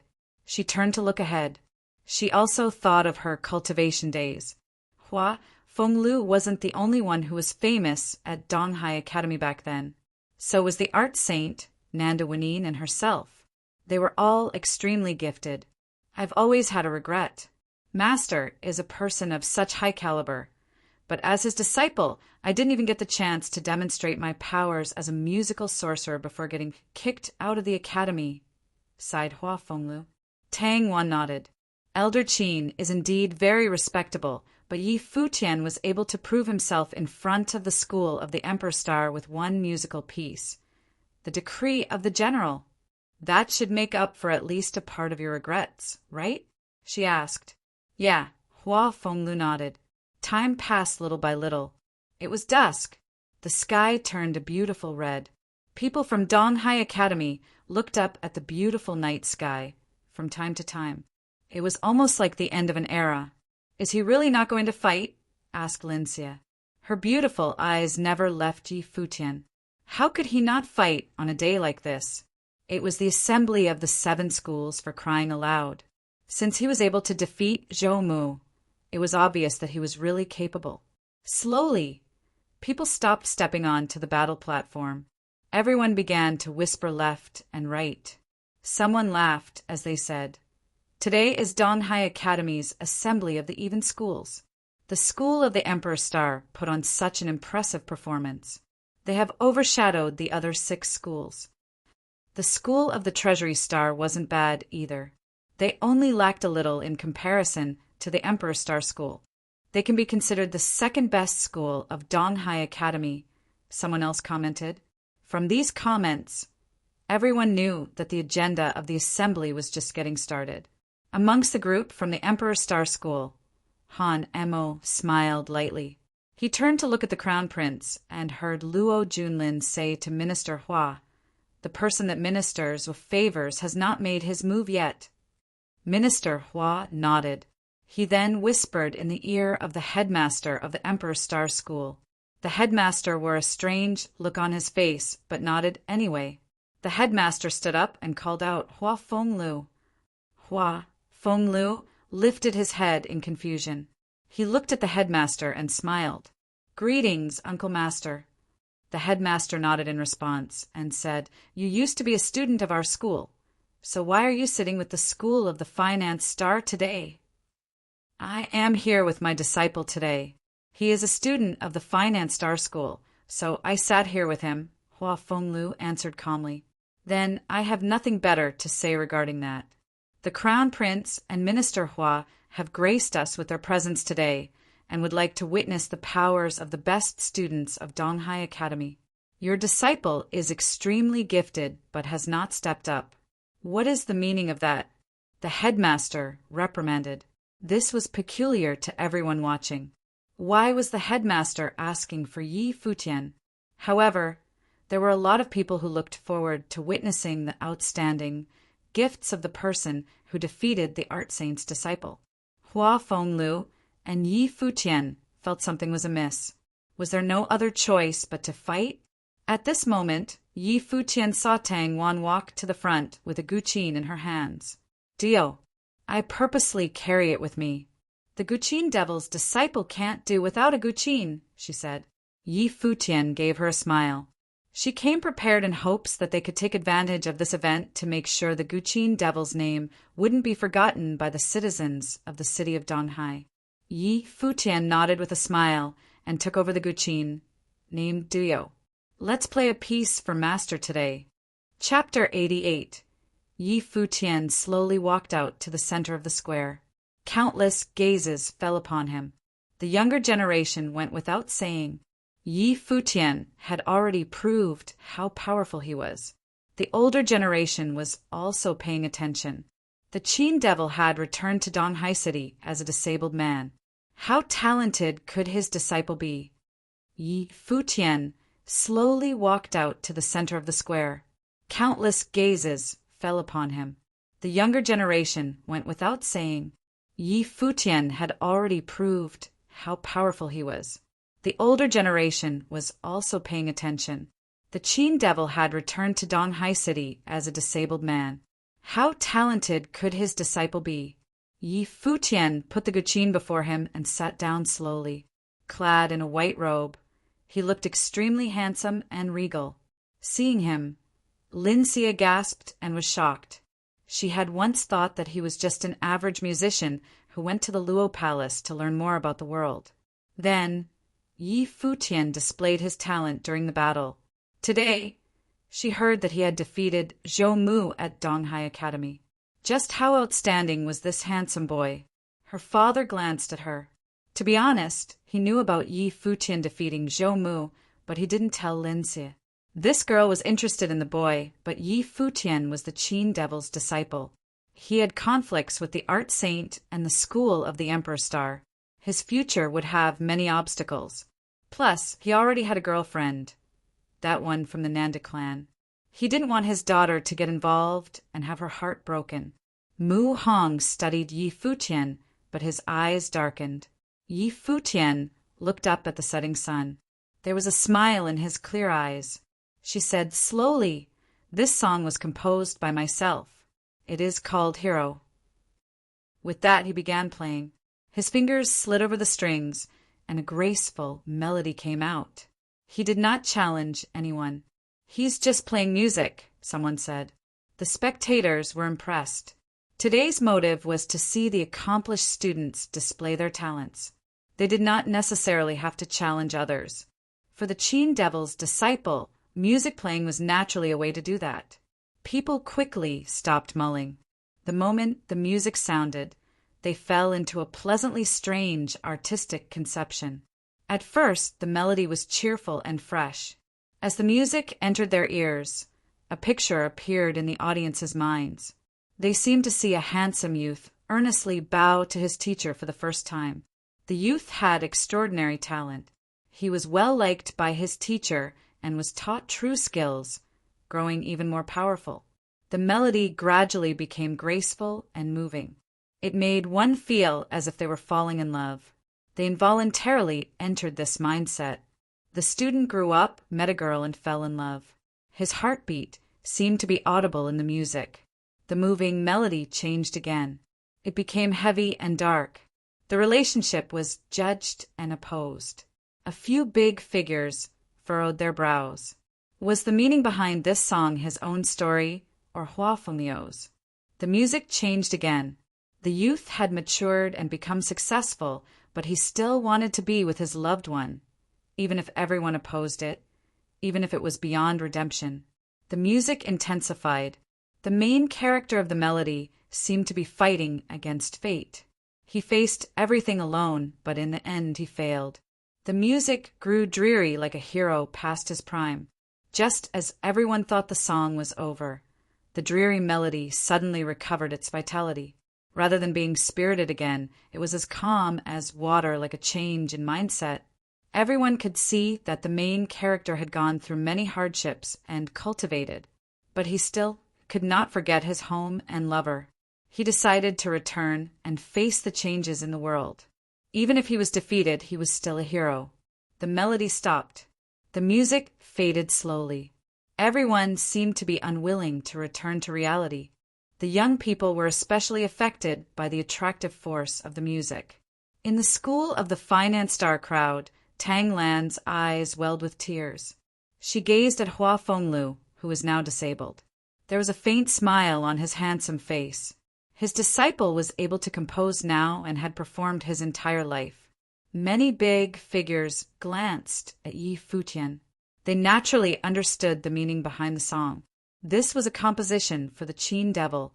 Yi Futian used his music to express his teacher's life. Though he didn't fight anyone, this melody was better than the Qin devil in the past. No one dared to look down on him. Mu Hong narrowed his eyes at Yi Futian. No wonder Hua Fengliu had begged him for the student. He was a second Hua Fengliu. "Who did you play this for?" Luo Junlin, the crown prince, asked from the direction of the school of the Emperor Star. "Your Highness, I played for my master." Yi Futian set his hands down and looked up at Luo Junlin. You have enough artistic conception, but not enough elan.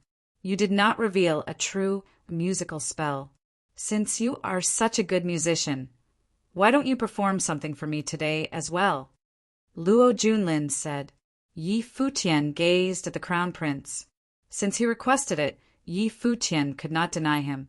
He nodded and said, Okay. I am still unable to compose my own musical spell, so I can only perform someone else's. Sure. Luo Junlin nodded. Yi Futian lowered his head and began playing again. His fingers strummed and the instrument's strings vibrated. A note broke through the air like powerful running thunder. This piece is the world. As he spoke, the music notes danced. The audience instantly felt an extreme power. Many people's eyes flashed. Yi Futian truly was a prodigy. They instantly understood that this melody was created for the crown prince. A terrifying music storm gathered around Yi Futian. It was as powerful as crashing tidal waves. Now, different images flashed past the audience's mind as the music played. Signal smoke rose, and the emperor rode onto the battlefield to conquer the lands. Some also saw the king ride a dragon and survey the world. Everyone he passed bowed down. In this melody, the world was like a painting. Send some men up, Luo Junlin said indifferently. Minister Hua glanced at the school of the Emperor Star headmaster and uttered a command. Several disciples then walked toward Yi Futian. However, their steps were very difficult. The music constantly entered their ears, making them scared to fight back. Spiritual qi gathered around them, and they stepped forward. However, the music was still rising. It seemed to want to break through the clouds. Now, Yi Futian was shrouded in a halo of light. He was like a young king. He represented the world. Everyone saw a shocking image. There was a blurry figure up above. He had an emperor's long robe and a crown. He walked toward them, commanding the world, making them voluntarily want to bow down to him. The weaker Emperor Star students going toward Yi Futian had prostrated themselves to the ground, not daring to raise their heads. They seemed to be revering Yi Futian. More and more people knelt down under the music's influence. As if controlled by the musical spell, they worshipped the emperor. Boom! A terrible sharpness flashed past the eyes of the big figures. They felt the youth's talent and shuddered. Something felt wrong. This song was called The World. It was performed for the crown prince, but Yi Futian was the performer. At this moment, he had become the high and mighty emperor, and Luo Junlin was before him, face to face. The elegance and grace of the white-clothed youth truly was like an emperor now. Did the musical spell give it to him, or was he born with it? Lin Xie gaped. The present Yi Futian was even more brilliant than that day at the Luo Palace. He was unmatchable. He could even be compared to someone like the crown prince, let alone Zhou Mu. Mu Hong shuddered as well. Hua Fenglu had such a student and had once come to him, but he rejected the man. Can't this guy keep a low profile? Yixiang cursed. He didn't want Yi Futian to attend this event. Being too bright was not a good thing. Nowadays, Minister Hua and the crown prince were very close. He hoped Yi Futian would stay low and attend the Tingfeng banquet with Minister Hua.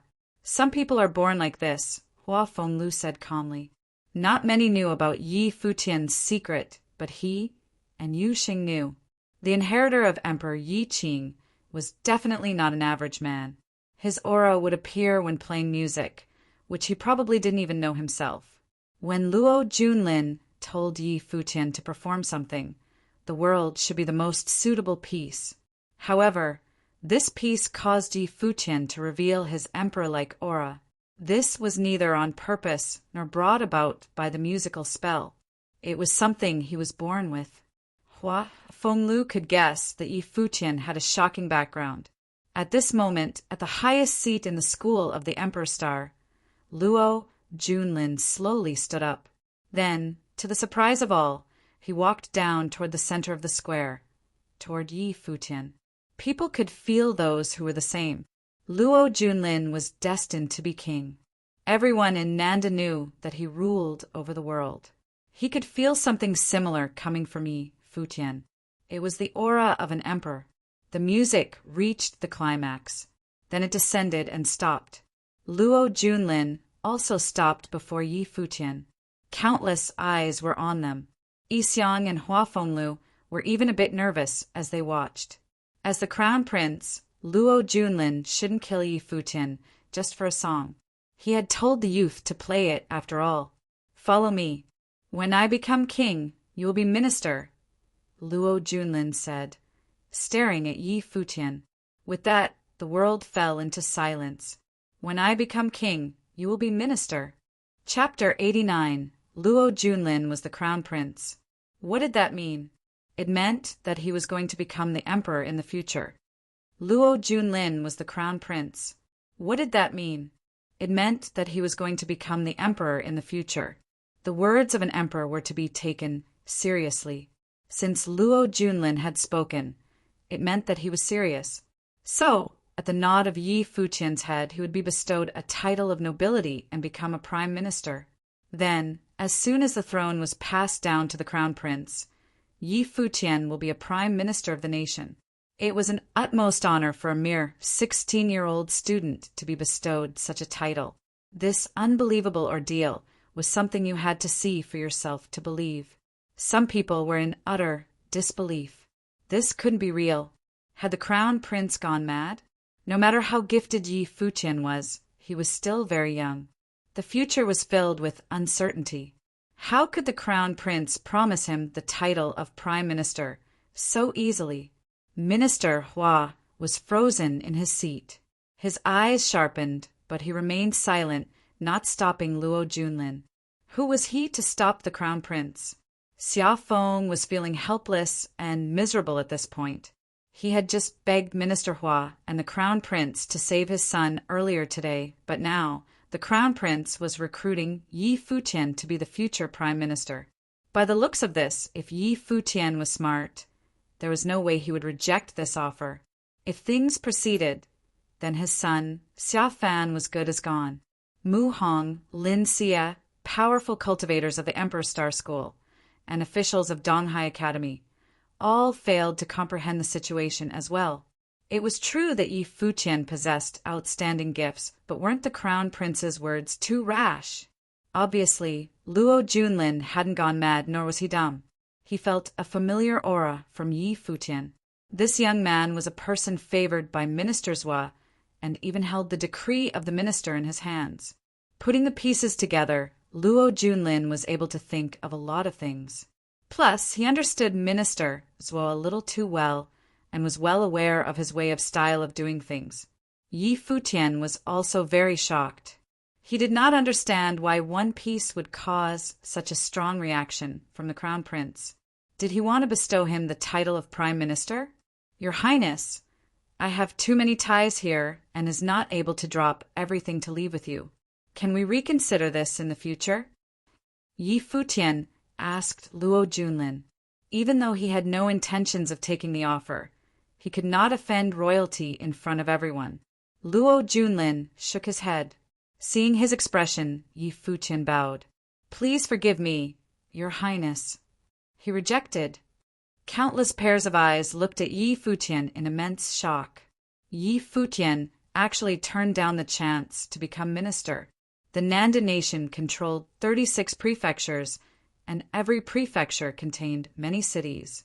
Just prefecture chiefs held a lot of power and were big shots in their respective prefectures already.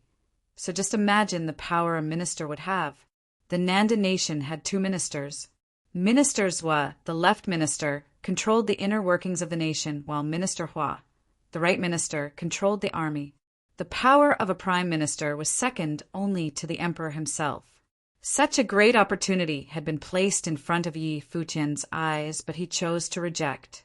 Luo Junlin stared at Yi Futian. He said, "Do you know the consequences of going against an imperial order? Even though I am not the emperor yet, I will be in the future." At his domineering words, everybody's expressions changed. As the crown prince, Luo Junlin already exuded the intimidating emperor of an emperor. If it was an imperial order, I would have no way to reject, Your Highness, answered Yi Futian. Luo Junlin was quiet as he looked into Yi Futian's eyes. A wave of pressure washed over Yi Futian. Suddenly, Luo Junlin smiled. He said, "If so, then I won't force it on you. You may be excused." "Thank you, Your Highness," Yi Futian said as he bowed, ready to retreat back to his seat. As Yi Futian walked back to his place beside Hua Fenglu, Luo Junlin stood still, watching his retreating figure. He gave off a murderous vibe as he walked to his seat as well. When their backs turned to each other, Yi Futian and Luo Junlin walked off the battle platform to return to their own seats. Everyone's eyes followed the two figures. One was the powerful young crown prince, who already possessed the attitude of an emperor, and one was a young man, gifted by the heavens. He possessed extraordinary gifts, and his future was unpredictable. Luo Junlin sat down in his seat, and then, with a stern look around, he said, "I am very disappointed. Today is Donghai Academy's assembly of the 7 schools, but from what I have seen, not too many of its students possess extraordinary gifts. Amongst the 7 schools, only the schools of the Emperor Star and the Treasury Star can be considered competent. If so, why do you need 7 schools? From this day on, Donghai Academy shall fall under the jurisdiction of the School of the Emperor Star, and the School of the Treasury Star will assist." Silence. These words did not come from the headmaster of the Emperor Star School. Neither did it come from Minister Hua. These words came from the Crown Prince, Luo Junlin. He had already been rejected by Yi Futian today. By the stern look on his face, everyone knew that if any single person dared to object against Luo Junlin's decision, they would meet with a frightening ending. The inevitable changes in Donghai Academy had finally come. "Yes, Your Highness." The headmasters of the Emperor Star and the Treasure Star School stood and bowed to receive the order of the Crown Prince. The other 5 headmasters did not say a single word as they, too, stood up.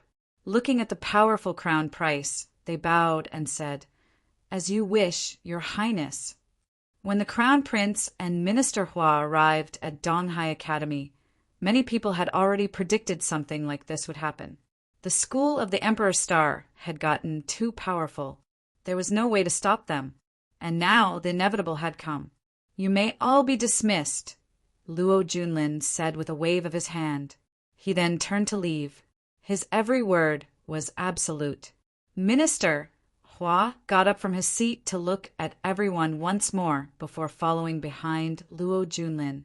A whole group of people followed, not too closely behind Luo Junlin and Minister Hua as they walked towards the school of the Emperor Star. "What do you think of what happened just now?" Luo Junlin asked Minister Hua. Naturally, Minister Hua understood that Luo Junlin was not speaking of the ordeal with the Emperor Star School, but about Yi Futian. "Your Highness must have had a reason for doing so," answered Minister Hua. "When he was playing the guqin, he exuded the aura of an emperor," said Luo Junlin. Minister Hua looked shocked, but said nothing. These words could only be said by the Crown Prince. He could not repeat them as a minister. When I said that I would give him the title of Prime Minister, he was not moved. He had no greed. It seemed like he had no interest in the position of minister. Luo Junlin laughed with a cold demeanor. "He is indeed a person worthy of being favored by Minister Zhua." "Minister Zhua does have a very good eye," said Minister Hua. "Many of our nation's officials were discovered by Minister Zhua," said Luo Junlin. Minister Hua's gaze sharpened. He knew what Luo Junlin said was true. Astrologers were a scary bunch. But Minister Zhua had never given out the decree of the minister to anyone. "This is my reason for coming to the city of Donghai. Yi Futian might be different from the others that Minister Zhua had previously discovered," said Luo Junlin. His gaze sharpened as well. "What do you mean by this, Your Highness?" asked Minister Hua. "Even though I am the future emperor, the person with the most influence in the imperial city, beside my father, is Minister Zhua, Luo Junlin said. Your Highness, you will step up to the throne one day. Plus, with your gifts, you will definitely not be any inferior to His Majesty. Power is always in your reach, replied Minister Zhua. Luo Junlin snickered and said, That's a given. The throne is not my final goal. But if Minister Zhua does anything to get in the way, I will not let him off so easily. Minister Hua was shocked by the Crown Prince. Your Highness, I don't think ministers will try anything, said Minister Hua. On his trip to the city of Qingzhou, besides bestowing the decree of the minister upon Yi Futian, ministers will also accepted a request from the Nanda clan. Why else would they invite Minister Zhua to the Nando Palace? Of course, it was to get a fortune told. Minister Zhua would not have told the fortune of the elders in the clan. The most outstanding person in the Nanda clan right now is a young lady named Hua Jiu. The day Yi Futian crashed the school of the Emperor Star, he went there looking for her. They're a couple, explained Luo Junlin. After a while, he spoke again. After returning to the imperial city, ministers began to plan for next year's Tingfeng banquet. He also tried to convince father to put the people of Nanda clan in important positions. Who do you think he's paving a road for? Yi Futian and Hua Jiu. Minister Hua made a realization. He felt a shiver run down his back. The Crown Prince was way scarier than he had anticipated. That's right. Minister Zhua is making the bold move of paving the way for this young couple. Plus, Yi Futian exuded the aura of an emperor today. Do you still think that Minister Zhua isn't trying anything? Asked Luo Junlin. Minister Hua was dumbfounded. He knew that everything the Crown Prince said was true. Minister Zhua was an astrologer. He must have told Yi Futian and Hua Jiu's fortune. Furthermore, Yi Futian exuded the aura of an emperor. What were they fated to be? It was a scary thought. Send people to keep an eye on Yi Futian and the Nanda clan. Then we'll head back to the imperial city to see father, said Luo Junlin. There were still some things that he did not tell Minister Hua. In the city of Qingzhou, ministers yelled at Luo Junlin's younger sister for Yi Futian. He made his sister, the princess, apologize to Yi Futian. Did princesses need to apologize to commoners? What was Yi Futian's true identity? What kind of person was worthy enough for Minister Zhua to do all this? There was also another thing he held a grudge on. As the Crown Prince, Luo Junlin had requested for Minister Zhua to become his master multiple times, but was always rejected. Minister Zhua said he didn't dare to be the master of the future emperor. This also meant that Minister Zhua was unwilling to be his aide. Not only that, Minister Zhua has also refused to tell Luo Junlin's fortune. His reason was an emperor's fortune must not be told.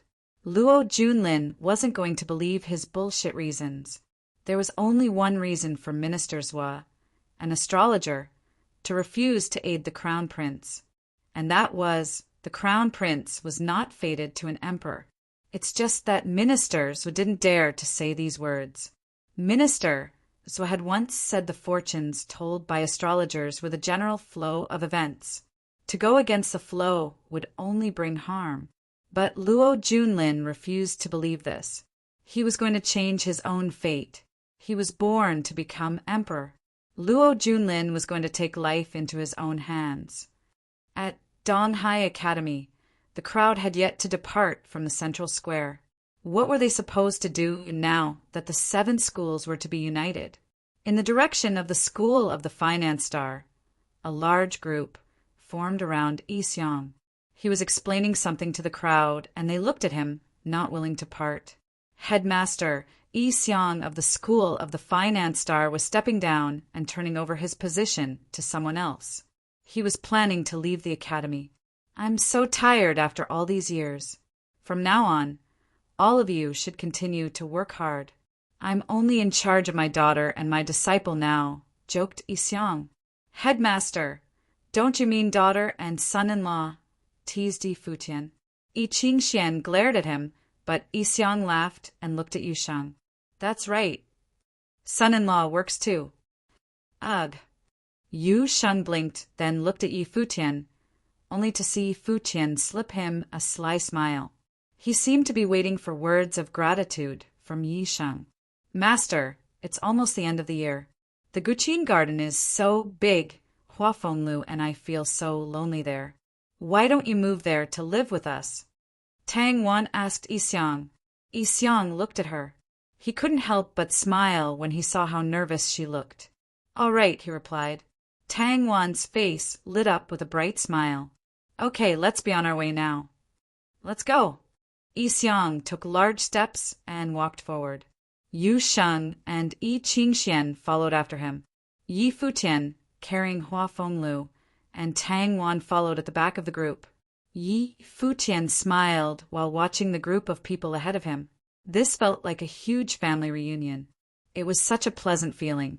If only Fox and Masteress were here too, then it would be perfect. He was going to work hard to make it happen. As the sun set, the group walked out of Donghai Academy. There was no looking back now. Chapter 90. In the Guqin Gardens, a group walked down slowly. It was Tanglan, Yi Xiang, and the others. In the Guqin Gardens, a group walked down slowly. It was Tanglan, Yi Xiang, and the others. Master, this is where Fenglu used to live. It'll be our home in the future, Tanglan said to Yi Xiang. Yes. Yi Xiang nodded. He looked back at Yi Futian, who was carrying Hua Fenglu, and said coolly, Don't know where you got the luck. Hua Fenglu smiled wryly. It had been so many years, but the grudge was still there. Master, did Senior, he used to treat you as a son-in-law? Yi Futian mumbled. Hua Fenglu and Tanglan had feelings for each other before. Yi Xiang clearly really liked Tanglan and treated her as a daughter. Yi Futian could imagine his attitude toward Hua Fenglu before. I'm not clear. I just know that if you don't shut up, you won't be my son-in-law, Hua Fenglu said with a smile. Blanching, Yi Futian shut his mouth. Beside them, Tang Wan smiled and looked at Yi Futian, amused at his words. Entering the Guqin Gardens, a breeze welcomed them. The garden had a nice environment. The sun was setting, basking the fallen leaves in a golden glow. It was beautiful. A white-haired old man was sweeping the leaves with a broom. Yi Futian looked at him. The head of white hair and stooped body made him halt his steps. What's wrong? Hua Fenglu asked, confused by the scene. Tang Wan stopped as well. Tang Wan, who is he? Yi Futian asked. The people ahead of them stopped too. Tang Lan followed his eyes and saw the old man. She said, He has ailing health, but wanted a job, so I arranged for him to clean up the garden. Is something wrong? And Tang, when was this? Why didn't I know about it? Yi Futian asked. You're always out. How would you know? It should have been after you and your teacher came, Tang Lan answered casually. Oh. Yi Futian nodded and smiled. I was just wondering. With that, he continued forward. The others glanced at him in confusion, but let it go quickly. Tang Lan helped Yi Xiang and Yi Qingxian settle in. Yi Xiang's wife had left him long ago, either because of different viewpoints or Yi Xiang's temper. Yi Xiang had raised Yi Qingxian alone in the school of the Finance Star. That was why Tang Lan invited them to treat the Guqin Gardens as their own home. She knew that her teacher lacked the feeling of a family. Afterward, Tang Lan ordered the servants to prepare dinner. Yi Futian helped his teacher into a chair. Seeing Yu Sheng and Yi Qingxian stuck together, he was forced to say, Qingxian, can I borrow Yu Sheng for a moment? Yi Qingxian glared at Yi Futian. Yu Sheng asked uncertainly, What's wrong? Come with me, Yi Futian said. Yu Sheng followed him in confusion and was brought to the entrance of the garden to look at the old man sweeping. Don't you think he looks familiar? Yi Futian asked. You probably miss him. Yu Sheng naturally understood what Yi Futian meant by familiar. Maybe. Yi Futian nodded. I always feel like Godfather is watching us. Would he? Yu Sheng seemed to mutter to himself. Probably. Yi Futian chuckled and walked over. Seeing them, the old man lowered his head and greeted them. Young masters, what is your name? Yi Futian asked. My surname is Yu. My name is too lowly to mention, the old man said. You. Yi Futian's eyes flashed. He ordered, raise your head. The old man slowly looked up. His cloudy eyes had no spirit in them. He seemed extremely old with white hair and a white beard. Like lightning, Yi Futian tugged his beard. The man cried out in pain. Young master, have mercy. What did I do wrong? It's real. Yi Futian muttered. Then he said, Grandpa Yu, I'm sorry. I thought you were someone I know. It's all right. The man waved. Grandpa Yu, can I come chat with you often in the future? Yi Futian asked. I am honored. He nodded with a smile. Then it's a deal. Yi Futian smiled as well and said, Then I won't disturb you any more. He and Yu Sheng left afterward. Were my senses wrong? Yi Futian muttered. He was usually very sensitive and sharp. Are you overthinking? Yu Sheng asked. They had similar body shape and stature, but their appearances were completely different. How could they be the same man?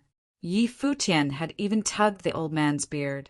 He clearly suspected something. Yi Futian's eyes flashed. Had he really been overthinking? The two returned to the garden. The dishes were gradually being brought to the table. The people all sat down. Senior, Yi, when is Yu Sheng and Qingshuan's wedding? Yi Futian asked at the table. Yu Sheng gaped at him. Yi Qingshuan's eyes flashed too, wondering what that guy was worried about. Stop thinking about them and think about yourself. Yi Xiang gave him a look. It's just a matter of time for me, Yi Futian said confidently. Then he looked at Hua Fenglu and said, Master, father-in-law, don't you agree? I'll consider it, Hua Fenglu answered indifferently. Yi Futian looked at Hua Fenglu. Master, where do you get an in-law as good as me? You still need to consider? Where's your shame? Tang Lan asked coldly. Everyone stared at this guy, speechless. Huh, my masteress is better, Yi Futian said. Then go to your masteress. Tang Lan glared at him. Aunt Tang, I'm just kidding. You're just like my masteress, Yi Futian said weakly. The others were still speechless. He was honestly so shameless. However, with his shamelessness, the group started enjoying the meal like a family. No one discussed what happened at the Donghai Academy. The past was like smoke. Once past, there was no need to bring up again. In the cheery atmosphere, the banquet gradually ended. Everyone went back to their rooms. Yi Futian went to the garden to play his guqin. There were some impurities in his timbre. He was clearly distracted. It's almost the end of the year again. Yi Futian looked up at the full moon. He remembered how the fox had gone to the Yi mansion to find him after the New Year dinner, shocking the entire family. Then they held hands awkwardly by the lake. Without realizing, another year had almost passed. So much had happened in this year. As he reminisced, a smile appeared on his face, and there was more emotion in his music. He had pushed the frustrations aside. Under the moon, he hid his longing in his music. The second day, a beautiful figure came to the Guqin Gardens. When Yi Futian saw her, he made a face. Did this fox know that he was missing her? He thought of her last night, and now she was here. Why are you looking at me like that? Hua Jiu raised an eyebrow at Yi Futian's weird expression and stared. Yi Futian smiled. Because my fox is so pretty. I'm not yours. Hua Jiu turned away, arrogantly. Masteress already betrothed you to me. You can't run now. All we're missing is a wedding, Yi Futian said with a smile. Don't even think about it. Hua Jiu smiled and then ran to the Qin devil behind him, calling, Dad! Jiu, why are you here? The Qin devil asked. Uncle told me about what happened at Donghai Academy. I knew you'd be back here, so I came to look, Hua Jiu said. That guy's become agreeable? Yi Futian asked, walking forward. I came to tell you all good news. Hua Jiu smiled sweetly. Yi Futian looked at her with suspicion. The old Nanda guy knows that I'm super talented and unmatchable, so he agreed to our wedding. Hua Jiu pinched Yi Futian's waist hard because he was so shameless. She said, My mom and I wanted you two to come for New Year's, and he agreed. A strange glint flashed past the Chin devil's eyes, but seeing the two before him, he understood. Nanda Tai knew that his disciple and daughter would be more accomplished than him, so now they were trying to resolve grudges. Back in the day, it would be hard to step into Donghai City, let alone the Nanda mansion. Yi Futian understood this too. The Nanda clan had high expectations and wishes for Jiu. If they didn't want Jiu to hold grudges after she grew up, they couldn't be too cruel for some things. As for him, they couldn't offend him even if they didn't agree on the wedding. Happy. Hua Jiu looked at Yi Futian with a smile. I thought they would agree to our marriage, Yi Futian said, pouting. Say you're happy, Hua Jiu said with a grin. Yi Futian looked at her smile and nodded. Of course, I'm happy I can spend the new year with Fox. Hua Jiu's eyes were pleased. Then can I not leave at night? Yi Futian fluttered his lashes. Hua Jiu's smile froze. Looking at him, she raised a slender leg and kicked him for his unhealthy thoughts. I'm thinking of my master. He hasn't seen Masteress in years. You should go discuss this with that old guy, Yi Futian said seriously. That makes sense. Hua Jiu smiled and nodded. Dad can stay, but you can't. My wife doesn't listen to me, Yi Futian muttered. What did you say? Hua Jiu glared again. Nothing. I was thinking if we should go to the Imperial City together afterward, Yi Futian said. I'll consider it, Hua Jiu said. Master's health is bad. I'm worried I can't care for him, Yi Futian threatened. Hua Jiu glared. At the side, Hua Fenglu complained. If you want to act lovey-dovey in public, then do it, but stop dragging me in. Dad, what are you saying? Hua Jiu blushed. Master, you are so wise, Yi Futian praised. At least his master understood them. Chapter 91. In the city of Donghai, Donghai Academy had been turned upside down. The academy was no longer what it once was. Many people left the academy, with their families and their own disciples. Even many of the official personnel left. However, there were still those who chose to stay. In the city of Donghai, Donghai Academy had been turned upside down. The academy was no longer what it once was. Many people left the academy, with their families and their own disciples. Even many of the official personnel left. However, there were still those who chose to stay. Year 10,000 of the Divine Prefecture calendar was a year of rebirth. The School of the Emperor Star held the power, and the School of the Treasury Star assisted. The time when the 7 schools stood equal was a time of the past now. But no one knew whether this rebirth was going to lead the academy to become more powerful or to its demise.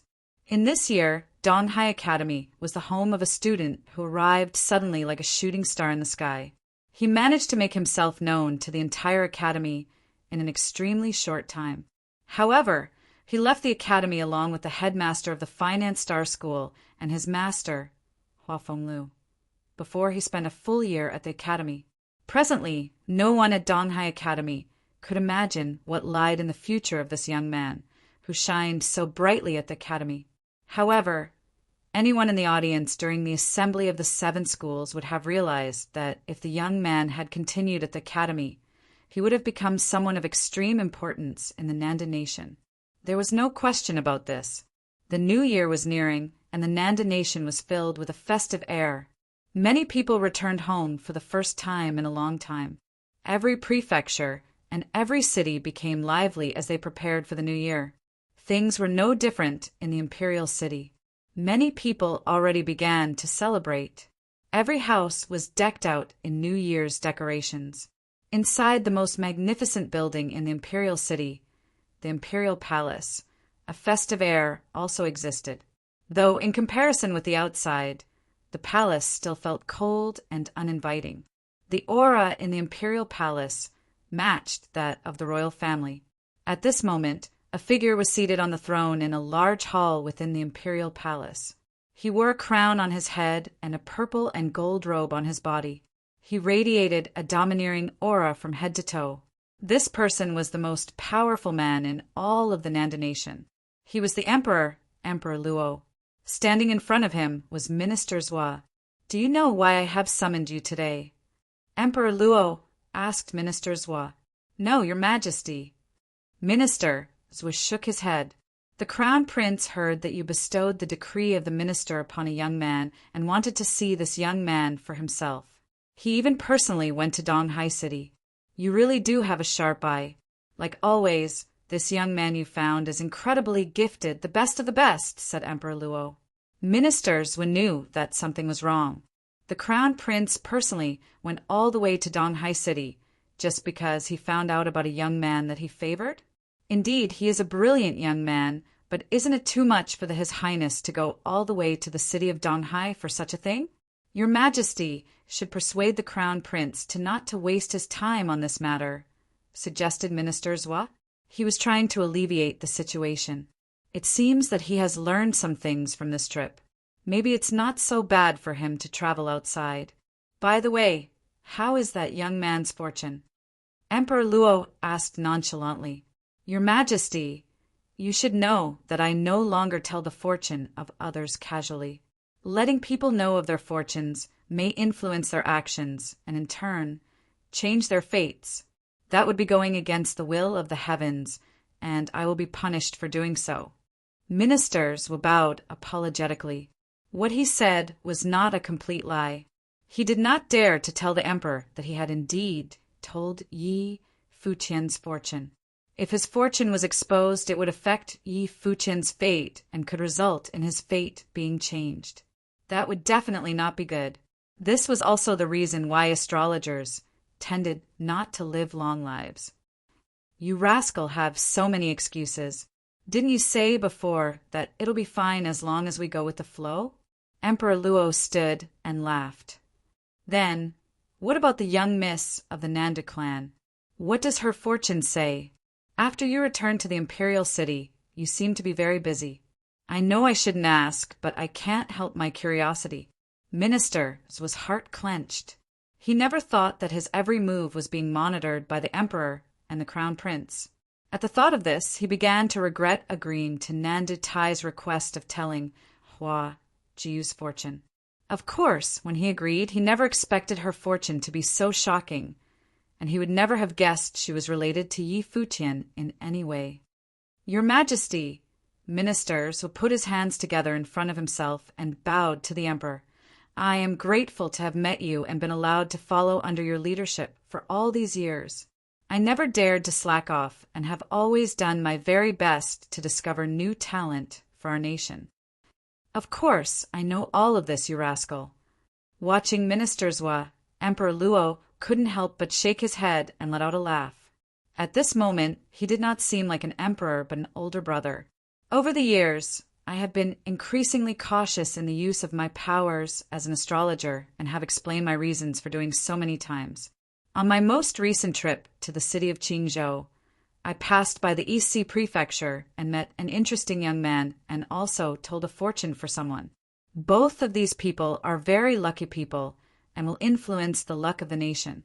This is why I've been busy paving the road for the two, wanting to do something for them, explained Minister Zhua.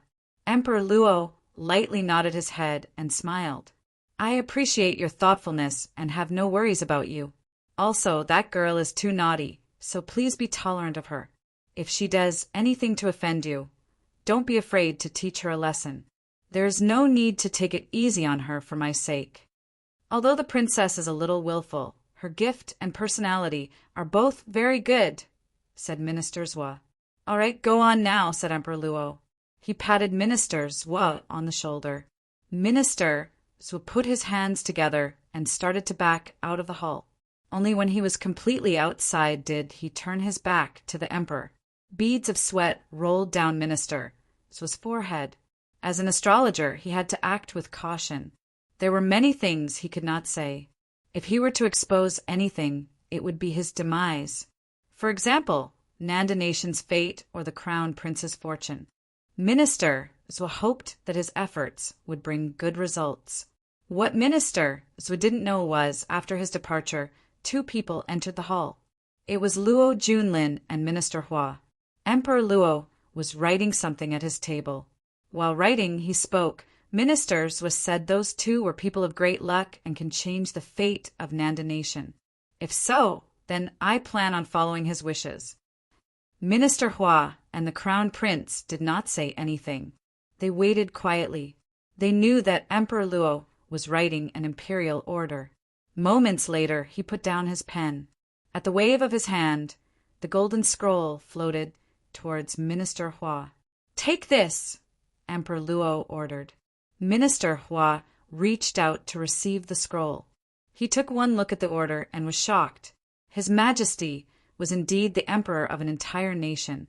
His order was to allow Minister Zwa to keep his pride, but at the same time get rid of any worries. Even though I believe in astrology, it can't be fully trusted. Fates can be changed, but one thing I'm sure cannot be. Under this sky and in the Nanda nation, my will is the will of the heavens, said Emperor Luo. Minister Hua, go take care of this personally. I know that it's already the end of the year, but I'm still going to have to ask you to take this trip. And the Crown Prince, you should stay in the palace and focus on cultivation. One thing that ministers was said was correct. To you, besides the throne, nothing is of importance to you. Yes, father, nodded Luo Junlin. I will hurry to Donghai City, but your majesty, what should I do if someone refuses the imperial order? Asked Minister Hua. I have already asked you to do this personally. Is there any need to question further? Asked Emperor Luo. A wave of realization hit Minister Hua. He finally understood what the emperor meant. If it was simply to relay the imperial order, he could have sent anyone. That was the emperor's reason for asking Minister Hua to personally take this trip to Donghai City, to prevent anyone from objecting. Who would dare object the imperial order in the presence of a minister? Under this sky and in the Nanda nation, my will is the will of the heavens. The attitude behind these words was already very clear. I will be excused now, said Minister Hua as he bowed to leave. Yi Futian had no idea what was going on in the imperial palace thousands of miles away. There were only 2 days until the end of the year. He still had no idea where his parents were. Were his aunt and uncle doing well? What about Yi Shaoqin and Yi Mo? Were they okay? After the year ended, he would be leaving the city of Donghai and headed for the imperial city. His days wandering the world with Hua Jiu were going to be very interesting. In the courtyard, Yi Futian watched as Yu Sheng and Yi Qingxian stuck to each other like glue. He was hurt. Yu Sheng, he called. Yu Sheng lifted his head with a look of confusion. Cultivate properly. Stop sticking with your girlfriend every day. Yi Futian sounded very serious. Yu Sheng was dumbfounded. Yi Qingxian laughed and said to him, Yu Sheng, someone is being envious because Hua Jiu isn't here. Yeah, back in Qingzhou City, I cultivated while he and Hua Jiu were attached at the hip every single day, and then they became a couple. Yu Sheng nodded. On the side, Yi Futian stood up after being ignored. You two are awful people. He spun around and left. He arrived at another part of the residence. Not far ahead was a white-haired elder, sweeping the courtyard. Grandpa Yu. Yi Futian stepped forward. The elder lifted his head and smiled. Young Master Yi. Grandpa Yu, it's almost the end of the year. Aren't you going home to celebrate? Yi Futian asked. These days, he often came to chat with the older male. I don't have a home to return to. The elder shook his head, looking very sad. What do you mean you have no home to return to? Where are you from? Yi Futian continued to ask. I spent some time on an island of the East Sea. You've probably never heard of it before.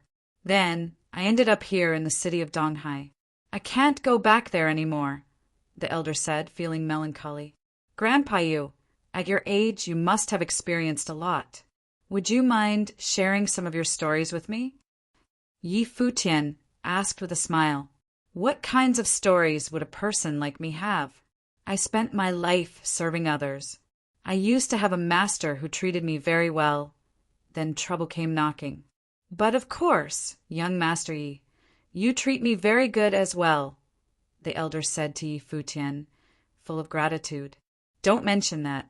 Grandpa, you have to take extra good care of yourself at your age, said Yi Futian. Okay. Young Master Yi, you should go about your own business now. You don't have to stay here with this old man, laughed the elder. All right, then, I'll leave now. I will come see you when I have time, Yi Futian said. He turned to leave, and his eyes were shifting back and forth as if he were in deep thought. Could it really be his imagination? How come he felt distant, but at the same time so familiar every time he got close to the elder? It was so difficult to comprehend these feelings. Chapter 92. Chapter 92. A Bolt from the Blue? Chapter 92. A bolt from the blue. There were only 2 days left of the divine calendar's first millennium. Donghai City grew more and more festive. Many people were in the Guqin Gardens where Hua Fenglu stayed. Yi Futian, Yu Sheng, Yi Qingxian, Yi Xiang, Tanglan, and Tangwan. Tomorrow is the last day of the year. After tomorrow, I'll see you all off, Yi Xiang said. Why the hurry? Yi Qingxian asked. Haven't you realized that people are watching the Guqin Gardens these days? Yi Xiang said. They haven't done anything, so I ignored them, but it's better to be safe than sorry. As the saying goes, the longer the night, the more nightmares you may receive. The school of the Emperor Star definitely held grudges against him and Yi Futian, but hadn't made any moves. Perhaps they had their own concerns, but Yi Xiang didn't care. The sooner he got Yi Futian to the imperial city, the less he worried. Senior Yi, you are right. Sitting on the side, Hua Fenglu nodded. You get to see her tomorrow. Are you excited? Tanglan smiled at Hua Fenglu. Last time, Huaju had said that Nandu agreed to let Yi Futian and Hua Fenglu spend the new year with Nandu Wenin. It was a concession on the Nandu clan's part. No way. I want to be with you all, Hua Fenglu said, laughing. Really? Then let Futian go by himself, Tanglan smiled and said. Hua Fenglu's expression was a bit awkward. He shot a glance at Yi Futian, seeming to want Yi Futian to help him out. Master, you decide. Yi Futian looked away. He couldn't help his master now. There was no loyalty at times like this. Hua Fenglu glared at Yi Futian. How could his disciple and future son-in-law be like this? Tanglan, I do want to spend it with Jiyu, Hua Fenglu finally said with a wavering smile. Tanglan smiled thinly and said, Fake. With that, she turned around. As she left, she said, I'll have the servants prepare the New Year dinner. We'll celebrate beforehand. We can do that. Yi Futian looked at Tanglan's back, impressed at her decisive actions. Come here, said a cool voice. Yi Futian turned to see Hua Fenglu smiling at him. He shuddered at the strange smile and walked over to massage Hua Fenglu. Master, how may I help you? How can I ask you for help? Hua Fenglu said coldly. It's my duty to help my master, Yi Futian said earnestly. Oh, right. I recognized Masteress as soon as I saw her last time. Only you can win the heart of someone as beautiful as her. Of course. Hua Fenglu smiled proudly. Back in the day, he had so many competitors. The art saint was the strongest one, but he still won. Masteress is so beautiful now. I can't imagine what she looked like before. I'm sure your looks were comparable to mine, Yi Futian continued. Hua Fenglu was honestly impressed at how his student had successfully changed the topic. After a while, the banquet was ready. Everyone chatted and enjoyed the atmosphere. While they were gathered, like a family, a group of powerful men descended from the sky outside the Guqin Gardens gate. The leader was the chief of the East Sea Prefecture, Xiafeng. Xiafan was beside him. They had come with powerful men and a powerful aura. Xiafan's eyes flashed dangerously. "Enter." Xiafeng waved. The group instantly shot into the sky like heavenly soldiers and stepped into the garden. Inside, Yixiang first felt something wrong. He frowned slightly and looked towards the outside of the garden. Then everyone else followed his gaze.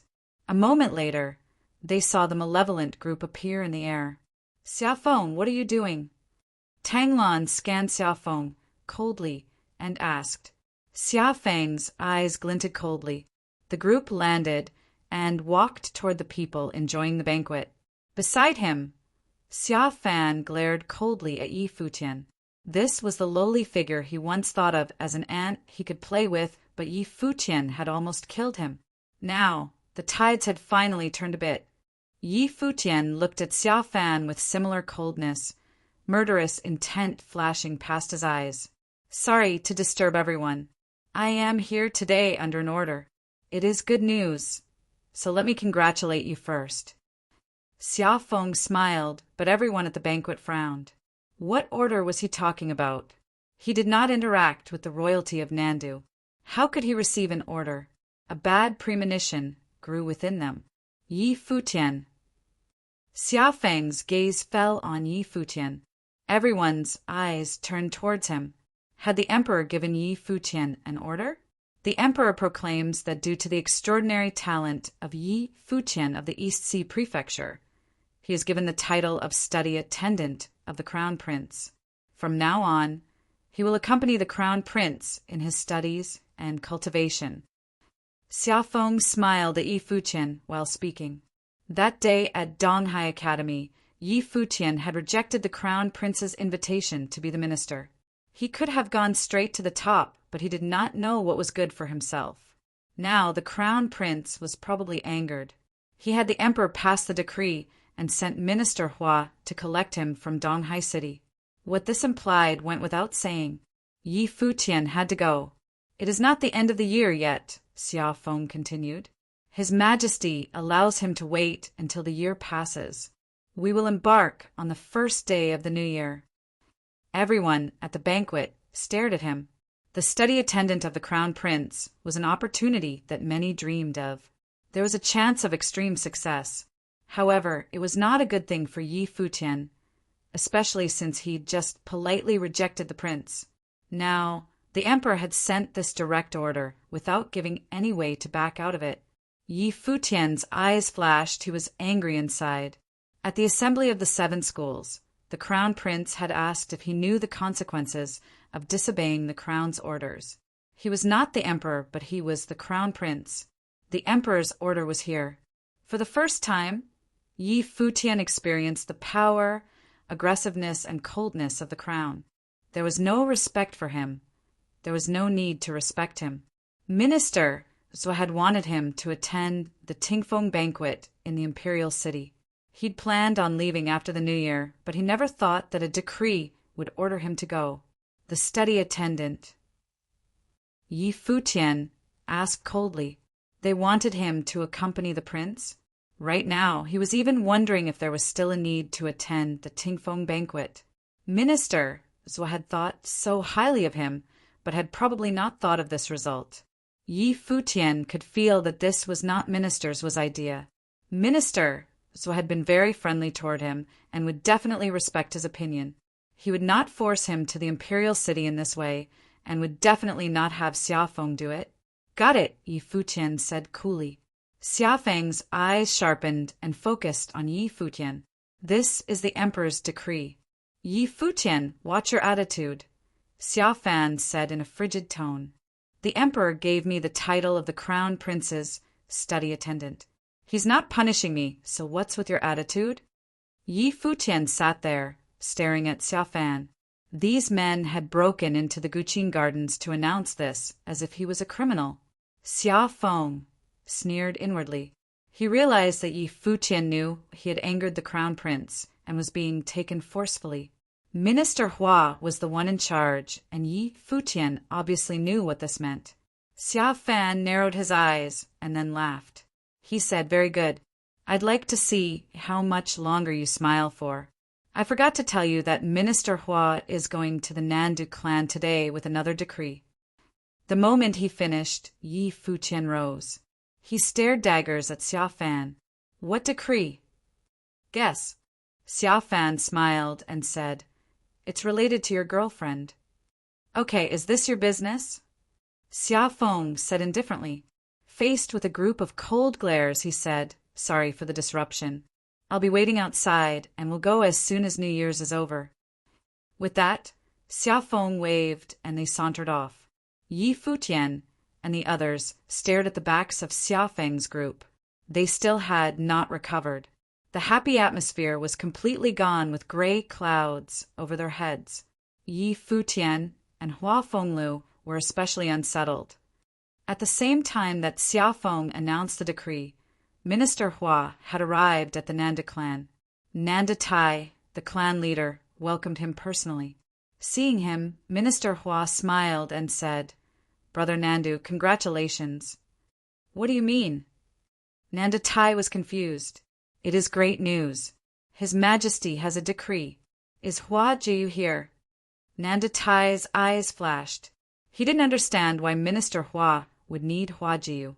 Was the Emperor's decree related to Jiu? Had Minister Zhu said something to the Emperor? But then why would Minister Hua be here? "I'll call her over now," Nanda Tai said. "No need. I'll go personally, so please bring me to her," Minister Hua said with a smile. Nanda Tai was even more confused, but he nodded and said, "All right, after you." With that, the group started off and arrived in Nandu Wanin's residence. After hearing the news, she and Hua Jiu came out and stared at the newcomer in confusion. Minister Hua gazed at Hua Jiu and smiled. "As expected, you are a beauty. No wonder you have an extraordinary fate." "Minister Hua, please enlighten us," Nanda Tai said. Had Minister Zhu really said something about her fate? But an astrologer always kept fates a secret, especially one like Jiu's. Nanda Tai did not dare publicize it, and not even anyone in the clan knew. He was worried that revealing it would affect Jiu's fate. "The Emperor has proclaimed Hua Jiu as the crown princess.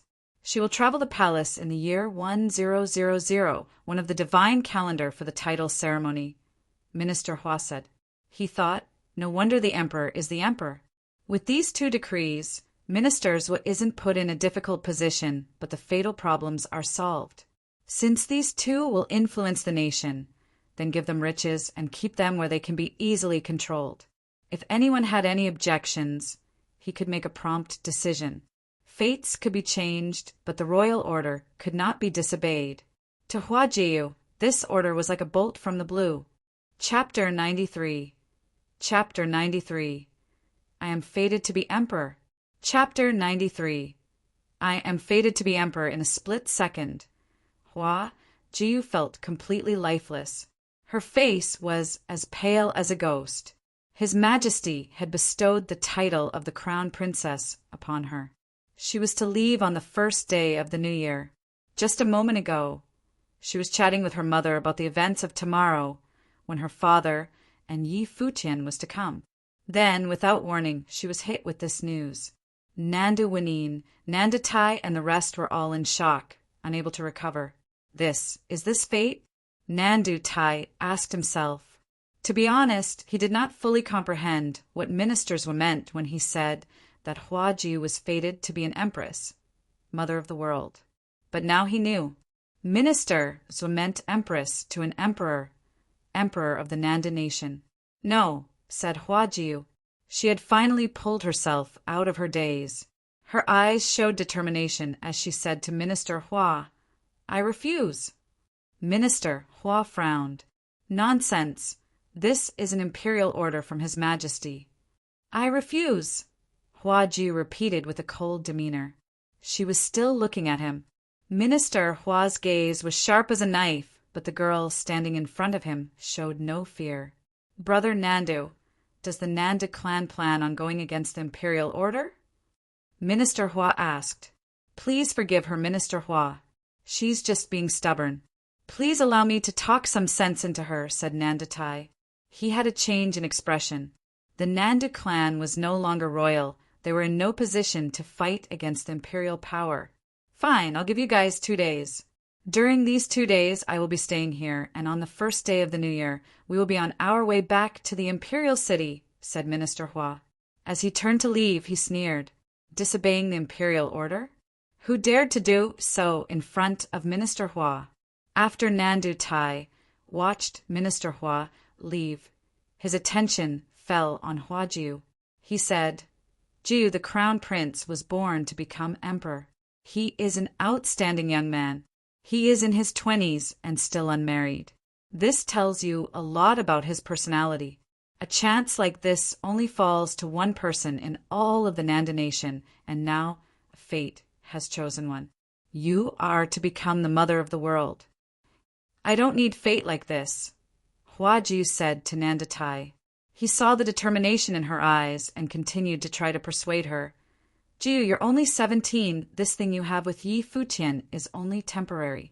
One day, when you guys are standing at 2 different levels, you'll forget about all this.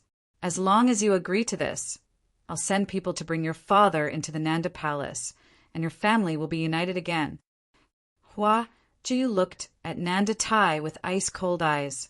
I'm not going to agree, and neither will my father. Wanine, talk some sense into her. Nanda Tai looked at Nanda Wanine, who stood behind her daughter. Now that there are bigger benefits for you, you're willing to let him come back. Nanda Wanine sneered at Nanda Tai. Do you really think we'll be happy with a family reunion brought by the sacrifice of our daughter? I won't agree to this. Nanda Tai's expression did not look good. Coldy, he said, even if you guys object, this is an imperial order. Who can disobey an imperial order? There is still 1 day for you guys to think this over. After that, Nanda Tai left with a sunken face. Following immediately after his departure, Hua Jiu's eyes filled with tears as she turned to look at her mother. Mother! In her voice was a deep melancholy. She seemed so weak at this moment. The usual air that surrounded her was no longer there. My poor child, said Nanda Wanine. She walked up to her daughter and held Hua Jiu's tear-stained face in her own hands. Her heart hurt to see her child like this. How could both of their lives turn out this way? Why couldn't they be with the person they loved? Nanda Wanine was the one person who could truly understand what Hua Jiu was feeling at the moment, because she had also been through this. They didn't care for nobility. All they wanted was to be with the one they loved. Just then, a figure came running. It was Nanda Winshan, who had just received the news. Seeing the mother and daughter, his heart was in pain. Hua Jiu was even more outstanding than her mother. She was destined to be different. Now, she had been given the title of Crown Princess. Was this what ministers saw in her fortune? Was this her destiny? Mother, I miss him. I want to go see him, Hua Jiu said while crying. Silly girl, they're not going to let you step outside. Nanda Wanine shook her head. She had been through all of this before. But Hua Jiu did not seem to have heard her mother's words. She turned around and attempted to leave. However, at this moment, multiple figures appeared in the courtyard. They were all powerful cultivators of the Nanda clan. His Majesty's imperial order has fallen upon the Nanda clan, but Hua Jiu objected. In a situation like this, how could they let her leave? Even if the people of the clan didn't stop her, Minister Hua would have. There was no way she was stepping foot outside of Nanda Palace. Hua Jiu looked at the figures in the courtyard, and her gaze cooled. She then turned and returned to her residence. Jiu, sometimes people just can't fight fate, sighed Nanda Winshan. He was also sad.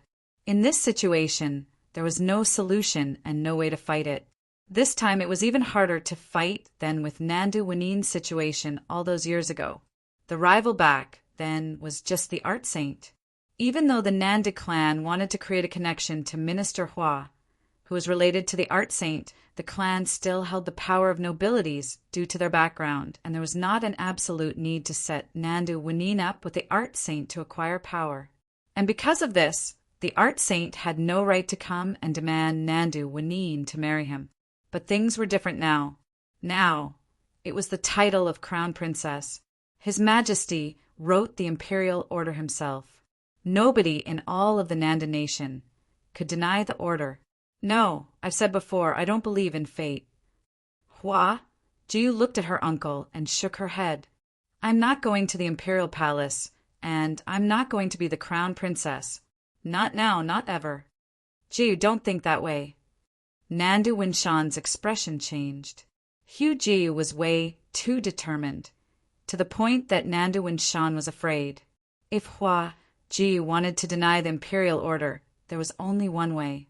He was not willing to see her go down that road. Uncle, can you stop by the Guqin Gardens for me?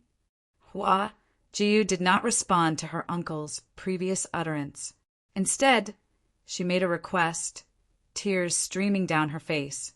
What do you want? Asked Nanda Winshan. Can you tell him not to come tomorrow? Just tell him that the clan won't allow it. Her voice was filled with sadness. Her tears could not be stopped as she spoke. Of course, she wished for him to come, but she knew, deep down, there was no way of denying the imperial order. If he came, it would only put him in danger. She did not wish for anything to happen to Yi Futian. What if he finds out what happened? Asked Nanda Winshan. Then tell him that I have no feelings for him anymore, and that I want to be the crown princess. Tell him to forget about me and never look for me again, said Hua Jiu. The tears continued to stream down her face, and her own words cut into her heart like knives. Hearing her words, Nandu Winshan also felt pained. His heart clenched for his niece. Are you sure that's what you want to tell him? He asked. Hua Jiu nodded her head in response. Okay. Nandu Winshan nodded as well. I'll head over now. He then turned to leave.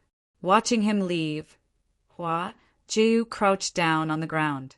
Her arms hugged her knees as she cried her eyes out. Nanda Wanin did not know when it happened, but her tears were filled with tears as well. She walked beside Hua Jiu and hugged her lightly. Mother, I don't know why, but my heart really hurts, Hua Jiu said. Her tone was heartbreaking to listen to. Mother's heart is also in pain. Nandu Wanin hated herself for being so useless. Mother, if anything happens to me, you have to take care of yourself, said Hua Jiu. Silly girl.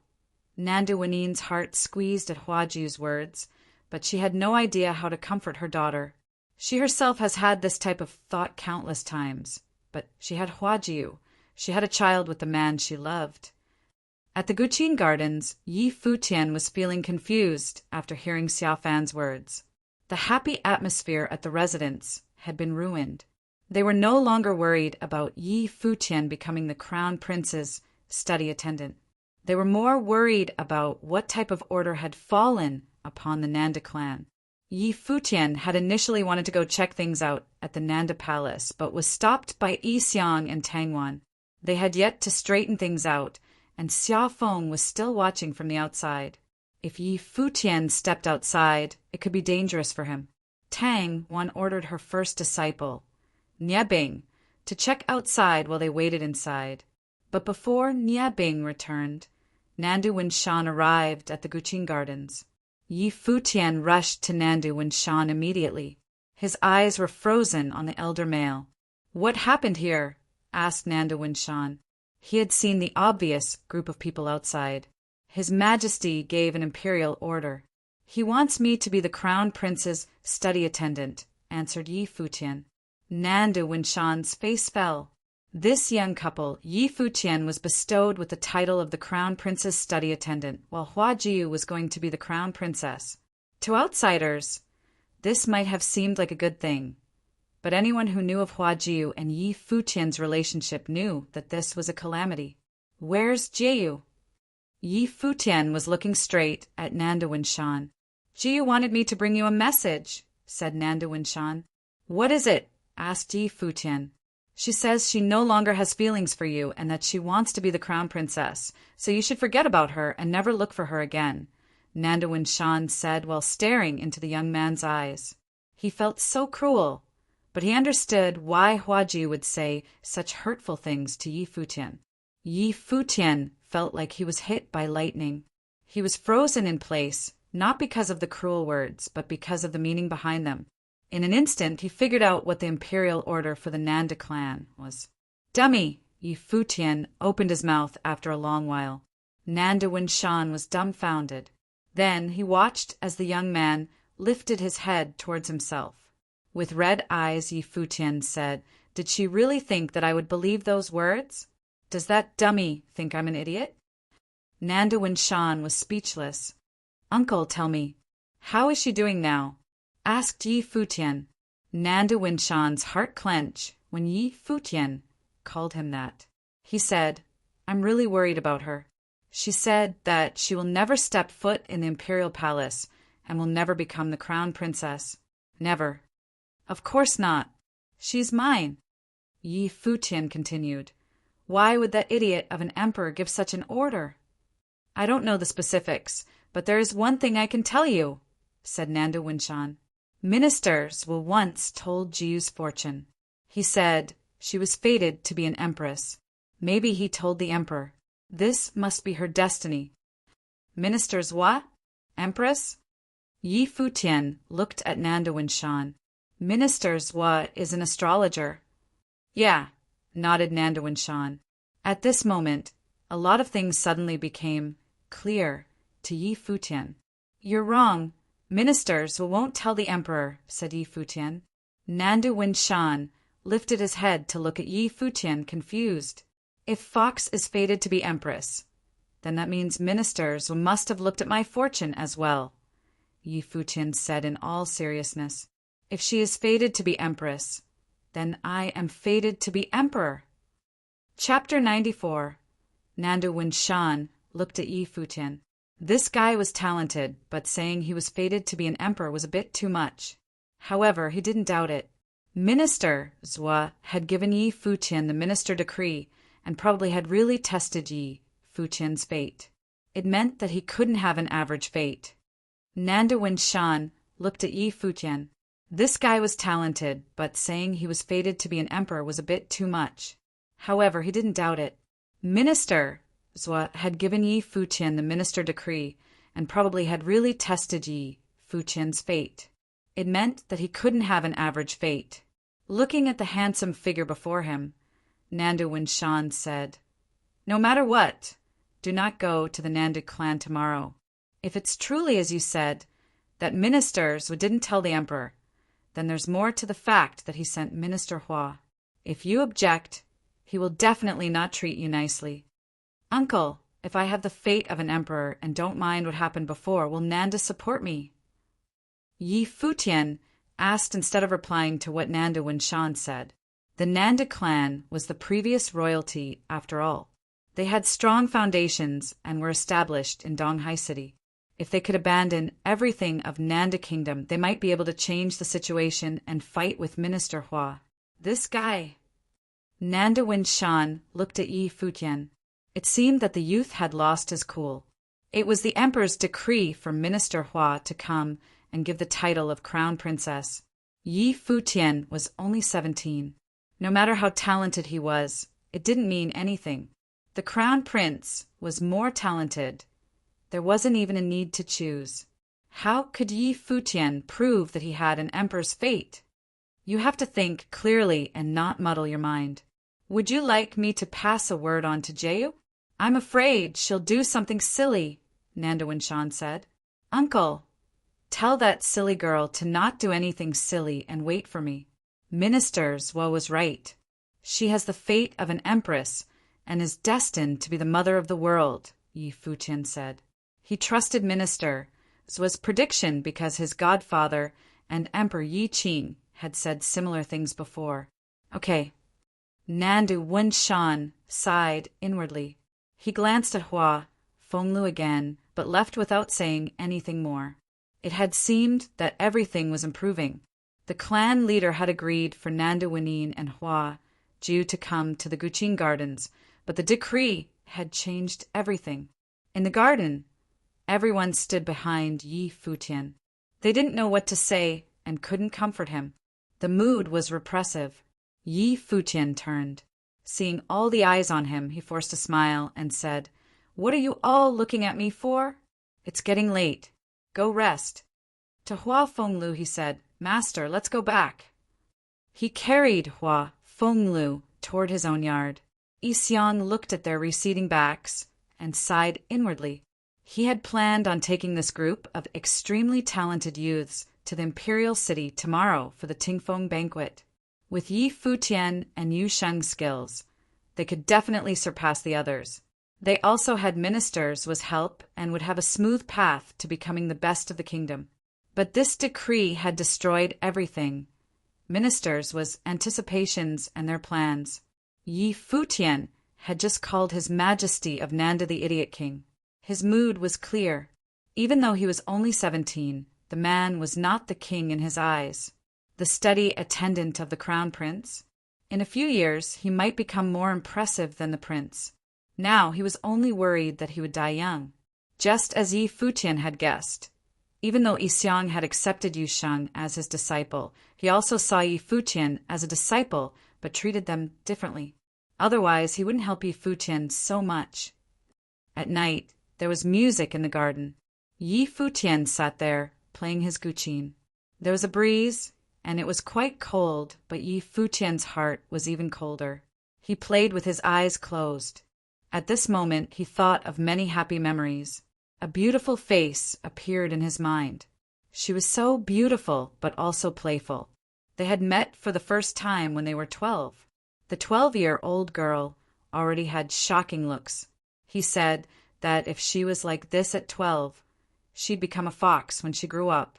At 15, they met again in the Qingzhou Academy. The girl purposely lied to everyone so they would have misunderstandings, making him gain a bunch of enemies. Later, he cultivated with his master. They had months of interactions and play, almost like flirting in hindsight. A warm smile appeared on his face. Later, the girl went to the Yi mansion, shocking everyone there.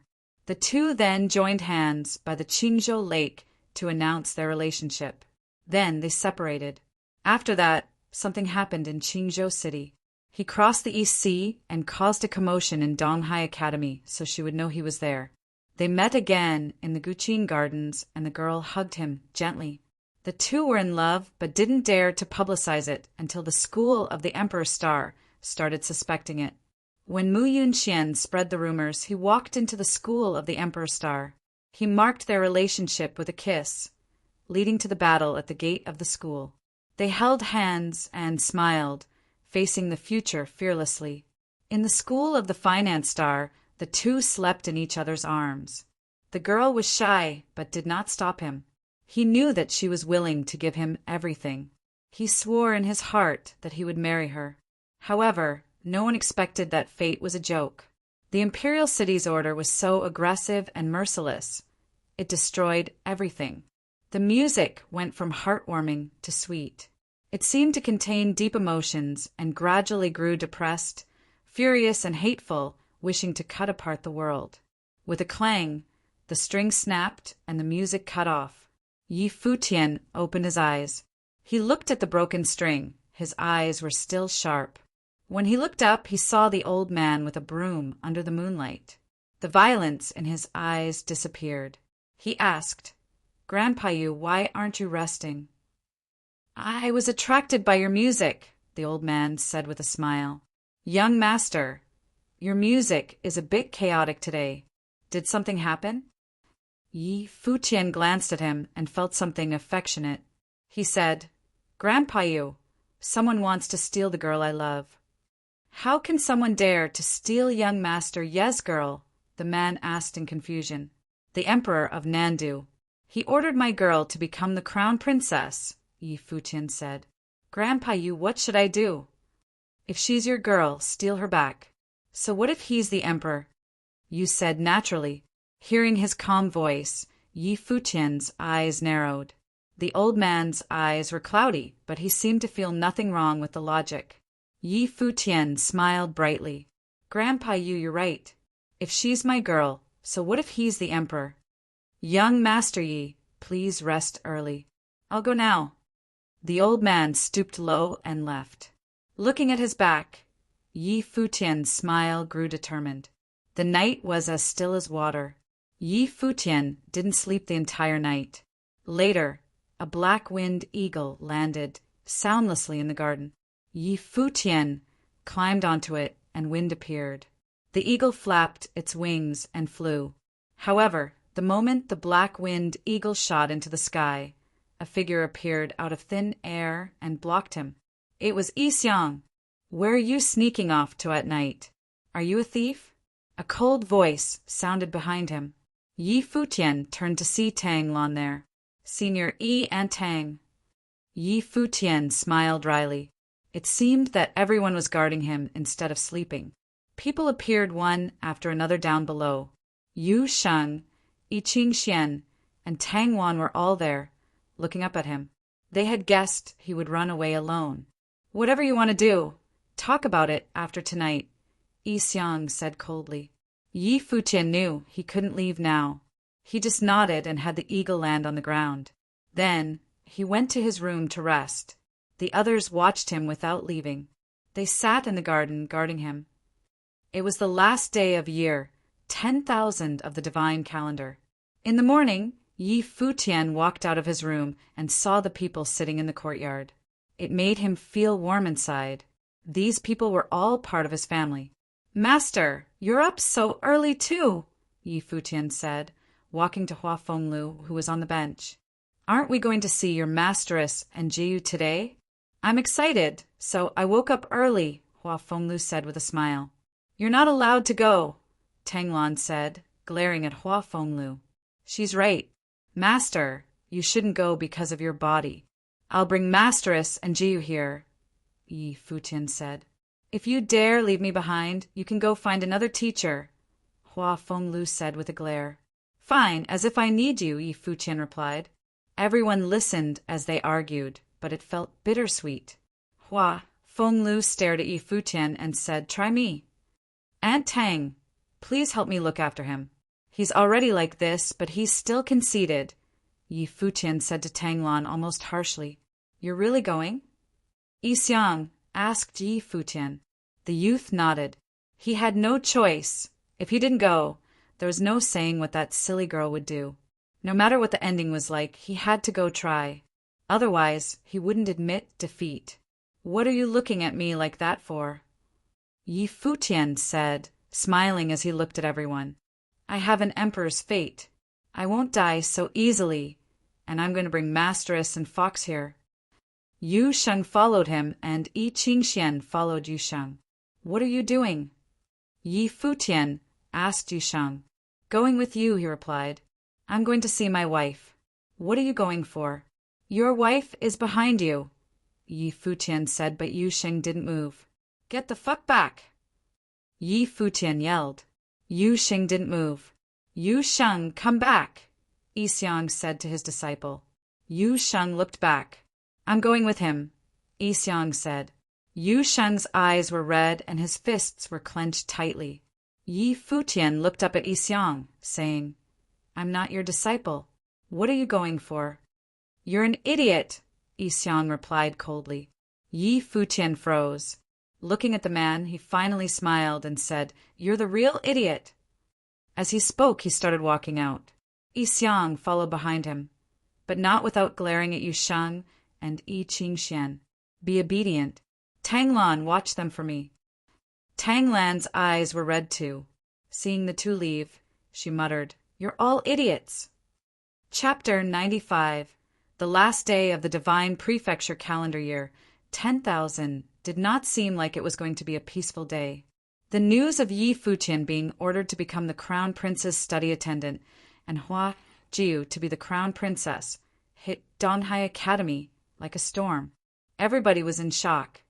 The last day of the divine prefecture calendar year, 10,000, did not seem like it was going to be a peaceful day.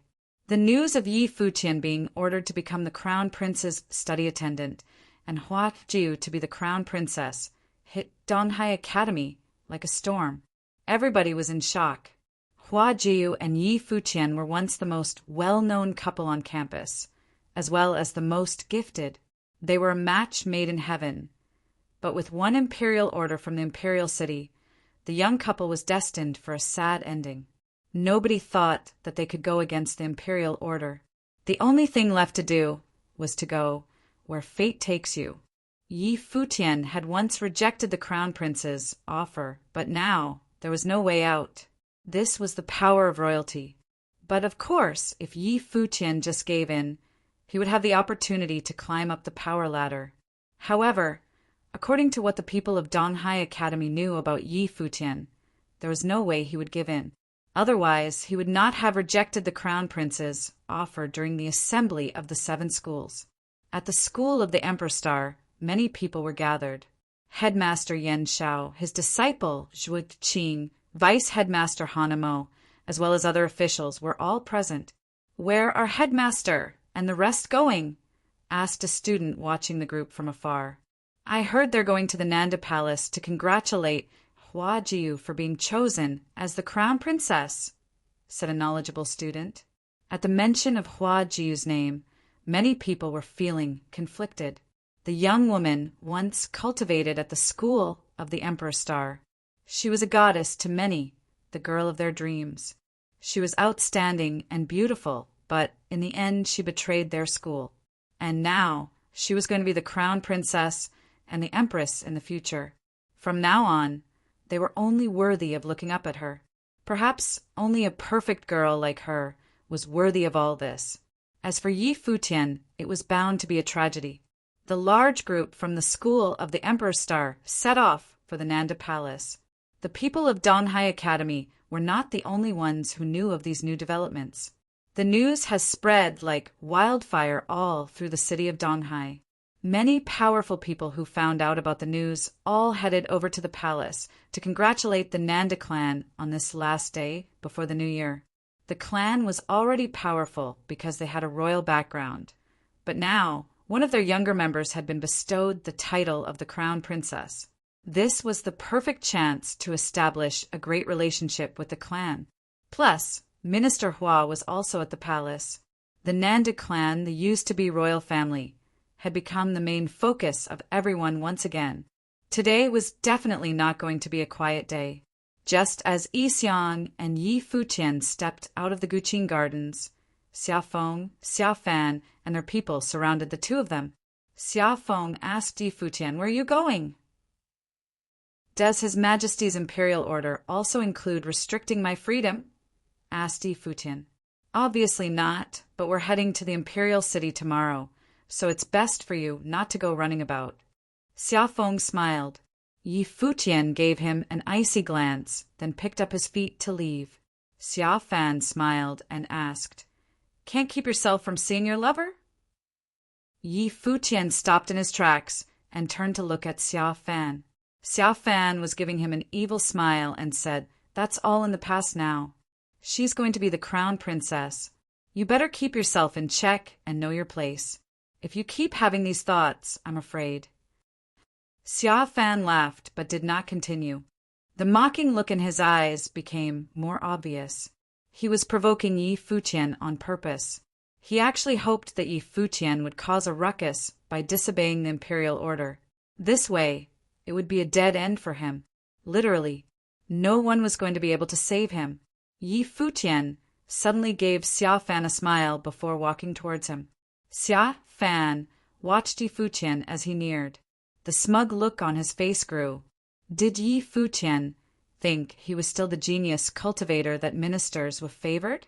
Things were different now. Only bad things were waiting for Yi Futian. The crown prince obviously had it out for him. Yi Futian stopped in front of Xia Fan with a charming, bright smile. He then took out the decree of the minister and showed it to Xia Fan. "Do you know what this is?" The look on Xia Fan's face changed a little. Was Yi Futian really threatening him with the decree of the minister at a time like this? Just then, Yi Futian acted at the speed of light.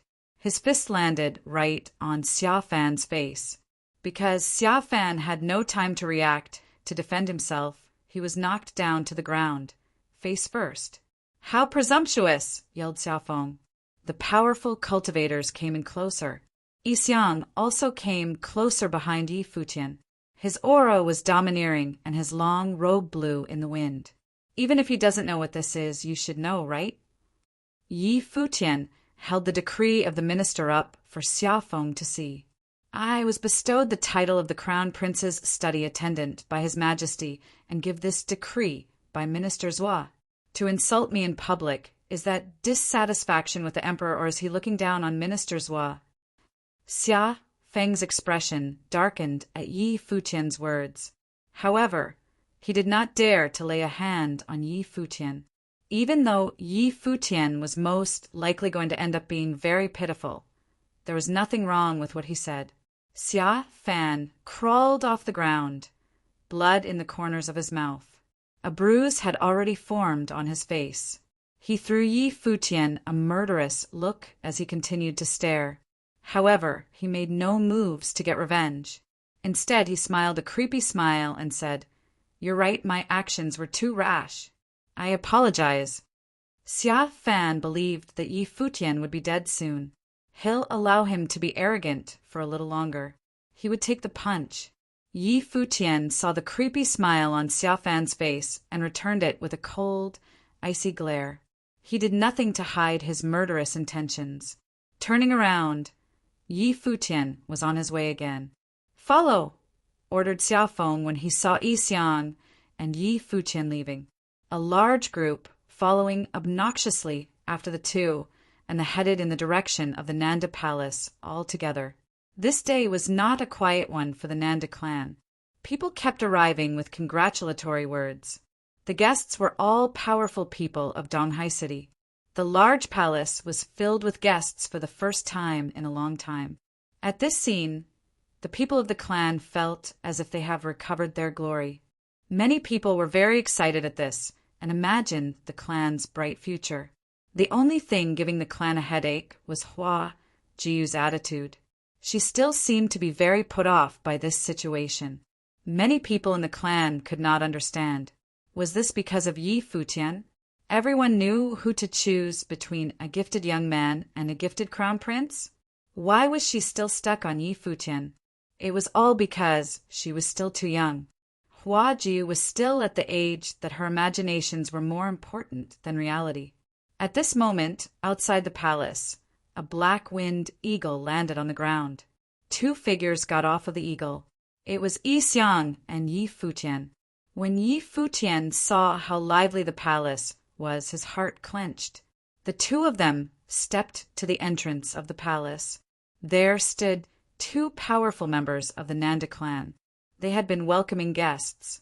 Their face fell as soon as they saw Yi Futian. Coldly they asked, "What are you doing here?"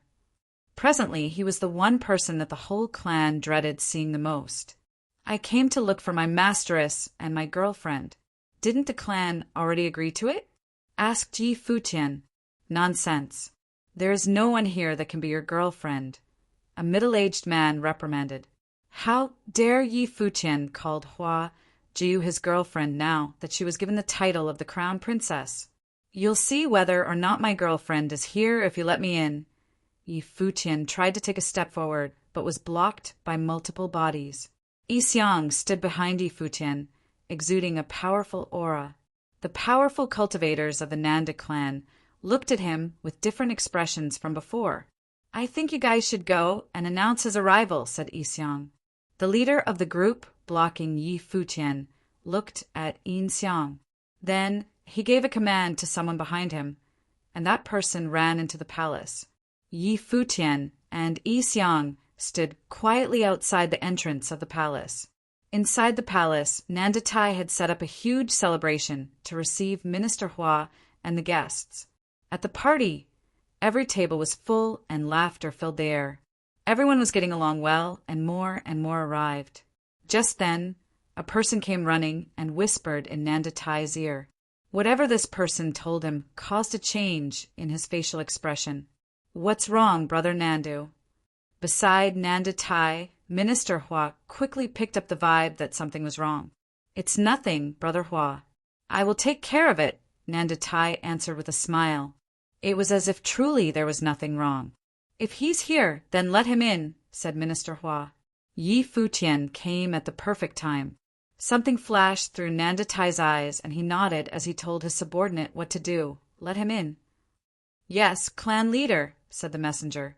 Minister. Hua picked up his cup for a quick drink, his eyes cold. To dare to show up at a setting like this today, Yi Futian most not be able to let things go. If so, he was going to learn the consequences of being young and stubborn. Death was the only result of defying an imperial order. This was probably part of the reason why Emperor Luo sent Minister Hua. Very quickly, everyone in the clan knew of Yi Futian's arrival. Outside the palace, Yi Futian received his reply. The members of the clan led the way. Yi Futian looked into the spacious palace and turned to Yi Xiang beside him. Senior, if anything happens, just leave. Forget about me. Can you shut up? Reprimanded Yi Xiang. Yi Futian did not know what to say and shut his mouth. Taking a step forward, Yi Futian stepped into the Nanda Palace for the second time. Following the main road in the middle, people kept appearing on the sides.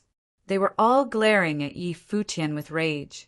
There were even those who spoke up to tell him off. Jeyu is already the crown princess. How dare you still come here? You didn't even dare to fight last time. How can you be so thick-skinned and show up here again? Similar insults were continuously thrown at Yi Futian. Suddenly, Yi Futian stopped in his tracks. Staring straight ahead, he said, "A family of fallen royals kicked off the throne. To be proud of marrying into the new royal family instead of being ashamed. I can't believe the Nanda family clan has fallen so low. How pitiful." What did you say? At Yi Futian's words, a lot of people stepped up, giving off a murderous vibe. I said that Nanda family clan doesn't know what pride is. I didn't want to battle last time because I wanted to leave you guys with your pride, but since you guys are all so shameless anyway, then today I will let the Nanda clan know just how inferior you guys are, said Yi Futian. Afterward, a pair of beautiful golden wings appeared. The bright rock spirit was released behind Yi Futian. Then he was lifted into the sky. An immensely bright light formed by the gathering of spiritual qi shined all over his body. Yi Futian, 6-starred glory plane cultivator, challenges everyone in the Nanda clan who is in or below the Dharma plane, he said. The Yi Futian at this moment possessed such a powerful aura. He was going to release his full potential. Chapter 96. Yi Futian's words were like a bolt of lightning. It transformed into a terrifying sound wave that swept through the Nanda clan. Various seniors stepped out, glaring furiously at Yi Futian as if they had been utterly humiliated. Yi Futian's words were like a bolt of lightning. It transformed into a terrifying sound wave that swept through the Nanda clan. Various seniors stepped out, glaring furiously at Yi Futian as if they had been utterly humiliated. Presumptuous. You don't know your place. You're looking for death. The voices kept coming. Yi Futian, 6-star glory plane, dared to challenge everyone in the Nanda clan under the Dharma plane? What did he take the Nanda clan for? They had once been the royal clan. Though they had fallen now, they still had a strong base and were at least the tip of the pyramid in Donghai City. But Yi Futian had spoken as if they were nothing. This was unacceptable. The older generation all stared daggers at him. This kid was too wild. Did he think that no one dared to touch him because he had the minister's decree? If Yi Futian dared to do anything today, he could be counted as dead already. If not for some concerns, some wanted to wipe him out of existence, but they would leave that to Minister Hua. Jeyu already hated the Nanda clan.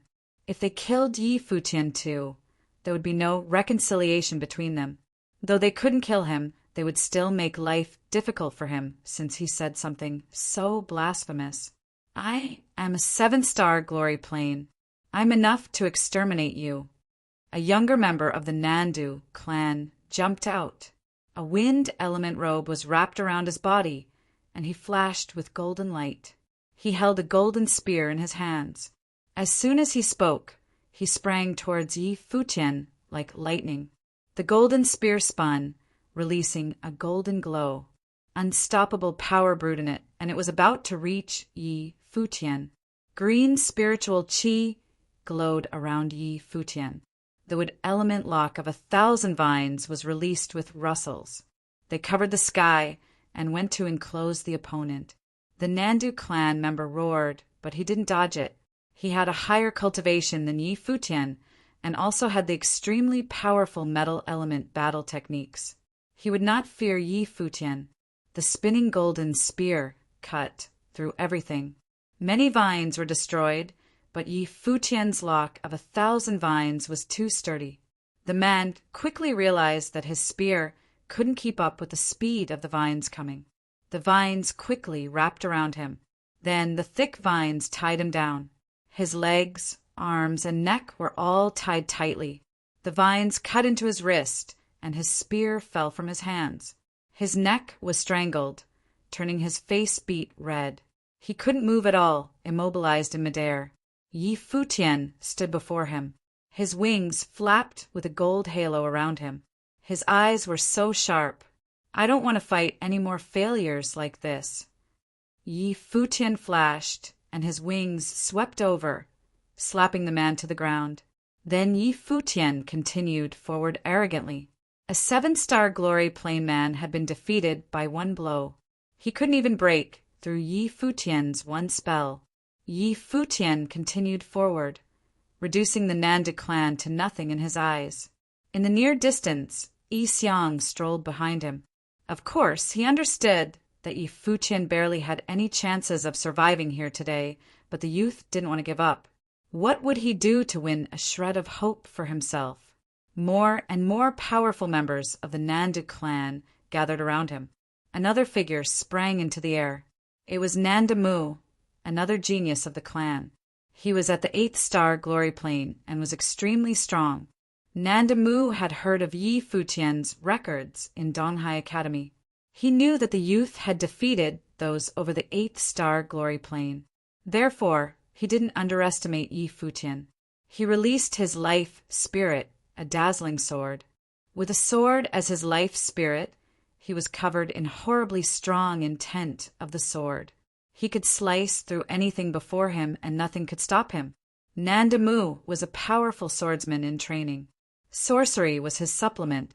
When he grasped the sword, it seemed that he was the only one left in the world. He flashed, and countless afterimages appeared in the sky. It was as if he was everywhere. Yi Futian couldn't distinguish between them at all. The lock of 1,000 vines swept toward one direction. Nanda Mu's pupils constricted. The afterimages disappeared and his true body appeared. Was his enhanced agility ineffective before Yi Futian? He had been seen through so easily. Seeing the vines come at him, he pulled his sword out. There was only one sword, but there seemed to be countless ones in the air. There were various snicks and snaps. The vines were cut apart crazily. Nanda Mu's attacks and speed were both much faster than the first opponent. When the endless vines swept toward him, the sword life spirit seemed to hum, as if he was surrounded by a ring of sharp swords. The intent of the sword flew out and cut the vines. After that, the thousands of swords became one and seemed to become a truly sharp blade behind Nanda Mu. It shot out directly towards Yi Futian. In that instant, everything else melted away.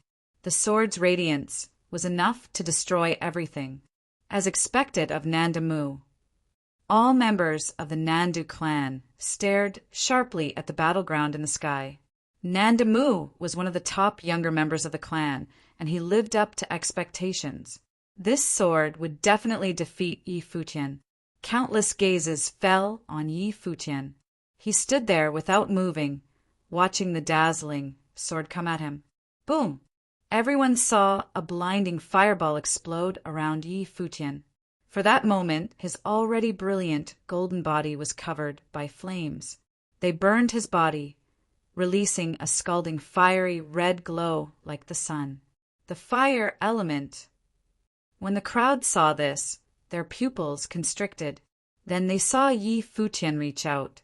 There seemed to be a furnace in his hands that could melt everything in the world. It's the tragic melting palm. Behind Yi Futian, something flashed through Yi Xiang's eyes.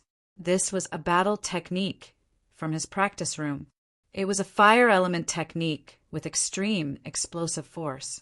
The cultivation requirements were very strict. The basic requirement was cultivation of both martial arts and sorcery.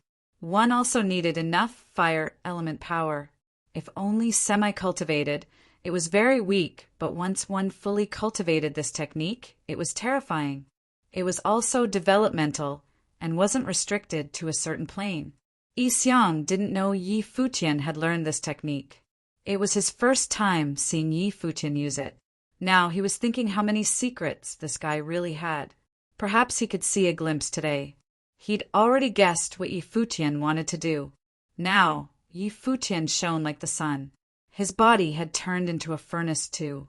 When Nandamu approached him, he could feel the destructive force that wanted to burn his body to ashes. His sword life, spirit screamed. The intent of the sword was shocking. With one strike, he could defeat thousands of spells.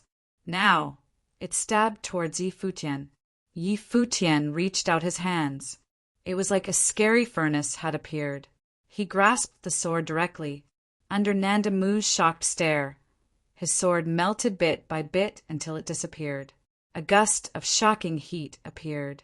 If Nandamu continued forward, his body would end up like his sword. How could flesh be compared to a sharp blade? As a skilled man, he was able to stop his charging body.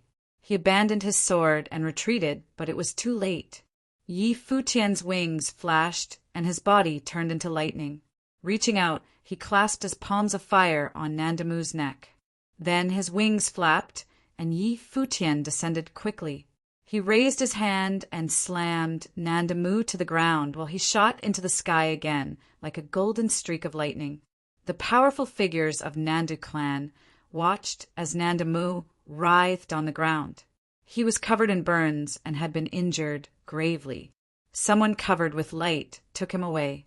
More people stared up at Yi Futian with uncomfortable expressions. Yi Futian was so powerful that even someone like Nandamu was crushed, completely not at his level. If this was the case, the Nanda clan would have a hard time finding someone in the 8th star glory plane to fight with him one-on-one. It may work with a 9-star glory plane genius. Where do you get your arrogance from as a fallen clan? Yi Futian said coldly as he advanced. The Nanda clan was so humiliated, but they couldn't refute him. Seeing Yi Futian advance step by step toward the location of their banquet, a senior said, "Take him down. I don't want to see him take another step." They hadn't expected Yi Futian would be so powerful. If he was allowed to reach the banquet, it would be a disgrace to the clan. Today, there were many big figures of Donghai City at the banquet, including Minister Hua. Hua Jiu, a member of the clan, was now the crown princess. It was a moment of glory with no time for disturbances. Countless figures came out. Some shot to the sky. Others gathered their spells on the ground. The spiritual qi went crazy in the air. Since Yi Futian wanted to fight everyone under the Dharma plane of the Nanda clan, they would satisfy him. After they take Yi Futian down, it would still be embarrassing, but it was better than being defeated by him one by one. Yi Futian was now surrounded by powerful figures. However, he continued forward as if he didn't see anything. Countless spells were released at once, exploding with shocking might.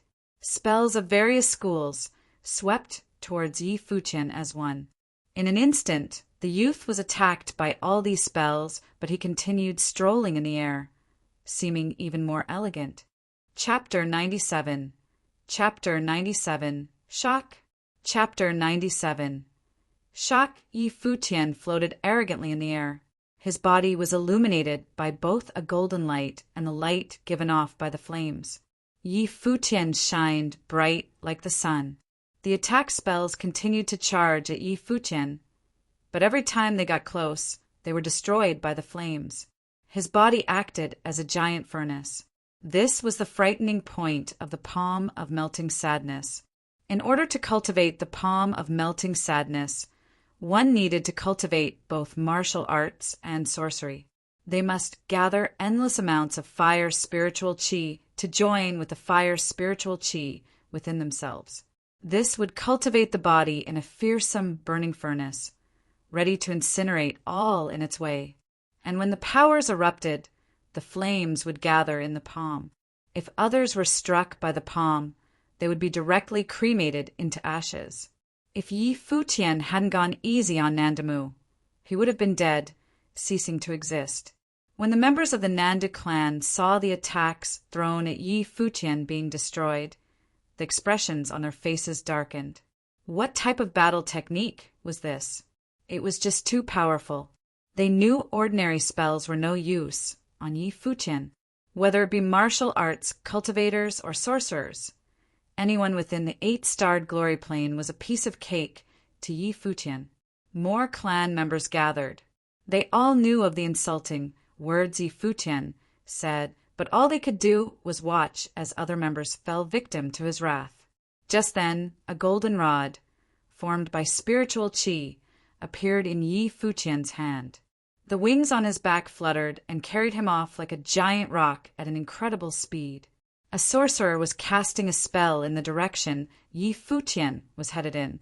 Upon seeing Yi Futian, who was charging straight for him, the sorcerer turned away hurriedly. However, with the help of wind sorcery, the rock spirit, and his rock form, Yi Futian was unbelievably fast. His rod smashed down on the sorcerer's shoulder. A loud, crisp sound was heard. It sounded like the crushing of bones. Following that, the sorcerer's body began to fall from the skies, smashing harshly onto the ground. A giant thunder bird flew towards Yi Futian. The giant bird, enveloped by the lightning, was ready to attack Yi Futian. Yi Futian's golden rod danced in the air around him. Nothing could get through to him. The rod then slipped past the curtain of lightning surrounding the giant thunder bird, then destroyed it. In the next moment, Yi Futian descended on the sorcerer who had cast the spell, and with one smash, this sorcerer ended like the last. He let out a loud scream, and his body was thrown off to the side. Another 3 figures charged at Yi Futian simultaneously. Their bodies were surrounded by wind sorcery. They used the power of the wind to get close to Yi Futian and barricade him between the 3 of them. Then, the 3 cultivators all released their powers to attack Yi Futian at the same time.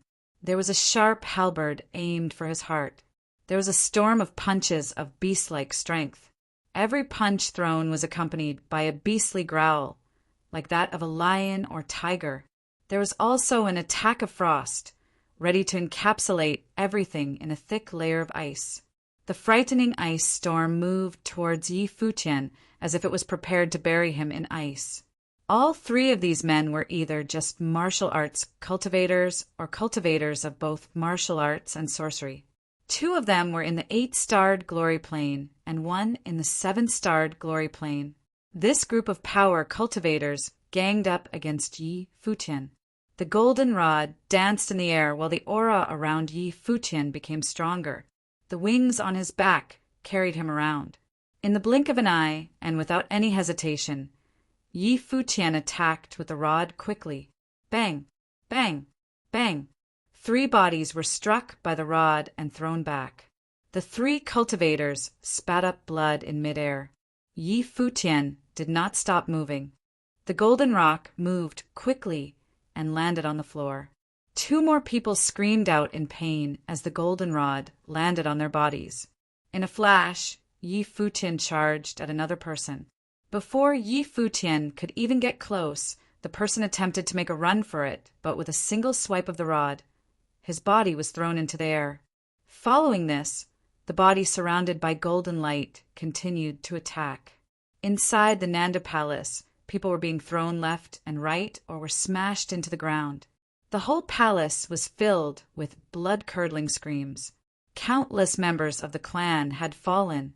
It was complete chaos. A strange sight was happening at the Nanda Palace. A 6-starred glory plane cultivator was walking through the palace, and following on both sides of this young man were powerful cultivators in higher planes. However, they could only follow. No one dared to fight him.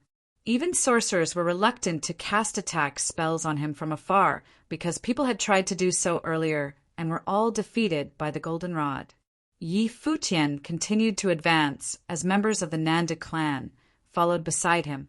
The looks on their faces were serious, but also filled with embarrassment. They finally knew just how scary Yi Futian was. The elders of the clan had darkened expressions. They couldn't believe that they were going to allow Yi Futian to continue into the palace. No one was able to stop him. One of the elders tried to make a move for Yi Futian, but stopped when Yi Xiang spoke up from behind Yi Futian. He said, "The Nanda clan used to be royalty. You guys should stop now and save your pride." It would be truly humiliating if an elder made a move in this situation. Yi Futian had only challenged members of the clan within the Dharma plane. More of the younger clan members had gathered after hearing about the news. Many of them were outstanding cultivators, but they were all shocked by the scene in front of them. Yi Futian had challenged everyone within the Dharma plane, but defeated everyone with such ease. This was too humiliating. Furthermore, if they did not stop him now, Yi Futian would soon make his way to the party venue. Just then, a figure blocked Yi Futian's path.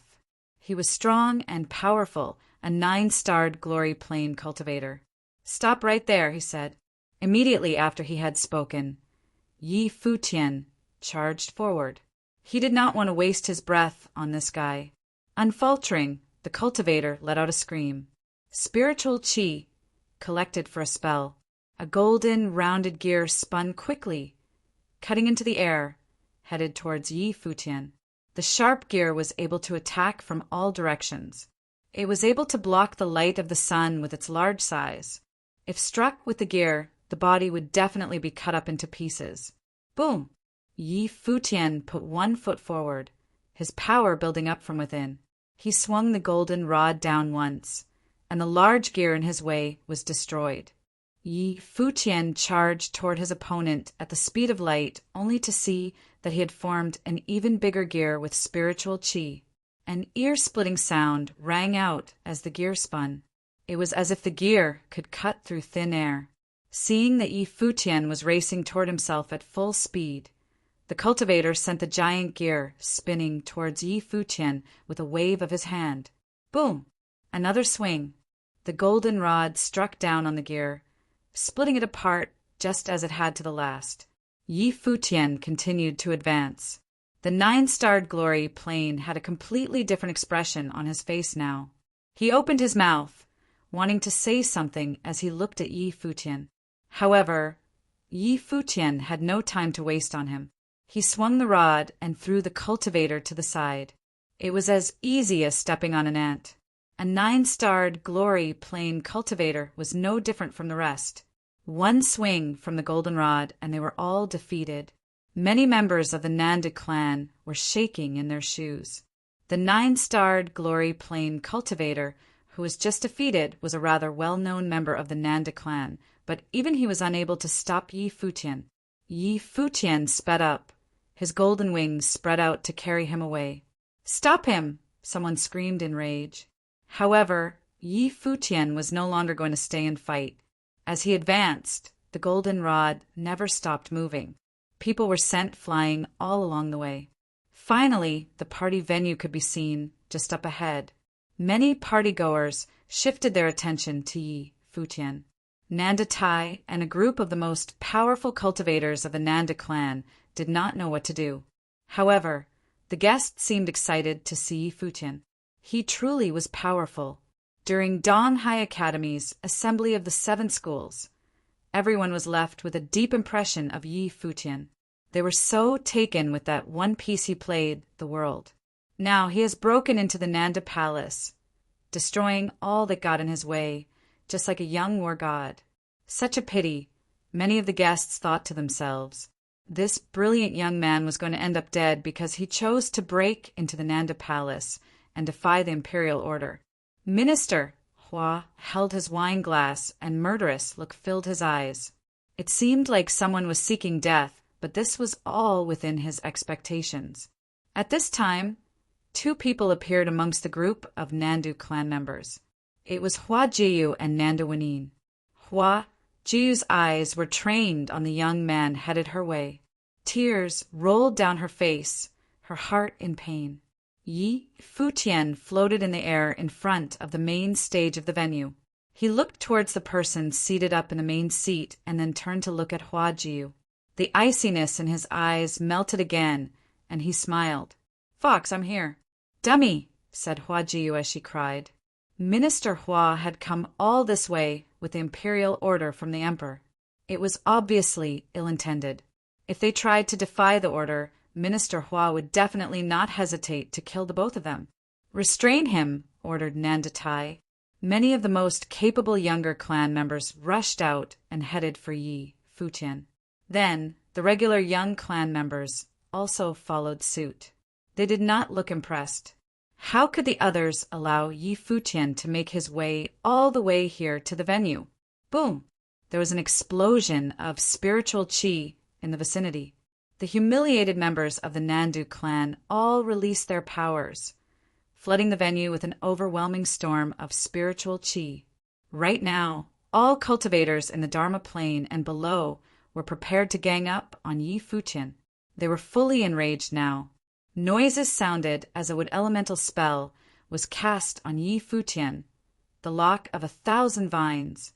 Vines came from all directions, while other attacks from different elemental sorcery rushed toward Yi Futian as well. Boom! A flash of lightning hit Yi Futian. In an instant, his body was bathed in the bright light. Meanwhile, his surrounding turned dark and stormy. "Thunder raid," said Yi Futian. The world around him was full of lightning and thunder. Then thunder sorcery descended from the sky, striking the crowd down below. The element of thunder. Everyone was shocked as they watched Yi Futian intently. Whoosh! Yi Futian was now covered in flames. Fire dragons appeared and revolved around Yi Futian. Next, they all roared loudly and came rushing down. The elemental of fire. This was another surprise for onlookers. Winding of 1,000 silk strains. Metal sorcery was released, formed into endless strains of golden silk strains, cutting through the air. "Weight of earth," Yi Futian spoke once again. The area began to fill with earth's spiritual qi. A heavy force pushed down on everyone. This type of gravity spell was too scary. It restrained everyone's movements. Those high-level officials were frozen with the wine glasses still in their hands as they stared at Yi Futian. He was a full attribute sorcerer.